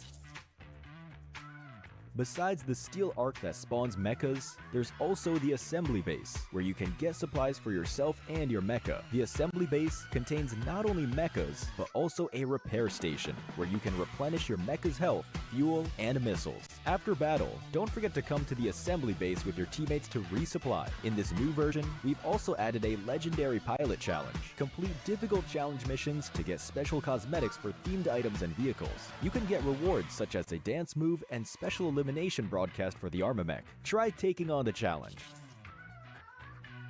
In this new version, other than fun mecha battles, several new items have also been added. The first is the jetpack, which can be picked up and equipped to increase movement speed. It comes with a rocket jet ability that can be used to briefly boost off the ground, which is great for getting around quickly. Next is the personal AED. As long as you have this item, you'll be able to rescue yourself when knocked down. After using it, you'll recover from the knocked down state. Of course, for an item as amazing as this, each player can only carry one. But do note that moving during self-rescue interrupts the process. Find a safe area to use the item so you can return to the battleground. Next is the magnet gun. It's a downgraded version of the magnetic arm in gun form. Switch to it by tapping on the firearm bar. It has the same abilities as the magnetic arm. It uses magnetic energy to pull and grab vehicles or other players, opening up more possibilities in combat. Try experimenting to see what it can pick up. Lastly is the respawn beacon. It will show up in either the steel arc or the assembly base, and it recalls eliminated teammates, but it will use up their respawn chance. Life is precious, so proceed with caution. Additionally, the popularity event is back. We added a popularity gift redemption shop this time, where you can use the tokens earned from popularity battles and team popularity battles to redeem rewards. With the new version update come enemies who've already infiltrated Metro Royale's Arctic base and Misty Port. While you're out exploring, stay vigilant in these areas, as Striders are active there. For Metro Royale, we've improved a lot of the processes. Furthermore, we've also added new honor rewards and Chapter 20 collectibles. Moreover, you can now bring your companion on your Metro Royale adventures. For more details, keep an eye out for Metro Royale update videos. In the new version, we'll also be hosting a grand home competition. You can register for it as long as you've reached 200 home prosperity. Let your imagination run wild and share your dream home with the world. Additionally, we've added a mysterious, elegant, ancient capital resource pack. Many home items will also become available in a related upcoming event. Aside from these, we've improved and updated home building, browsing, interactions, butler actions, and more. Want to find out more? Keep an eye out for home update videos. With Mecha Fusion's arrival, World of Wonder has also seen plenty of updates. For gameplay devices, the PvE enemy spawn device, random action device, special vehicle device, and other gameplay devices have all undergone a series of updates. For example, the themed mode's mechas have been added to the special vehicle device. These include the Levitron, Strider, and Armamech. These devices are sure to get your imagination flowing for some awesome creations. Also, we've launched a pre-made map where you can play all kinds of creations built from a variety of themed scenery objects. Furthermore, get ready for the brand new Steel Arena map template. Here, players can pilot mechas and engage in battles. Give this new map a shot. Additionally, we've updated a bunch of other World of Wonder content. For more details, keep an eye out for World of Wonder update videos. That's it for this overview of the new content that will be available in Mecha Fusion. Cool mechas and thrilling combat await you in-game. Winner, winner, chicken dinner. See you next time.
Hi everyone, let's get acquainted with World of Wonder version 3.2. This version is loaded with surprises. Besides piloting cool mechas for exciting battles, there are brand new maps to experience. Let's check it out. First, there's a brand new themed map template. In World of Wonder, players can now play all kinds of creations built from a variety of scenery objects. Engage in thrilling battles aboard the Steel Ark. At the same time, get ready for the brand new Steel Arena map template. Here, players can pilot mechas and engage in battles. Give this new combat a shot. In addition, players can compete in shooting competitions with target dummies and have fun playing soccer. Head to World of Wonder to discover even more fun maps and gameplay. So, get in the game and try it out. Next, we've also made a few system improvements to World of Wonder.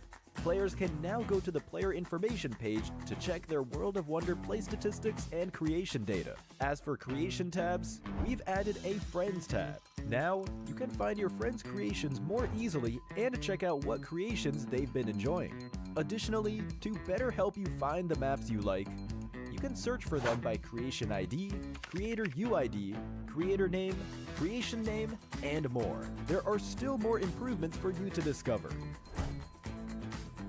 We made some improvements to gameplay devices and interactions. For gameplay devices, we've improved and updated the PvE enemy spawn device, random action device, special vehicle device, and more. For example, the themed mode's mechas have been added to the special vehicle device. These include the Levitron, Strider, and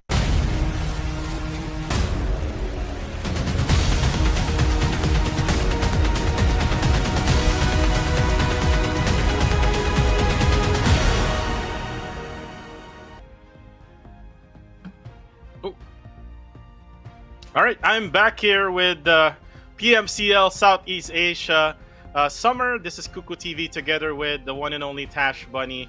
I'm sorry about that. I'm not sure why my camera all of a sudden just tweaked out. But anyways, we are back for the final last two games of this match, or of this day, by the way. We have the two Miramar maps, and we've seen yesterday one Urban Warfare and then one outside Los Leones. So we probably gonna see again something like that, because it's been a pattern since week number 1, right?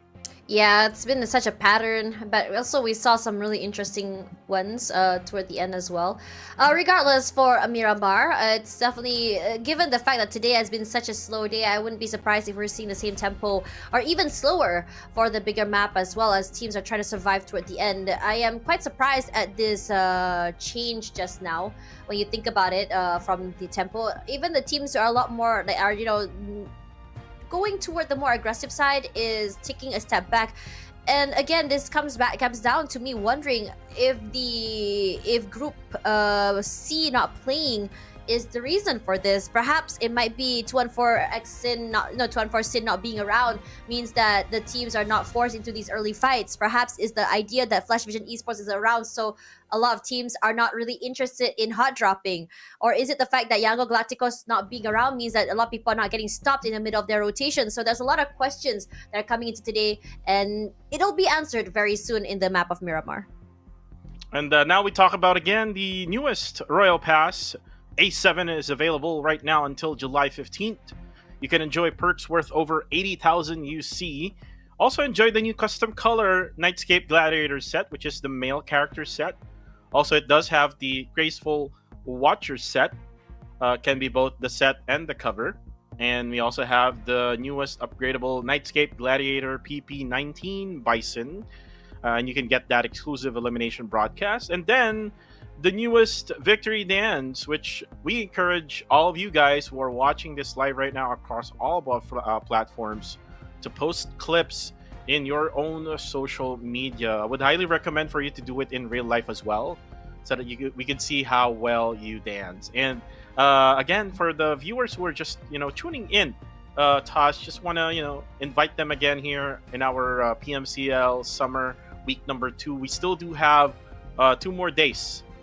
This is just we're just halfway through of all of the games for this week, and I'm kind of excited on what's gonna happen now, since I think Osjet Esports already like made a statement here that they're going to be top number 1 this week because of their consistency.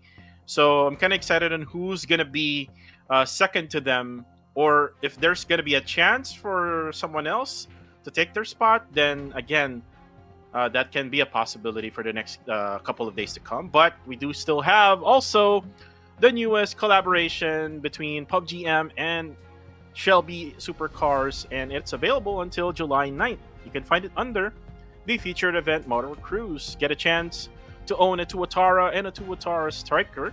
Vehicle tokens do not expire as well and can be used in the next corresponding event.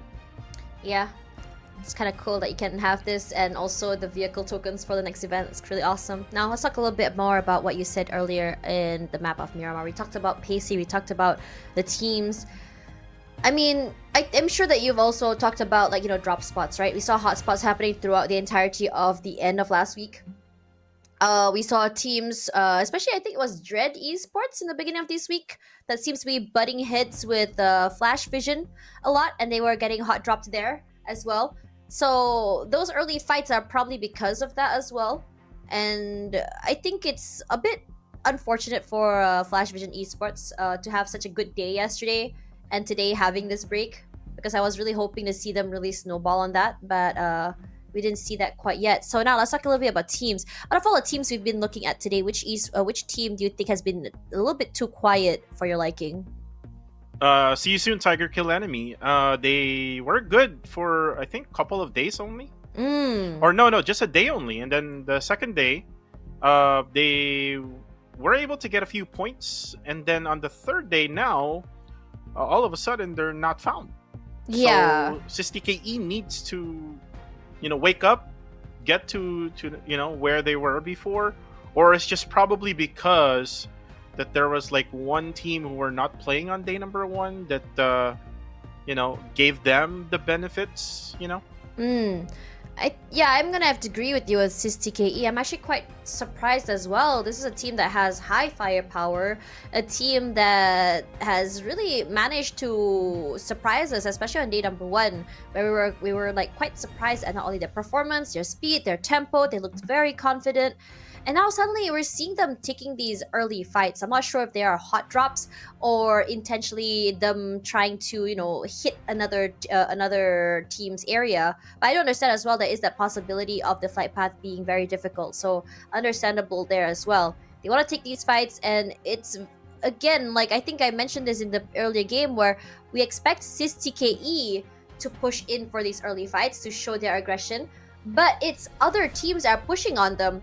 And my question is, what happened to SysTKE's confidence when it comes to these fights, to these duels, to these skirmishes? Because usually they are a team that, yes, they suffer losses, but the amount of firepower they bring to the table has been phenomenal. What is happening? One thing I noticed with SysTKE, they on first day, they targeted Flash Vision Esports. Right. Now, Flash Vision Esports is not available. They're not playing today. I mean, they also managed to lose against them as well, no? For one of those days, or was that Dread Esports? I'm just confusing the games at this point. Regardless, yeah, coming to what you were saying earlier, our predictions. TTQ, a good pick at the situation. They're a bit more quiet, so what are you expecting them to bring to this match? I would love to see them bring their firepower again back. We've seen them yesterday, 3 winner chicken dinners in a row. You cannot, do that again in the next day. But what you can do is you can, replicate whatever good things that you have done in all those 3 games in this match now, since you haven't really been winning. So for TTQ, I just hope that they would be good when it comes to firepower, especially with rotating, because for one of the match that they won yesterday, they got into like a really good position inside Los Leones. So with this one now, we do have a little bit of time left before we start the game. Just 30 more seconds left to go. I want to talk about Genesis Esports. Genesis Esports again has been showing, and we're now going to move into the game.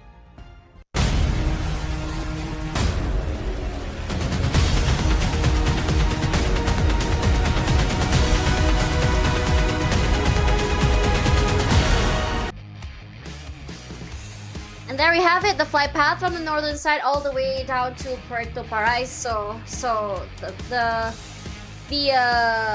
flight path will be skewed to the right side. So I don't think it's gonna be the worst kind of flight paths, honestly. An early drop by ASTE, got 7, headed up toward Torre Al Humada. Regardless, coming into this one, it's going to be... What do you think, Cuckoo? What's your prediction here? Tell me the stats. I would say Circle. I mean, let's start with Circle. Circle-wise, I mean, it's always been there at the eastern side of the southeastern side of the map, where Los Leones is currently at. But with this type of Circle, I would say, yeah, I'm about to say this, but yeah, there we go. It's on the northern side part now, so this is totally different compared to the Circle.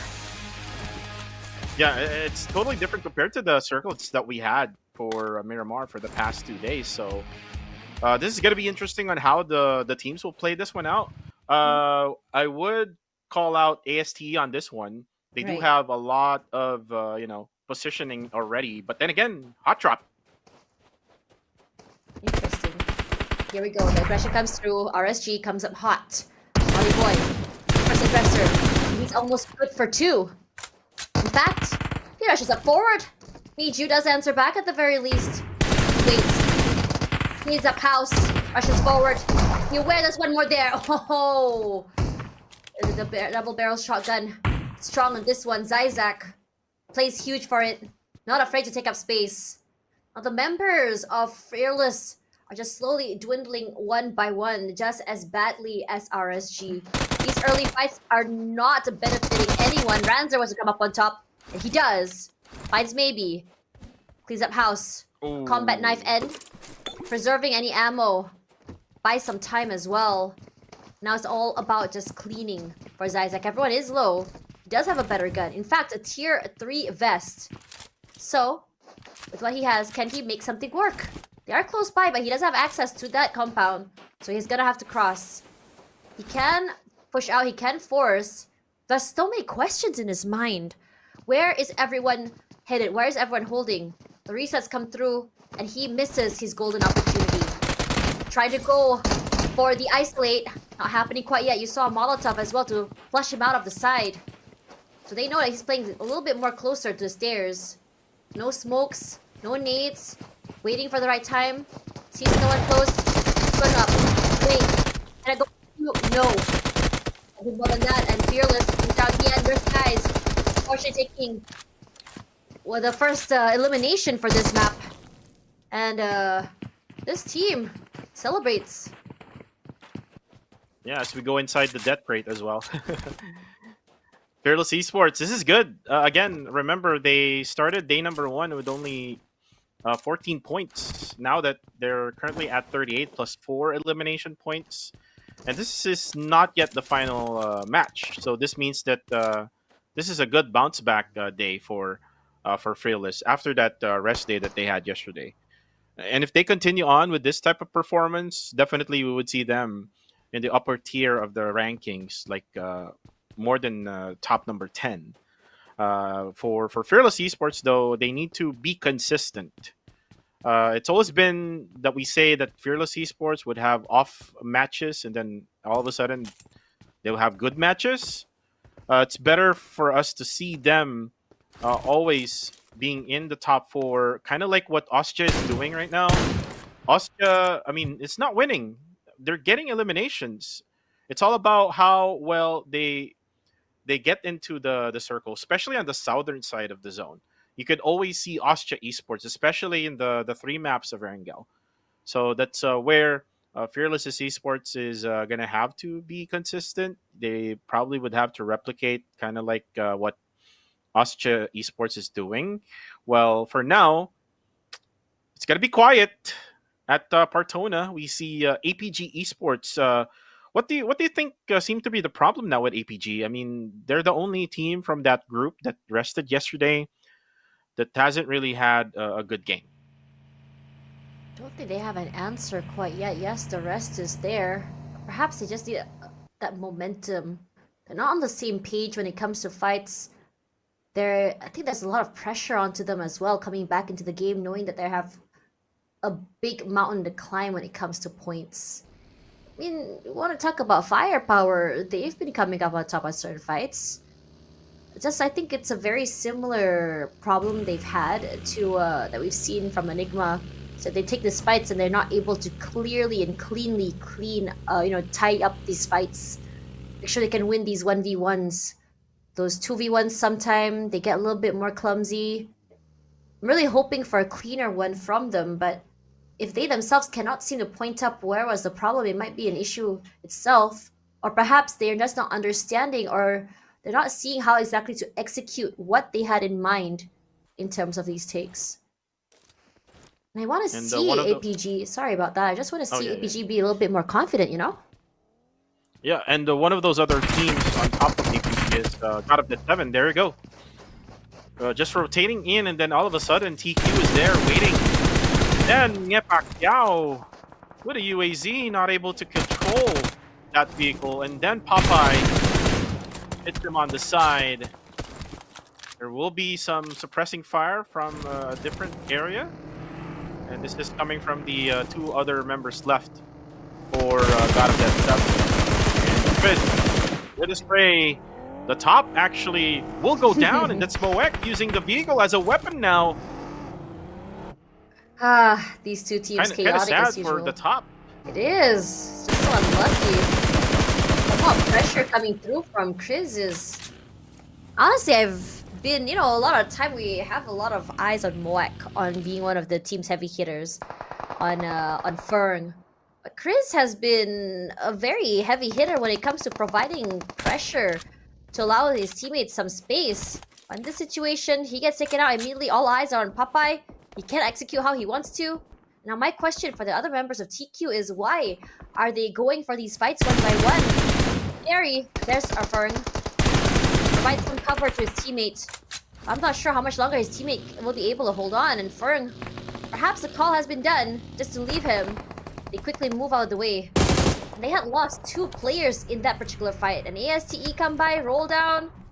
This is what I was talking about in terms of third parties.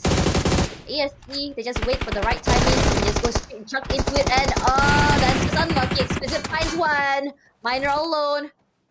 Going for that scout. Going for that long range support. So separated from his teammates. And it's just so unlucky for him because he wasn't able to get any support. And possibly not what ASTE expected this early, but it's not something that they have had a problem to deal with toward the last part of the circle. And in cases like this, like if you're in Erangel, that would work, but in Miramar, this is totally different because of the terrain. Yeah. So Miner needs to, control his, aggressiveness so that the others like Kai, No Fear, or Zayo would be able to provide some support from long distance. For now, let's take a look at FE of Enigma MSI, able to actually spot here. Ooh, Federalis! M249 with a 3-time scope from long distance. That's so good from this man. And now it's gonna be a Mas who's gonna try to go towards to where FE is at. Will most likely confirm this kill because FD doesn't have anywhere place to go now. Caps trying to put some suppressing fire to support him. But FV has been struggling. You know what? FV came from that Sin Esports team who played in PMPL SEA Wildcard. And he was actually the best player in that team, where he tagged along with Lanju and Moy. And then now with Enigma, I think the chemistry is not working at all with the guys of MSI. Yeah, just not working in terms of their firepower, how they play. There's a lot of clashes in calls as well, if you notice, where there are moments where you just sort of question what is going on with this mid-fight call, or why are they choosing to leave, or are they choosing to stay? And this indecisiveness has cost them so many fights. Speaking of that, you see a lot of space coming through, and the kill feed was just going crazy on the left side just now. Or you can actually tell there's a lot of skirmishes coming through. As Blizzard finds himself in another fight, MFG will be the next one they find out forward. Exit knocked already. Exquisite. They look strong, particularly on this one, despite losing Nathan. That one pick is there. UE5 rushing forward. Punish comes through. 9K makes it to the end. His teammate is close. Them. Thankfully, he's chucked low enough. Gets to confirm and goes for the pickup. Looks good. It's just so unlucky for MFG. A team that we had all thought would really shine on this map. But it's hard when a team is as confident as Blizzard just taking these fights. A rush forward, barely even checks. 3 fires are on point. Koopa confirms it. One elimination only for MFG in 15th place. This was not on my bingo card for this particular Miramar map. MFG is just so bad right now. Not sure what happened to them. If I remember correctly, they rested on the very first day, so they should have the advantage going into day number 2 and day number 3. They should have had the quick view on what's gonna happen on this week, but they haven't really shown up really, good highlights here. Then again, Fern gets Amura on the kill feed. Gooey of Austria Esports there's actually someone right above him, right?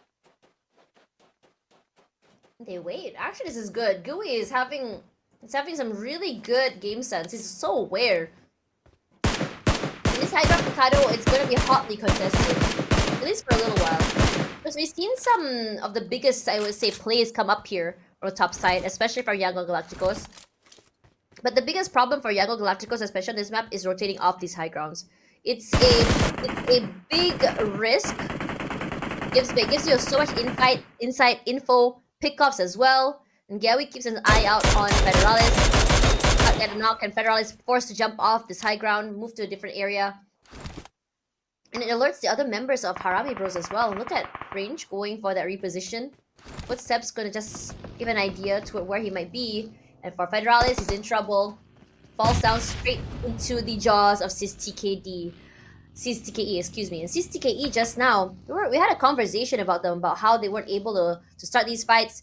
Looks a little bit less confident last with Heartless with the opening, and Range as well, providing some support to Federalis.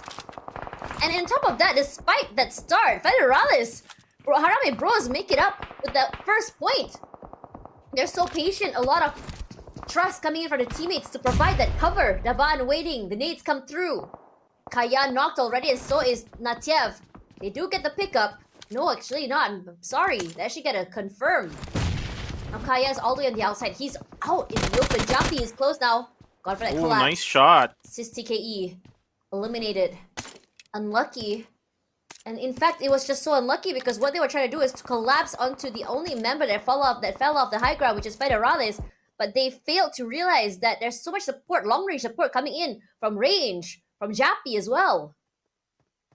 And looks like Range knows already that there's someone right below him. It's just that he's not looking down because he might get picked off by the 3 other members of Austria Esports. So look at him. Just using now this ridge as cover.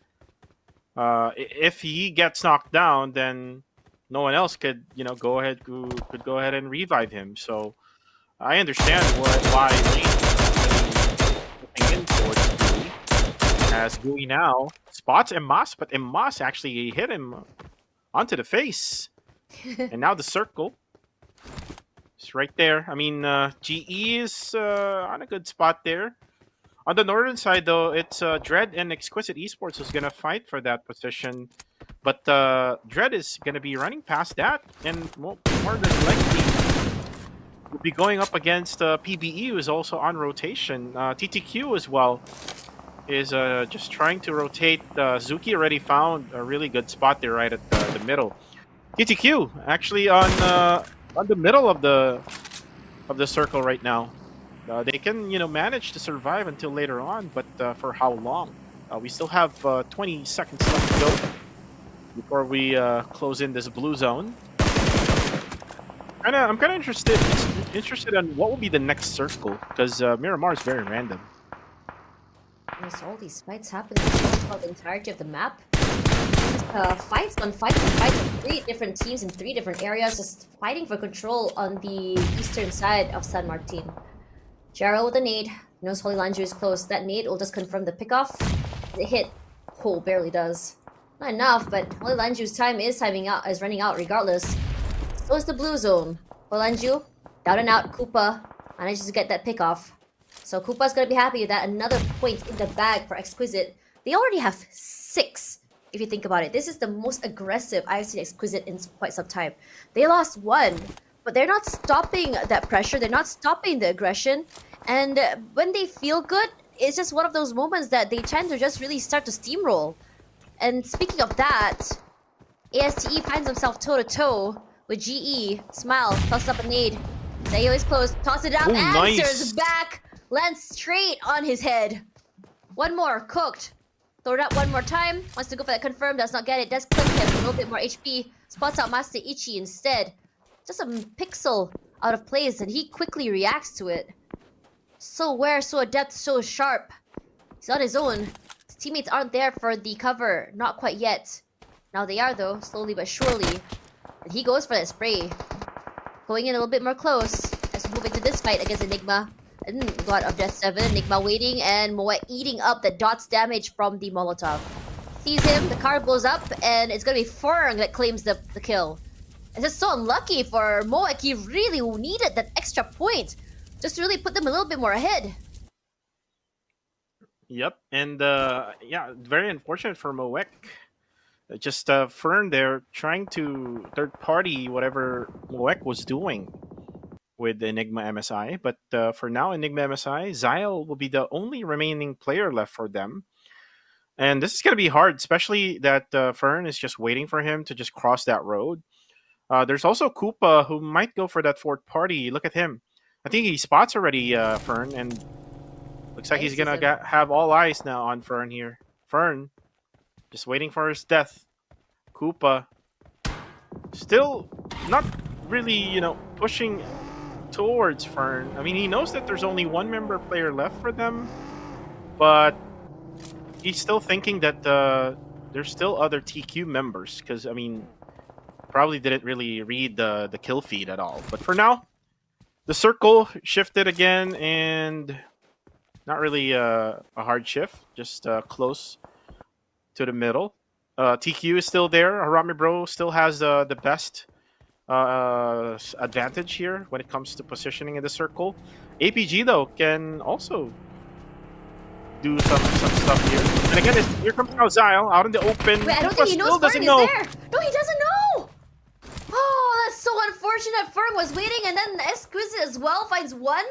The reaction time is phenomenal for all these teams.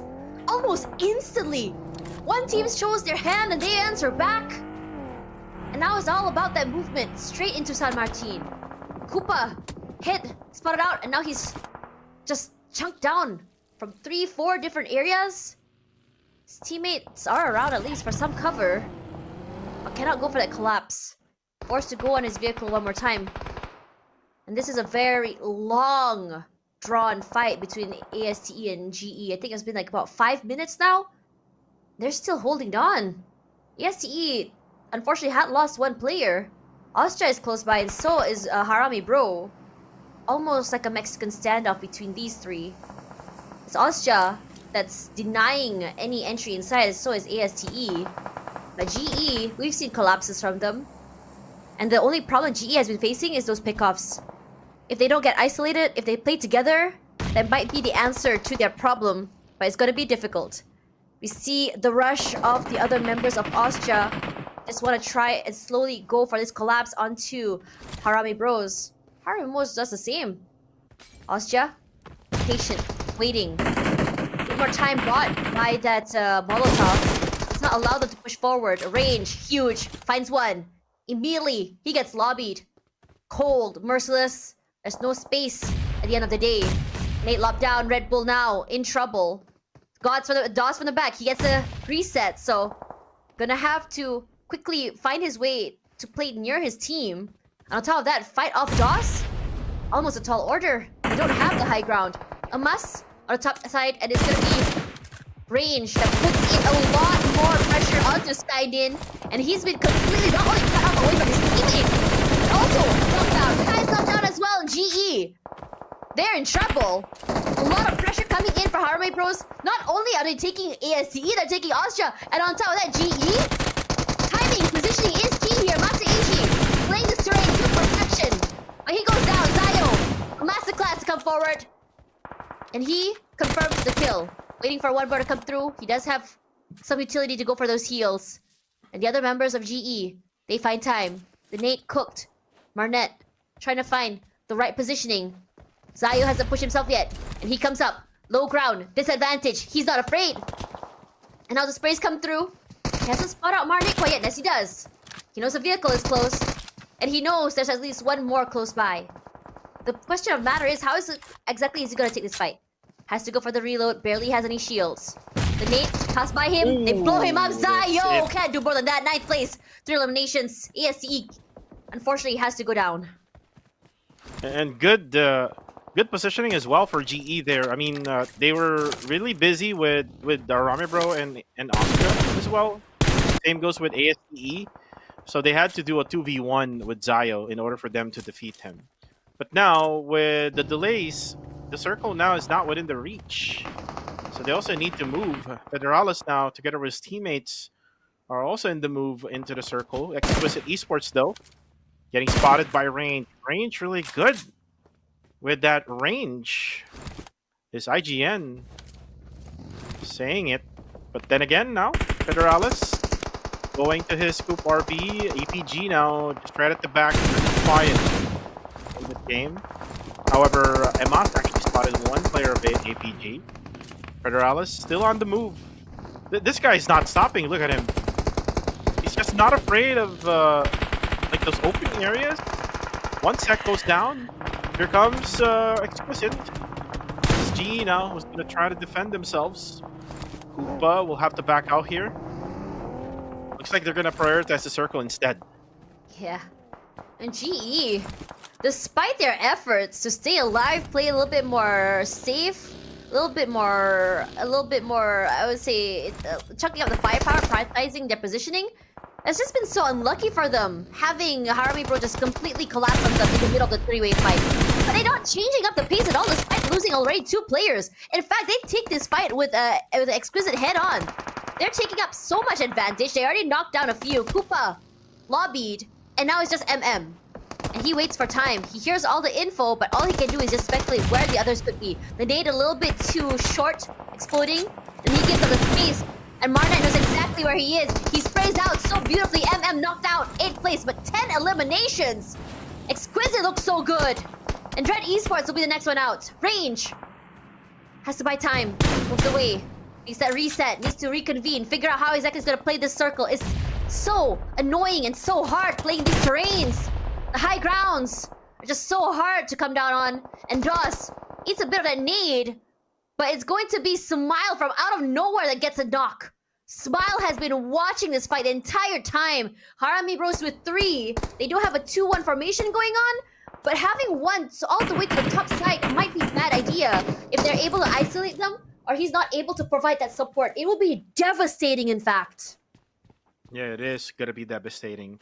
But now the circle again goes to TTQ. Kind of like what happened to them yesterday in one of the Miramar maps, where the circle straight at him. But now Smile able to drop another Haramiro player. Smile has been doing a really good job, even though with a 2v1 scenario here. Then again, there will be some bullets coming from a different angle, from a different team. Now, Smile goes to his buggy, will now go into the zone. TTQ still has it. And I think they do have also a compound to stay in. So this is just going to be bad for all of the teams that are on the western side part of the circle. They don't have any place to go now. It's hard. It's a very difficult terrain to work with, and on top of that, it's the kind of circle that has a terrain on the outer side and a crater almost in the middle. It's wide open.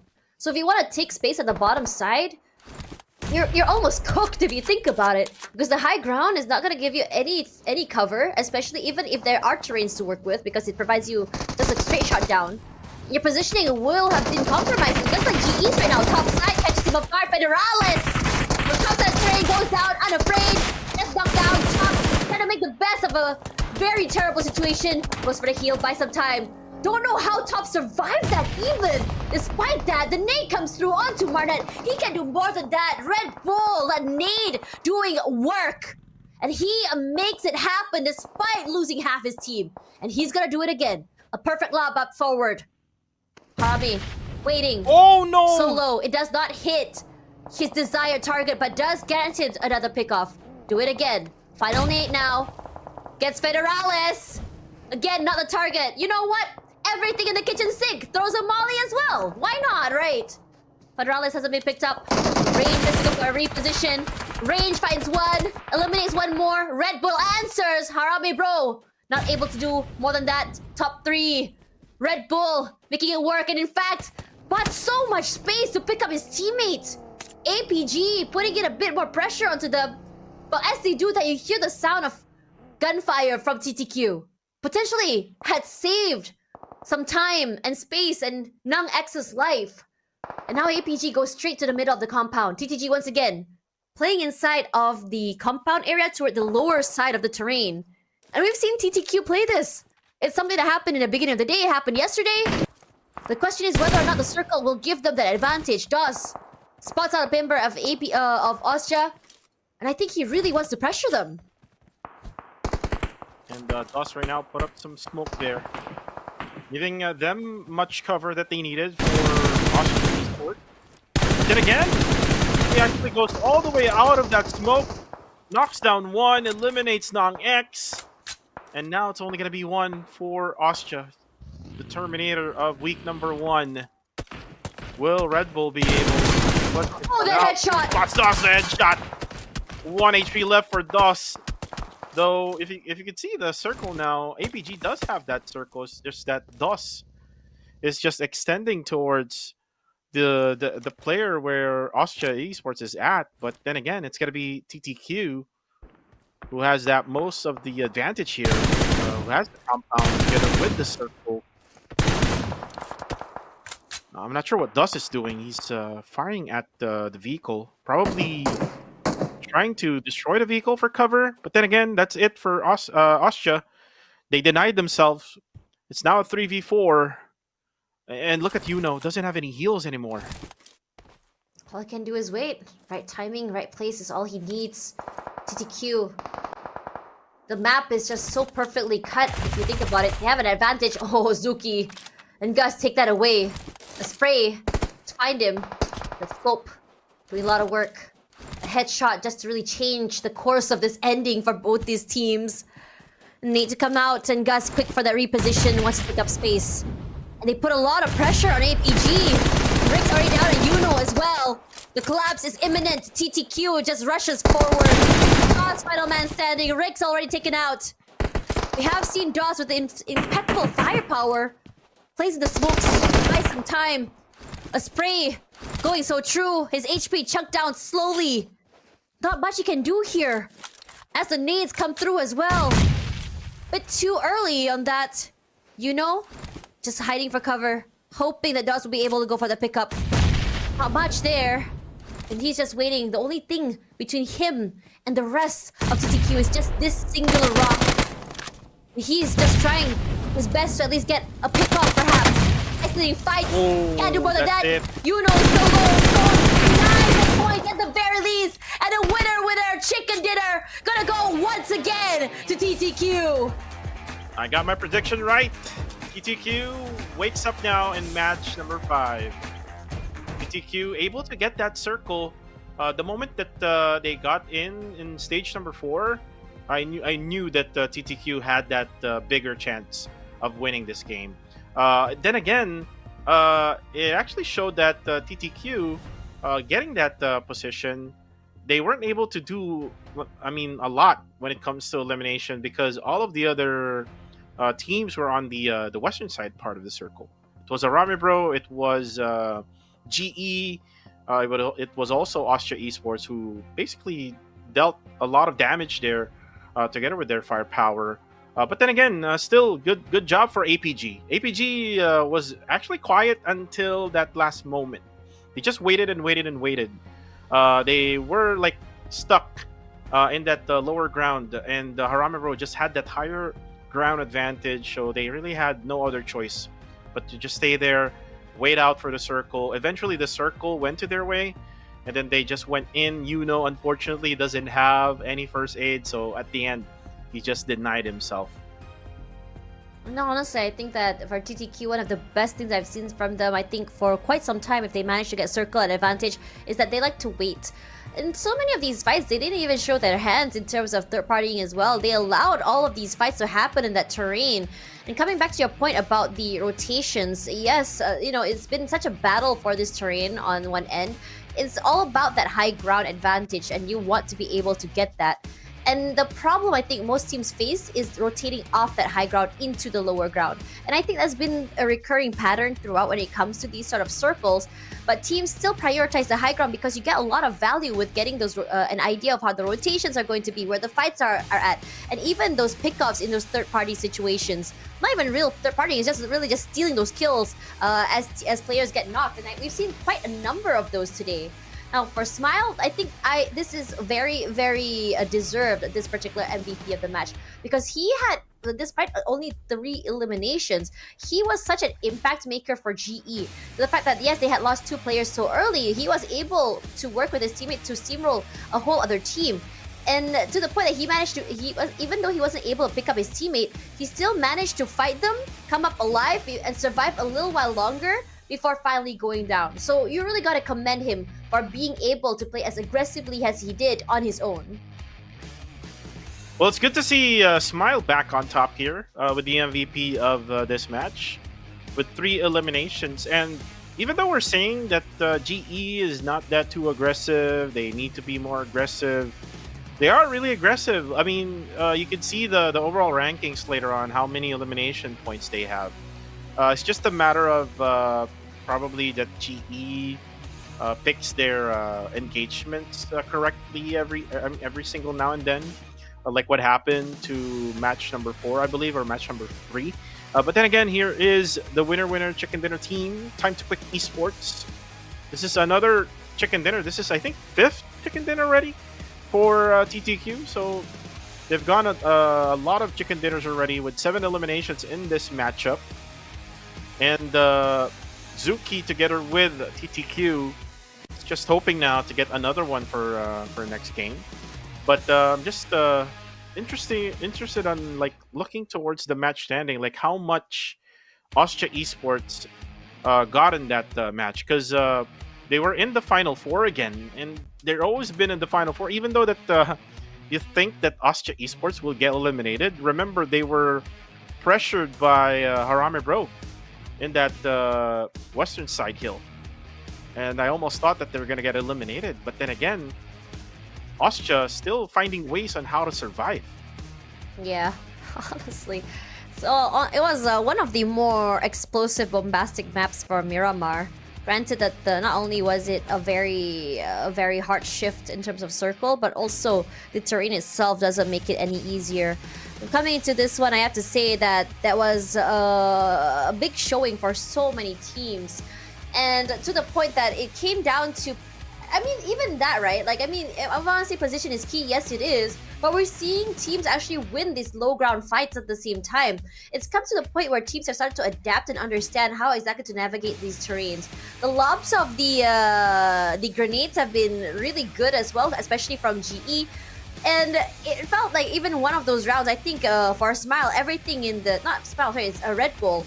Everything in the kitchen sink was just thrown up just to really obliterate the members of Harame Bros, just to deny them any chances of even getting picked up. So kudos to them for being as resourceful and as aggressive as that. Sometimes when push comes to shove, those desperate situations come through. I think it works out very well in their favor. Now, given of how aggressive that particular map was, a lot of teams were able to get quite a number of elimination points, especially Exquisite, which despite only having 1 rank point, they have 10 eliminations, which put them straight into 2nd place, while TTQ comes up on top with 17.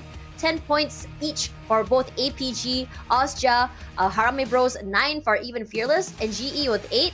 honestly, this is a statement of a match on how competitive it was and how many, not third parties, excuse me, it's more of like how many multi-team fights that we saw, where it was almost a free-for-all in such a small terrain, in a small area where everyone was just fighting for that advantage because there was nowhere to work with if they were to go toward the middle side of that circle.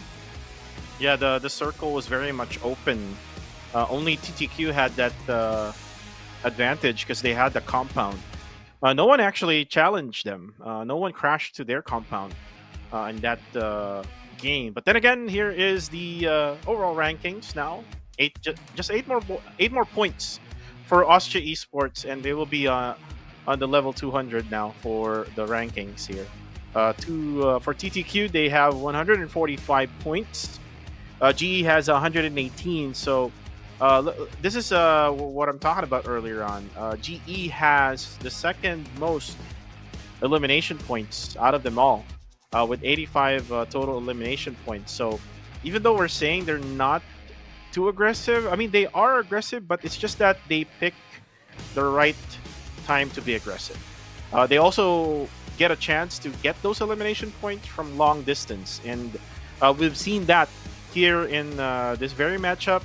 It's a combination of both, actually, for GE for this match. But then again, for Harami Bro just was very unfortunate there.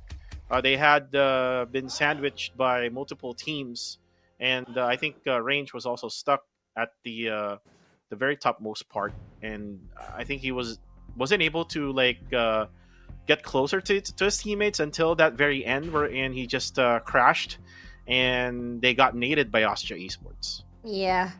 I think a lot of the recurring themes here have been these nade pickoffs, these nade kills, and also the understanding that when you pressure a lot of team with those nades as well as those molotovs, it really gives you a lot of space to not only wiggle through and just really kind of like just pushes them out in the open when it out of their cover when it comes to these fights. And I think that's been such a great way to utilize these utilities. And I think toward a lot of the teams that who survive till the end, I'm actually quite surprised at their way of not maintaining, but kind of like making sure they don't overuse their utility and having enough to use toward the end of the fights as well. And it's always very fun when you're able to see an actual all-out fight. I think in the two maps of Erangel we saw earlier, we saw a 4v4, a 3 versus 4 in two of the finishers of those maps. And now for Miramar, we didn't really quite see that. And honestly, it's really exciting when you're able to see a more competitive one. So this Miramar one was quite refreshing. Now, before we go to the final Miramar of the night, don't forget, everyone, that we have the new Royal Pass available, which is the A7, from now until July 15th, where you can get the Nightscape Gladiator set alongside the Graceful Watcher set. Now, all of this is worth over 80,000 UC, and I think it's very worth it because what makes it really nice is that the Nightscape Gladiator set, which is a guy set, has so many different colors that you can customize to your liking. Yep, and you can also get the Nightscape Gladiator PP19 Bison. So if you love to do the SMG, or if you love to use the SMG compared to a DBS or compared to a UMP, well, definitely this is the one for you, because it will give you that exclusive elimination broadcast. Why not show the world that you got that PP19 Bison, right? And then also, it does have the newest victory dance. Make sure to post it in your social media so that you can flex it out. You can flex it out in game and also in real life as well. But then again, we also have the newest collaboration of PUBGM x Shelby Supercars, available now until July 9th, and you can find it under the featured event Motor Cruise. Get your chance to own a Tuatara or Tuatara Striker. Vehicle tokens do not expire as well and can be used in the next corresponding event. So this is the final time, hopefully, that we're gonna promote our promotions here with the Ace 7 RP and the Shelby Supercars. But let's go back to the gameplay. Last Miramar map, we've seen, or I have seen, a Miramar map wherein teams would just love to just end the match totally, kind of like what happened to one of the Erangel maps that we had today. And I would love to see that from the teams, just to be aggressive all the way until the end, compared to what happened in the previous match, wherein they were very limited when it comes to where they can go, and that is all because of the circle. Circle was like very much open right at the bottom side, and then on the northern side there's a compound where TTQ is at, so it just forced all of the other teams to just stay at the western side, wherein they can, try to go for that height advantage. Eventually, they all fought together right at the end. And now let's take a look at the predictions. I got my prediction right earlier. Let's see my prediction now. MFG. This is MFG has been struggling, is what I'm trying to say here. MFG has been struggling. They haven't really had a good game. I think that this is their game. It's kind of like what happened to Arame Bro yesterday. Like all throughout the day, Harame Bro has been struggling, and then all of a sudden, 19 bombs from Harame Bro. So I just hope MFG can do this. I think we've witnessed it happen before, so it's not impossible what you're asking for it. I like the Philippines pick here, both going for PBE. I'm wondering what is the mindset. It's honestly a very quiet day for PBE. I'm quite surprised. I mean, yeah, Is it because of Evil's, substitution? It's hard to say. I mean, end of the day, you're not seeing week 1 PBE in my opinion. It's not as aggressive, it's not as dominant. They're not actively going throughout the circle looking for pickoffs. They're not, when we saw that point, the points and how the rank system was for Exquisite just now, one rank point and 10 elimination. I had like a sense of deja vu to last week from when we saw PBE in the beginning, and I was like, oh my gosh, that was PBE. That was what I expected from PBE, but we barely even heard from them today. It was a lot more quiet. They're going for that positioning a lot more, but it doesn't really embody what we expected to see, their signature style of play of PBE. And I'm wondering again, maybe it's because Evil comes in, or maybe because with the addition of Evil, it's going to be a lot more of a passive style play. It's going to be the idea of rotations, more toward a more, I would say, a third party strat. Who knows, right? I'm not too sure what Evil brings to the table.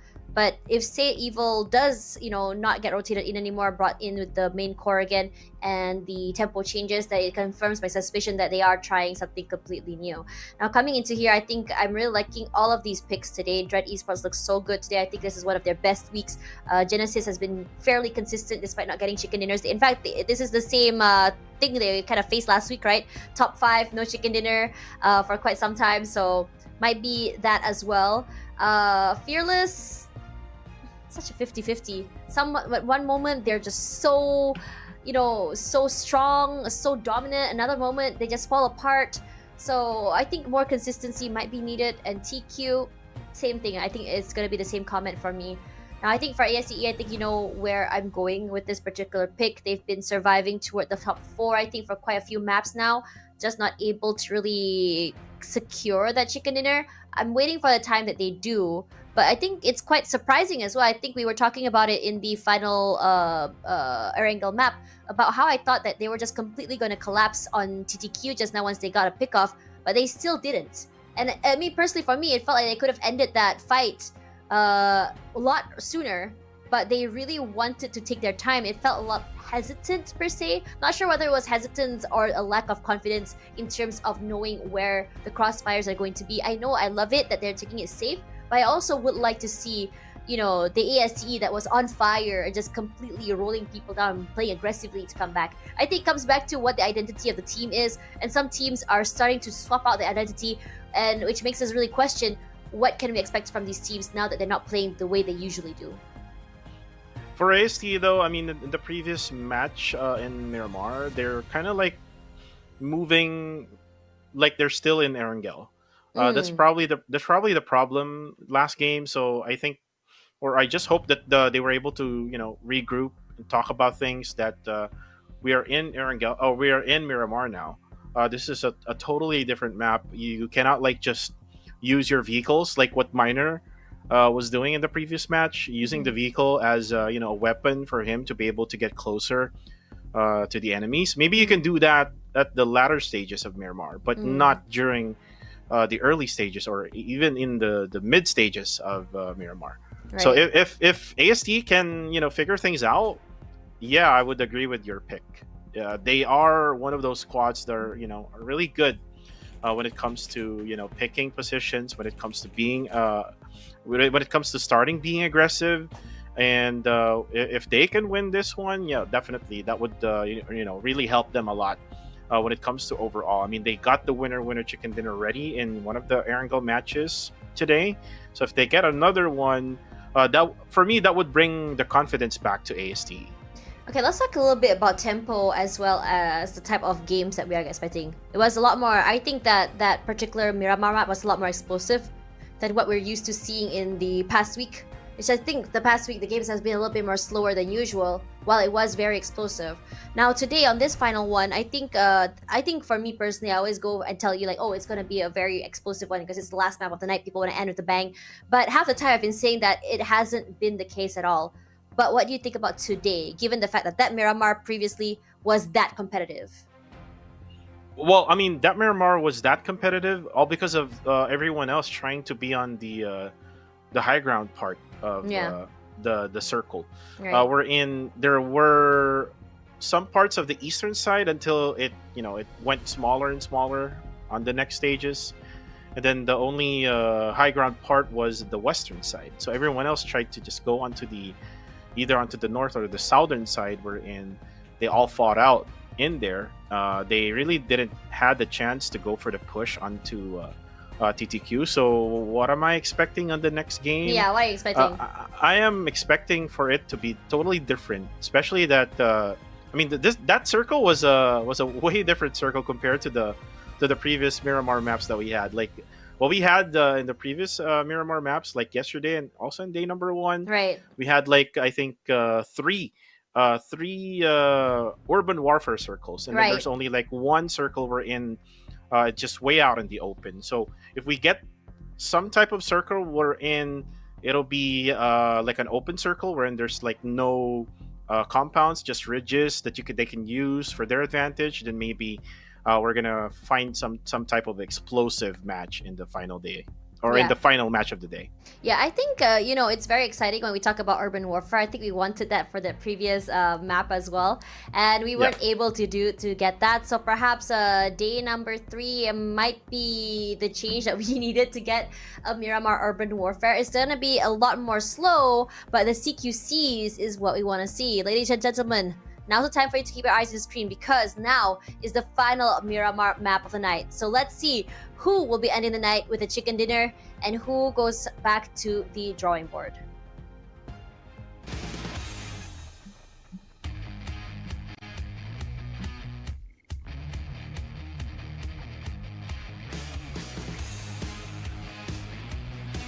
All right, we start flying from the eastern side of the map, from the eastern side of Truck Stop, going to Trailer Park. This is a different type of flight path compared to the previous ones that we had, because normally we go from the southern side. So this is kind of interesting on where the circle will go now. My prediction would go to Los Leones area again, or might go to Chumacera. So either way, that'll be fun.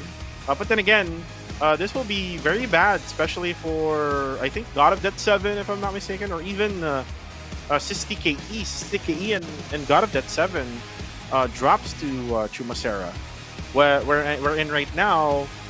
So they're going to be forced to be dropping at Tierra Blanca for God of Death 7. As for Sisti KE, I'm not really sure on how they will play this one because, again, the dropping point that they have is way too far from this flight path. But you can see PBE already dropped at Impala. RSG already. Ooh, this is what I said earlier, guys. We're gonna see some circle right around the Chumacera area, or it can probably just go to Pecado, right? We haven't really seen much of a Pecado circle for the past Miramar maps that we had, even in last week. APG dropping towards Ruins. TQ dropping at their usual, which is this is not their usual because YG usually drops at El Pozo. So TQ will drop at El Pozo this time around, taking advantage of the rest days of one of the groups that we have. for Harame Bro. They are in Picado right now, and Tosh, we haven't really had a circle in Picado. Would love to see that, right?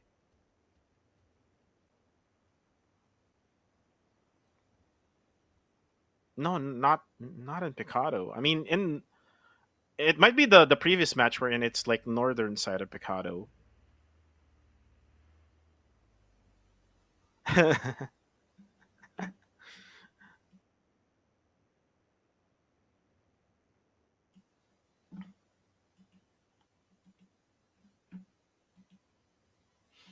Oh, I remember my time when I was an analyst. Oh my goodness. It well, it was 2 years ago, or no, it was 3 years ago. I was an analyst from Blacklist International, so it was very hard because during those times, I mean, VODs are very limited, and you cannot just like search up these teams and then eventually it will show up on different types of platforms. So I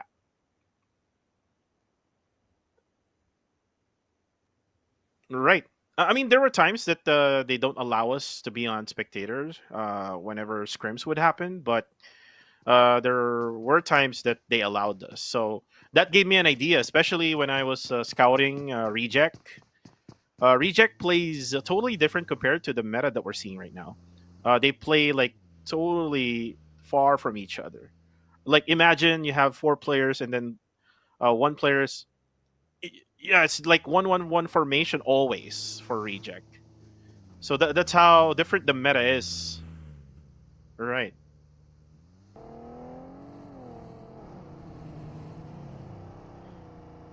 They were successful because like I mean here's the how they do it. Like if someone would push into one of the areas where one of the Reject players are, they basically like box them in. Imagine like say if you're in Picado and then the rest are like just surrounding the Picado area. So whenever a team would push in one, all of a sudden all of the three members would box in all of the four players that pushed in, and they yeah and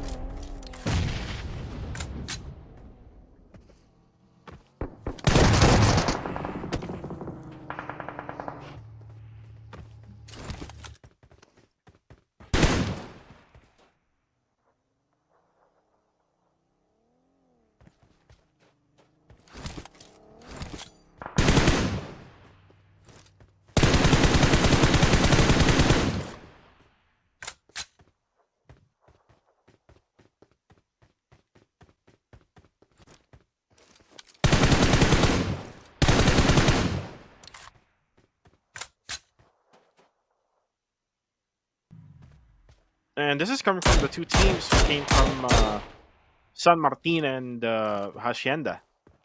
So they were in rotation. I think they're trying to get to the hills or to the mountains first, and it was just that GE came in first. So now the question is, where will Exquisite Esports will go now? I mean, they lose Nathan as well in the process. I'm kind of looking at the lineup we're in. They have Super Pickles in instead of Nathan because if you try to like look back on their previous day and the first day, they were very much successful more of having like Super Pickles compared to Nathan. Super Pickles works more as a like a type of a fragger slash IGL type of a player, wherein Nate. Oh yeah, right. And then Nathan though, much more different player compared to Super Pickles. Nathan is more of a fragger type of a player, not the scout type or IGL type of a player, wherein you can decide more. Nathan basically would probably decide, or will probably just follow whatever this is the decision the others would make.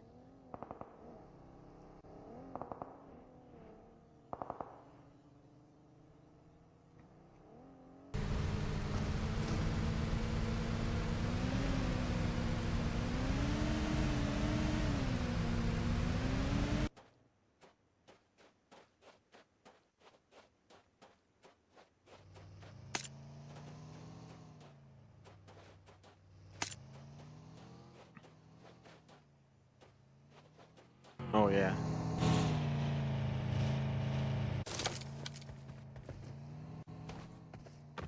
I remember Sem 9 again from PMSL. Putra. I remember him. He's like the Miramar guy for Sem 9, right? So wherever he comes in, all of a sudden Sem 9's confidence would boost up, right?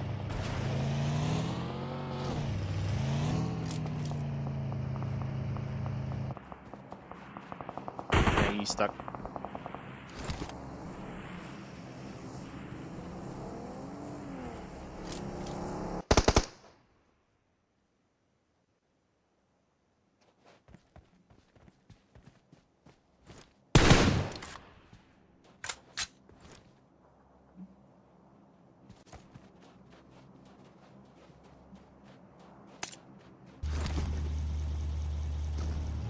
Yep, and Skynin together with Ostja, not really doing the same thing in Erangel, wherein they go into the southern side part because they came from Monte Nuevo, which is their usual spot. They will be most likely be coming in to the western side part of the circle, wherein there's just so many other teams who's going to be fighting for that position, especially that the circle is like this. AST came from La Cabrera, and then APG came from Ruins. So let's see how they will play this one out. I just hope that they think that the southern side would be much less of a hassle, because exactly the flight pad is also on the northern side as well. So I would say to my team, if the flight pad would go up north, most likely you would see less of the team down on south.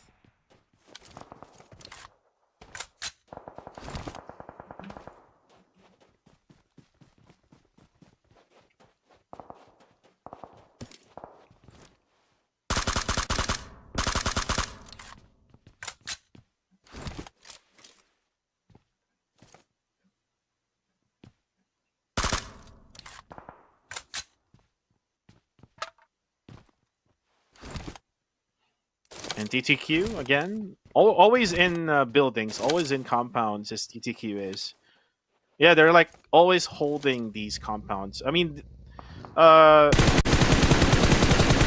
gameplay or strategy is like that ever since I think last season. So I mean, it's working for them now this season because they're able to get more points compared to last season. So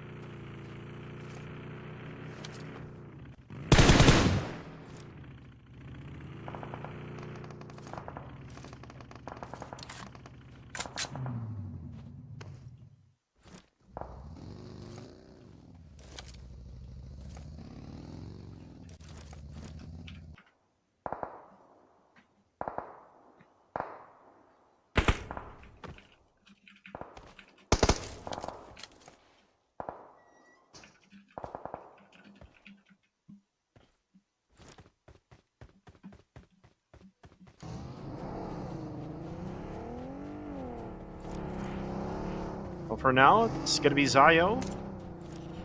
Again, the moment that they inserted Zayo, we haven't found Incus in the lineup of ASTE. I think they found the right pieces.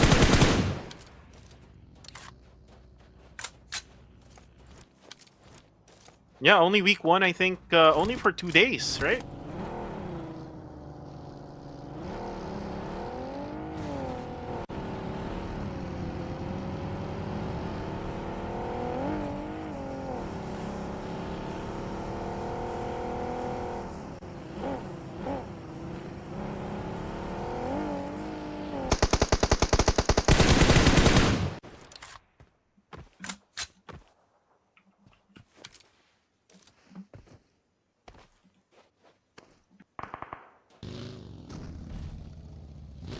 Right?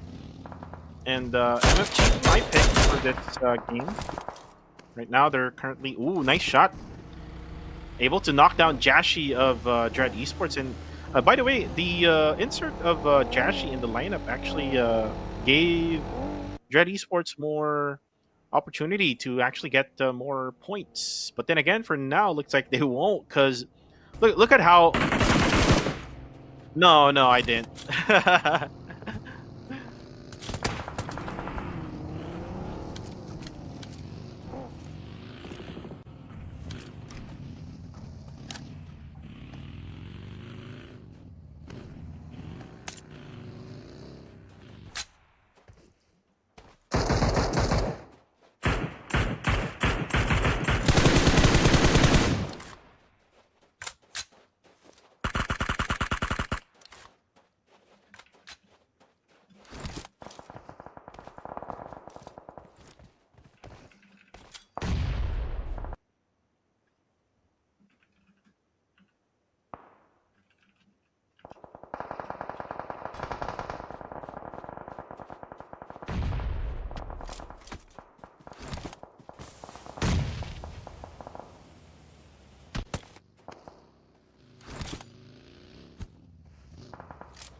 Oh no.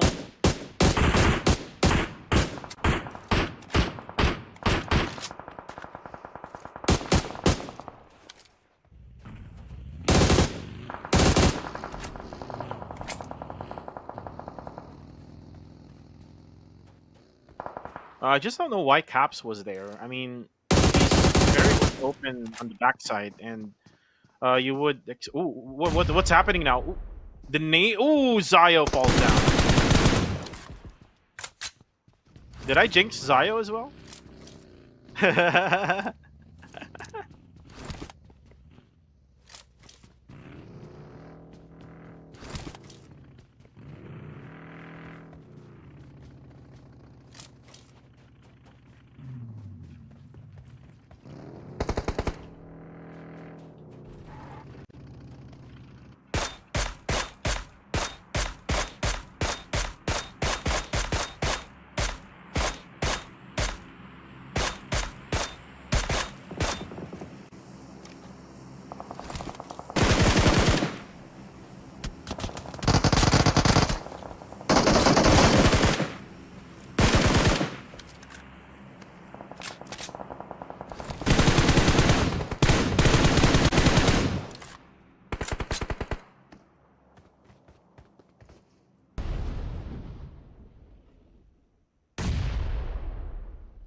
And those moments were, you know, you can just go ahead and bail out, but looks like Dread just wanted to just end this day with that, and unfortunately, they didn't really got any points as well. So, I mean, still a good day for Dread. Seen our range, able to spot FV just confirming that knockdown. Will be able to replenish the corner now. Gets eliminated. TTQ, again, this is where they are good. Still the same gameplay or strategy for TTQ. Looks like ASTE is now getting closer, but then again, here comes God of Death 7, who's actually in the middle of ASTE and TTQ. So this is so bad for Nye Pacquiao. He will be ran over by ASTE.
Standing quiet, waiting for the right time.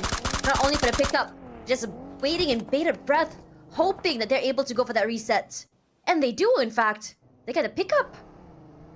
Slowly but surely, Harame Bro's coming in. Yeah, there you go. Oh no, it hasn't. No Fear hasn't moved quite yet. I don't think they want it to. I think they're gonna have to leave that.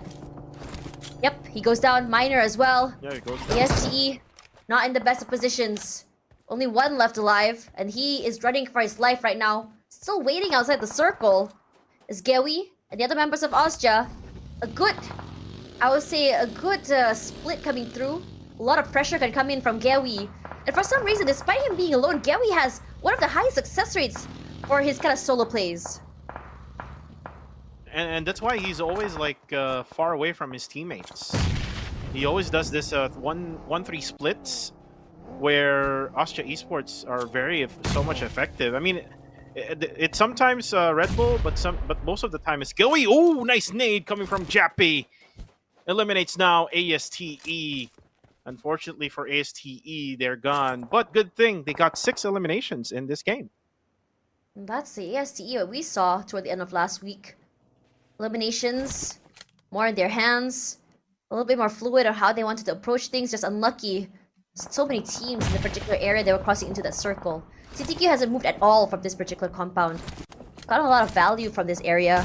The high ground, compound, as well as the rendezvous moment where they're able to cross off of each other.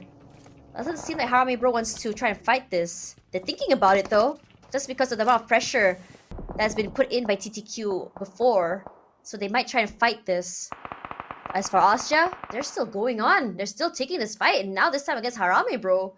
And that's what, 2 teams already? They've sort of chunked down and took these fights. One of them is a third party, one of them is a pickoff. And now they're stopping the rotations from so many different teams.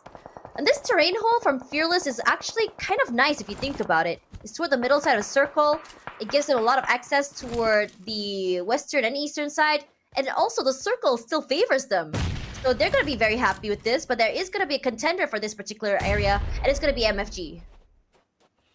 APG can also go to like the southern side part of it, but I think it's very much open. But then again, look at this. PBE together with Exquisite Esports. Exquisite, though, will bail out from the scene, and I think it's all because of the numbers that Exquisite has. Oh, nade by Jappy, another one. Jappy has been on point in this game with the nade. Then again, there's Gus. Gus takes down Jappy. But now Zuki spots one that's range, just hiding in the corner. And who's left? Harame Bro only has one. That's Emas, who's healing himself outside, and that's it. Harame Bro gets eliminated at 9th, only with 5 eliminations in the bag. Still exciting for them. It's almost 1.5 teams. They wait. Exquisite still very much on the prowl despite not having Nathan in their team for the time being. Koopa holding a good terrain to play with, but all the way out in the open if you think about it. No one to really watch their backs as teams fight to get into this safe zone. Rushes forward, taking up space. PBE, all eyes on them. They haven't had the best run today. They are still consistent regardless. Raimon picking up that need. It's an idea that someone might be closer inside of the scopes. Erangel puts in the pressure onto Zuki. The other members of PBE are going for the collapse. Oh, one boy. Position is going to be good. One boy, a dangerous game, rushes over and confirms that pickoff onto Exquisite. Exquisite going to have to be happy with his 2 eliminations. A good run today. An early one for them, at the very least, as Snooki holds. Gus as well. Forced out of the high ground compound. The circle no longer favoring them. And this early exit from the compound is a good thing. Just to make sure that they don't have to fight in the blue zone or be denied entry into the circle itself. Fearless happy with his hold. They haven't moved at all. Is in the middle of the circle. Prime location. The only one that's been trying to take this fight has been MFG, and they immediately evacuate. They don't have strength in numbers, but they want to try and survive. And MFG has been showing good so far. For this game, they're able to sustain even though they only have 3 players remaining. Michi, though, spots MFG from afar. MFG will most likely cover all of the eastern side part of the circle. And this is what I'm talking about with APG. APG can get a compound here, but then again, for how long? Because look at this. Austria Esports now nading. Oh, that's a beautiful nade. Nice nade from Gooey. And now don't just revive. Just go ahead and back out for a bit here because this now is going in for the push. He actually sees him.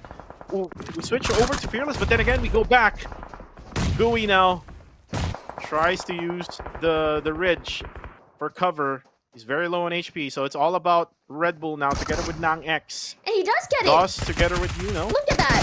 Nice flank forward. Nang X already inside of the compound. Gary has done his job. It provides a lot of space. Gary does go down. Still, very ever ready to go there and pick up. Nang X, the CQCs working well in its favor, and so does for Red Bull. They go aggressive and they go hard on that. But Insights is there. And Nang X saves the day. But to the cost of 2 of his teammates. 8 already eliminated. A good end to the day. With those eliminations, it puts them directly on 200 points. Alongside whatever placement points they get. First team to breach 100 and now first team to breach 200. It's almost impossible to take them down. Yeah, it's almost impossible. But right now, look at this. As they were busy with APG, TTQ already got into position who will most likely gatekeep them from getting inside. This is going to be bad for Austria for later on. But for now, let's take a look at the northern side here. PBE will most likely take the northern side. MFG will probably, try to pressure them. But look at Gus. Gus just hiding. Oh, I think they know. They know that someone is right in there. Nang X just throwing those nades and knocks down Gus. Well, it's not in the best position to be around, and Zuki. It's gonna be a tall order to go for this pickup. You can see that Austria is just hovering around like vultures near a rotting corpse. And as time goes by, smoke's already set down. They want to take up this space. Set up, the nades come through, and Zuki, he goes for a punish. Not enough to take out Skynin, but enough to really deter him and move him out of the way. Nang X sends back. Pressure, imminent. They take him out. TTQ 6th place. Stops the aggression and the amount of advancements they've done today with the amount of chicken dinners they've been collecting this week. Liliet Ka holding, proned. Nades come through. He sees it, hasn't shown his hand. Smokes do pop out at the very least. His teammates answer, providing a lot of surprises as well as distractions, and then he pops out. Pop goes the weasel, but he wasn't aware that the other members of PvE is here. Liliet Ka, he makes it work. The damage is done. In fact, 2 on his own. His teammates happy to have him playing in the front line. The heavy hitter, the damage, and PvE forced to move out of the way. Jarrell, at least with one constellation prize. XZ9K, take it out. And he's not done yet. A Molotov to flush them through the other area, stops them from pushing up forward. But he'll get caught. The brine sprays through the smokes, just does so much work. Finds one boy. Jero answers back. Lidetka so low. He has to be quick about it. Perhaps with a nade. He doesn't know where exactly Lidetka is. A toss forward. And Lidetka survives, but can't do more than that. Little Cheryl. It's just so quick, so adept. A good read. And now our top 4. He was forced out. He was forced out of his position. Good frag grenade coming from Jarrell, and he will have the time here to get the revive in for Monboy. PBE will survive. Top 4. Fearless, RSG, and Austria Esports. Fearless, though, still has all 4 members complete. And they know that there will be someone coming right straight at Ranzer. This is going to be PBE. PBE now up under Coop RB, up all on smokes now. Then again, Ranzer gets ready. He gets one knockdown. And all of a sudden, gets the knockdown as well for the side of PBE. This is Monboy just trying to survive. 1 second with 1 HP left. Will defeat PBE. They were waiting for a long time for this moment. Ostja, you need to go to that pickup. Maybe has marked him. He's trying to go for that pickup. Might be dangerous. Skynet does feel the pressure. But it's a high ground terrain that he has to work with, as well as a bridge. Hard to really figure out where the others have moved into. And for RSG, his teammate is close by as well. They can go for a crunch if they want to. And he's having Nung X move towards Skynin this time. And I'm surprised that maybe decided against going for the aggression. Perhaps trying to make sure that the other members of Fearless do not just quickly rush onto them. And it's a good call if you think about it. Maybe he does find Nung X in the end from a safer compound, a safer area, safer terrain, and leaving Skynin all alone. Skynin does have the MG3 ready. So if anyone would come closer, burst of that gun will remove all the HP off from you. Maybe now. From RSG. Now, Skynin, I think he spots one. There it goes. 1 sec goes down. And then goes for a Pozo. Ooh, one more knockdown. Fearless now only with 1 player left. How is Skynin doing this? Cambodia's golden boy is completely obliterate a 4-man team. The dream still alive for Ostja. The equalizer. A match that doesn't seem winnable. Completely in his hands. Waiting for the golden opportunity, he grabs it. And it's all about trying to isolate these fights. Maybe Ed Bunny from RSG, they're aware, have an idea where to find Skynin. The blue zone not his favorite, marked him. It's gonna be hard. Forced out into the open. A good crossfire on the top side of the compound is there for RSG, and I think all he can do is try to fight it. But it's not gonna happen! RSG solidifies their final chicken dinner of the night. And they show us a high-risk game. Thank you very much, Ostja. We'll take that from you. But good job to Skynin for turning a 1v4 into a very winnable moment. An extra point for his team. And RSG bounces back from that really bad day, I might say, because they really haven't really had good ending in each map that we had here. But wow, Skynin, the golden boy of Cambodia, just annihilated the whole Fearless Esports squad with that MG3. First time we've seen an MG3 used as well for PMCL Summer. Well, Ostja, how are they doing this, Tosh? They're doing it slowly but surely and able to get into the top 4 every single game. And that is why the score of Ostja is now over 200. They're just so adept with their firepower, their reads as well, and they take control of all of these minor situations that shouldn't be working out in their favor. And technically, a lot of teams will be more passive, just waiting for them to fight, just waiting and hesitating. But it comes down to the experience. I think for Skynin as well, if you guys didn't know, he was also the winner of the solo matchup for last year as well for the SEA Games. So there is that understanding from him on how exactly to navigate these situations. And I think coming in from him for Ostja, what makes them so terrifying is that not only them as a team are just so adept and very clean in how exactly they want to take these fights, how they want to do these plays. But it also comes down to their individual plays as well. Look at the positions of Nang X. Look at the position of Skynin just now. As soon as Nang X was about to go down, instead of you having Skynin going to Nang X was moving towards Skynin instead. They're trying to build the best possible outcome to make sure that their teammates are able to survive for as long as they can. And on top of that, because Fearless was just so distracted by Risk, guys, and also their vision was cut off by the smokes, he took the opportunity to play off the sound cues and go for these blind sprays. And because he is so aware of where the positioning of the members of Fearless were going to be, those blind sprays actually turned out to be a reward for him. And the MVP is Nang X. Surprisingly, actually, for Austria Esports. Should have been Skynin due to the fact that he clutched that one out right at the end. I mean, doesn't have any place to go though for the final moments where RSG was able to get the winner chicken dinner. But Nang X, look, 6 eliminations for him in this game with 4 knockouts, 2 assists, 808 damage with 58 heals only. So this guy hasn't been really touched at all, only with 58 heals. I think in this situation as well, I think it's really exciting to talk about Nang X and his positioning as well as his impact in terms of how exactly he navigated the terrain. It's something that we usually see Gewi doing, but because Gewi was not around, because he was knocked out a little bit too early, I am really liking the fact that Nang X is able to step up into that position. Now it's going to be Risk Guys Esports that come up on top here for the final chicken dinner of the night. And it's all about positioning for them and survivability with only 4 eliminations in the bag. It's a less aggressive RSG, but for good reason. They had lost one teammate very early, and they were trying to make sure that they can maximize their survivability till the end. And just understanding that those pickoffs in terms of eliminations does eventually come in toward the end of the matchup. And I think that's where most of the eliminations did come through.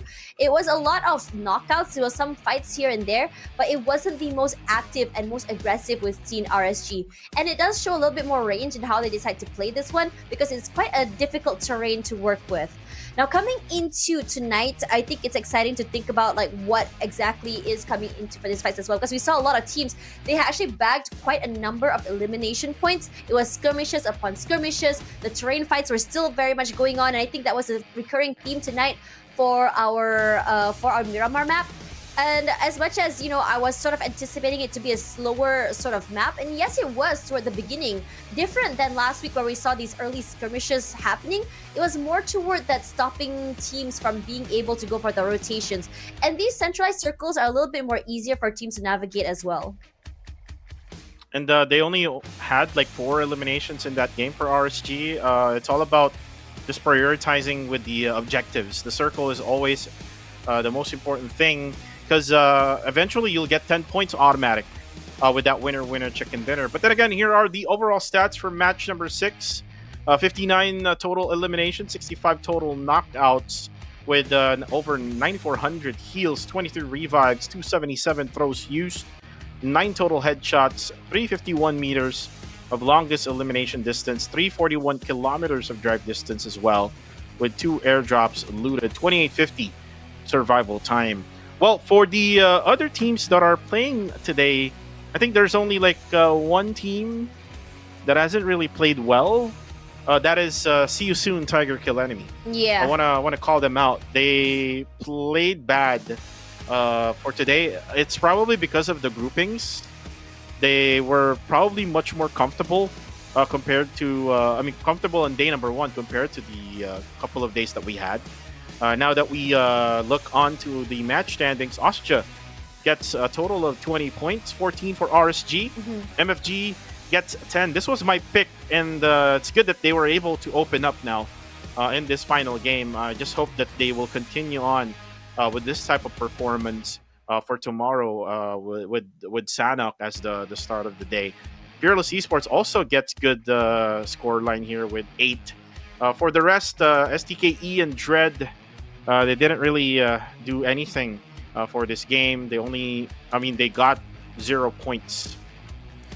It's just honestly unlucky if you think about it for GE, STKE, as well as Dread Esports. I think it wasn't. I mean, we want to talk about performance. It wasn't really that they weren't performing. It's just unlucky because there are these early fights in terms of skirmishes as well. Those pickups in the form of the rotations is just so unfortunate.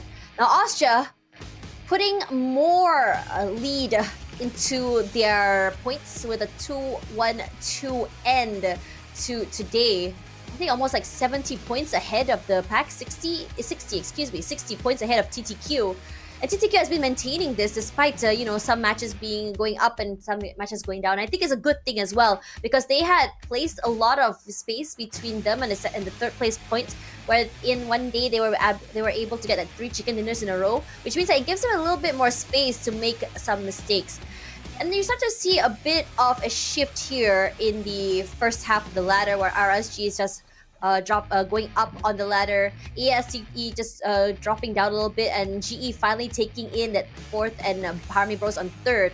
It's more unlucky for YG because they weren't able to play today, but knowing YG, they are definitely a team that can just say that's fine. I think that whatever we had missed out on will be easy for us to come back on. I think it's rare that we ever see Young Galacticos get knocked out very early. Right, and we would see them tomorrow. 214 Sin, YG, and MythClan, and Flash Vision Esports. I'm actually excited with Flash Vision Esports because we've seen the lineup wherein they had Harley and then Had Zen. they kind of like put in Zen as their lucky charm at the end of yesterday's matchup. And they were doing quite well actually with that particular lineup. So I am curious to know like what exactly is their objective and what they expect to see from these particular players. Despite that, tomorrow we won't be seeing Group D. So ASTE, Genesis Esports, SysTKE, and the Quarter will not be playing. And I think I think most of this group has not really been at their peak performance even today. So I think this rest is definitely much needed for them. So it's going to be very exciting as we come forward. Flash Vision Esports coming back in. Very excited to see more. So do not go any. So ladies and gentlemen, thank you so much for spending time with us today. We'll see you guys tomorrow, same time, same place for the PMCL Southeast Asia Summer. We'll see you guys tomorrow. Good night, everyone.